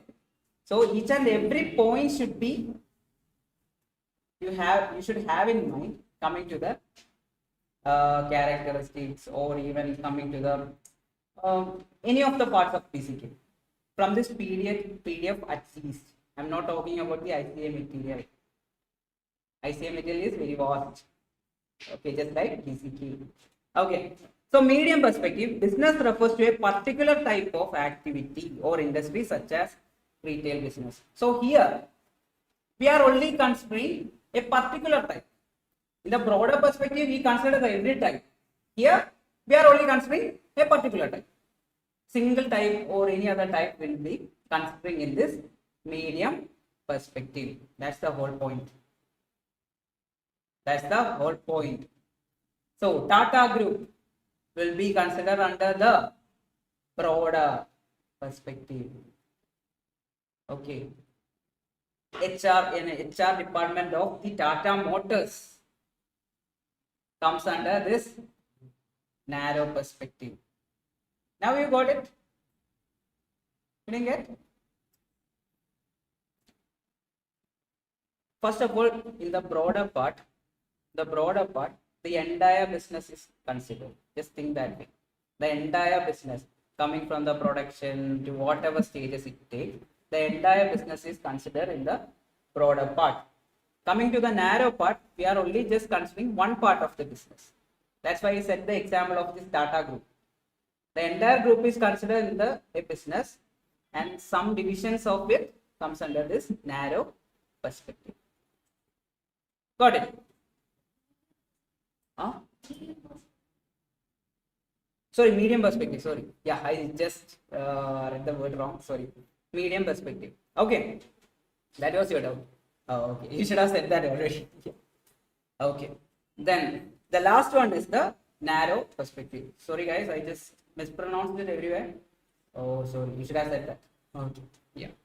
So the last one is narrow perspective. Narrow perspective is one can just work and earn, right?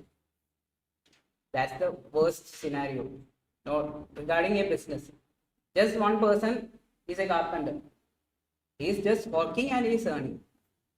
So, can that be considered as a business as a whole? But that can be considered as a narrow perspective of a business. Okay, that's the thing about the narrow part. Okay, got it. So what are the three perspectives we have learned till now? Broader, medium, and the narrow. Broader comes with the entire things. Complete business we are considering. The medium part, we are considering particular part of the businesses. And in the narrow part, we are even going down. Okay, that's the thing. All good? Any doubt till now? Okay. Any doubt in the last row? Any doubt online? Just ask me if any doubt is there. Just clarify and Can we continue? Good.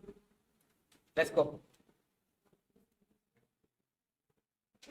Now we are going to consider the difference between business, profession, and employment. So you know about business. What is business? Huh? Okay, you already know about it. We learned it already. Then coming to the profession part. Who are the professionals? Example? CA, lawyers, engineers and all. Then coming to the employment part. Some of the regular employees can be considered under this employment part. How does a business earn profits? How does a professional earn? And how does an employee earn? So these things are already clear. Now we are going to some more specific aspects. So how is this business established? Mode of establishment of business. She decided to start the sanitation industry. Who decided? The entrepreneur. She decided it. She is the entrepreneur here. So the mode of establishment is entrepreneur's decision. Is that clear? Coming to the profession part. How will a person become a doctor? After studying and all. Even after studying, after the granting of the certificate or the professional degree, only he will become a professional, right? After studying CA for long years and after completing it only, you will become a CA, right? So after having that entire thing with you, or the validation from the governing agency, then only you will become a professional. That's how a professional is established, or the mode of establishment of a profession happen. The last one, employment. I am saying that you are appointed. I am saying as you are appointed as the HR of this company. So how is that established? By sending an offer letter, right? Just sending an offer letter, an appointment letter, or anything. That's how it's established. Next, source of livelihood. We already told. What's the source of livelihood of a business? Profit. What about profession? Fees. And what about employees? Salaries. And qualification. As I told before, do you need a commerce degree or any degree to become a businessman or a business person? No. But what about the professional part? Yes, there should be. And what about the employees part, employment part? Yeah, required qualification, not the minimum qualification. The required qualification as per the offer letter or something, that should be there. Then, what will be the ethical guidance of a business? What do you think? How will be a business be guided? I told you about the Tata consultancy. That based on Ratan Tata's ideologies, they were moving forward. So, based on the founders, or based on the CEOs or the main person's ideology, the business will be going on. That's based on the ethical values of the founder's value or the ethical values of founder. Okay, next one. So, doctors, there are many professional things for professional codes.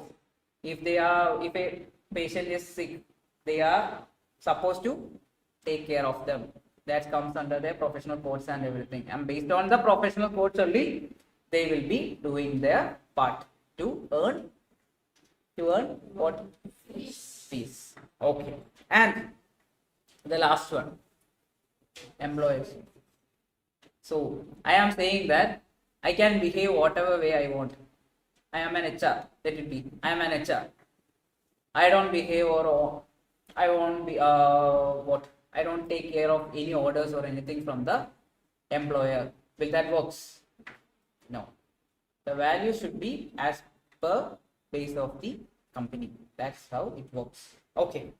And investment. How much investment is needed to start a business?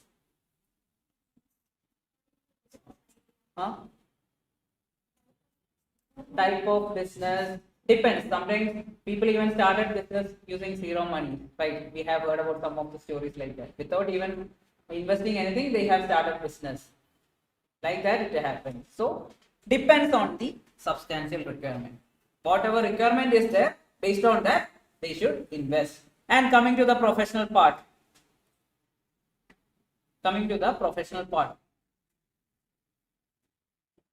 Any idea?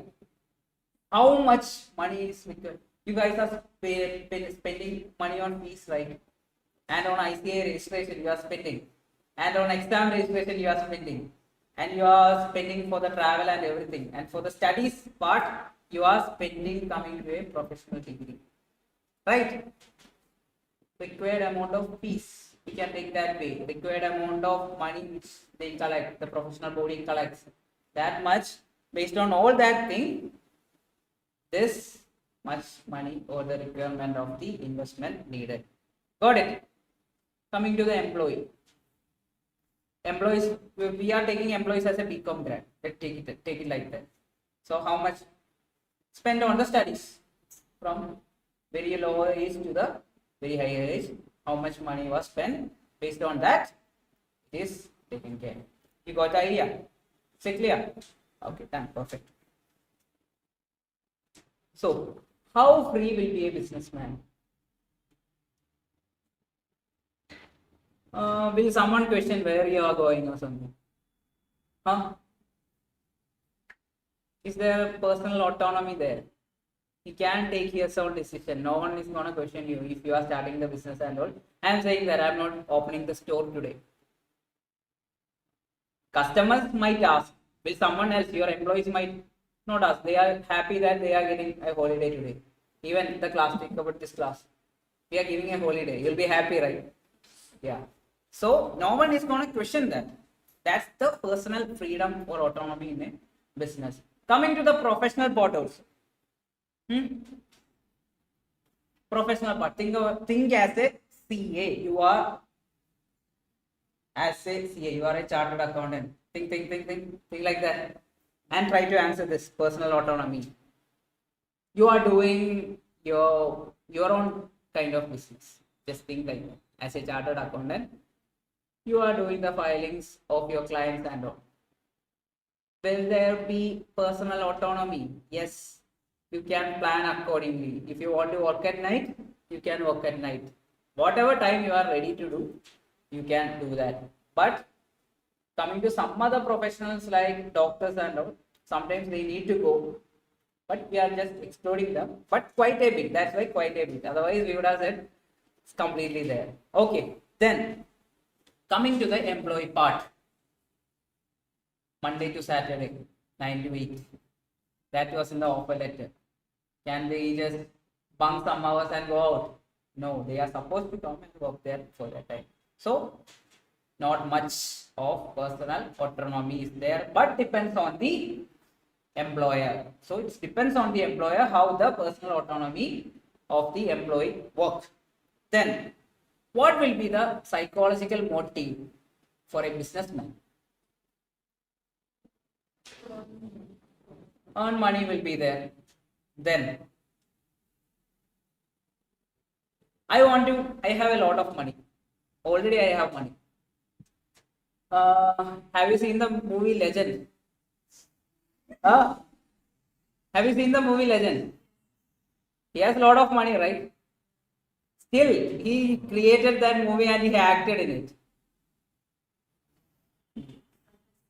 And he even pay people to watch the movie and to promote it.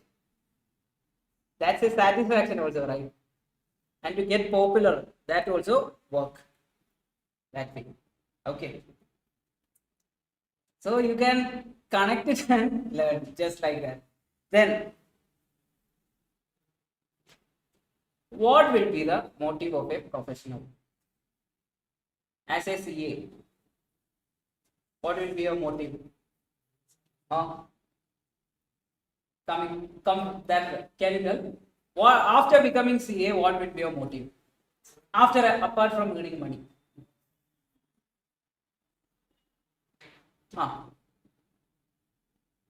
No, nothing is here. And why are you becoming CA? Only to earn money. Okay. Then you can earn money some other way also, right? You can only become CA and earn money.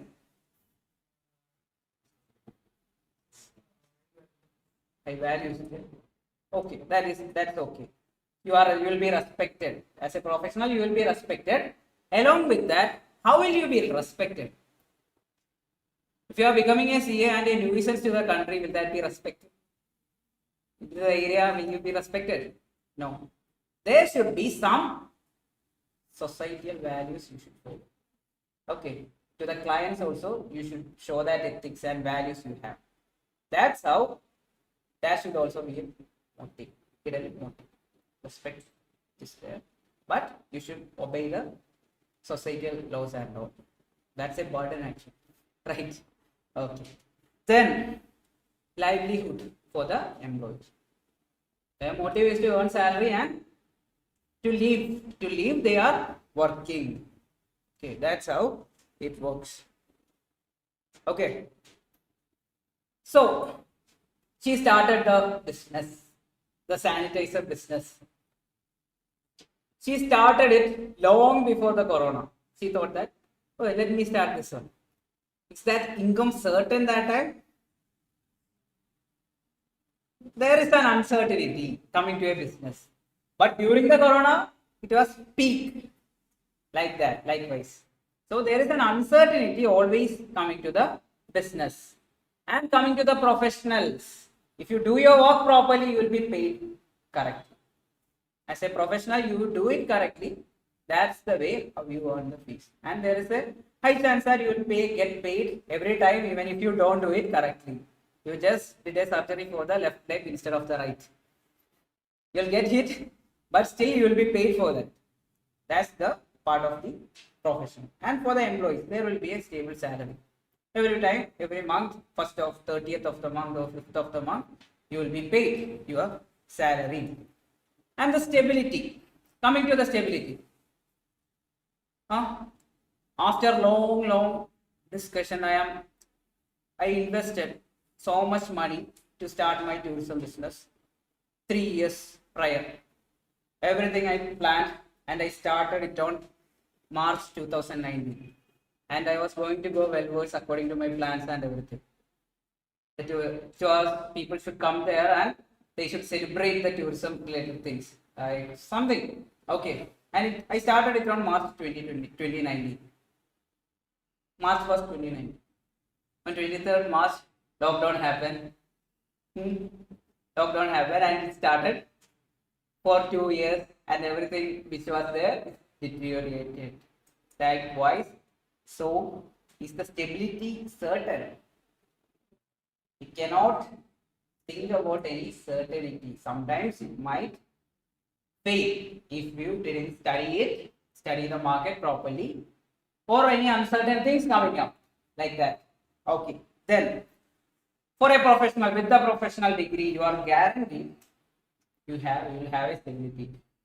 Even after becoming a CA and you don't want to do anything at all, still there will be people looking after a CA.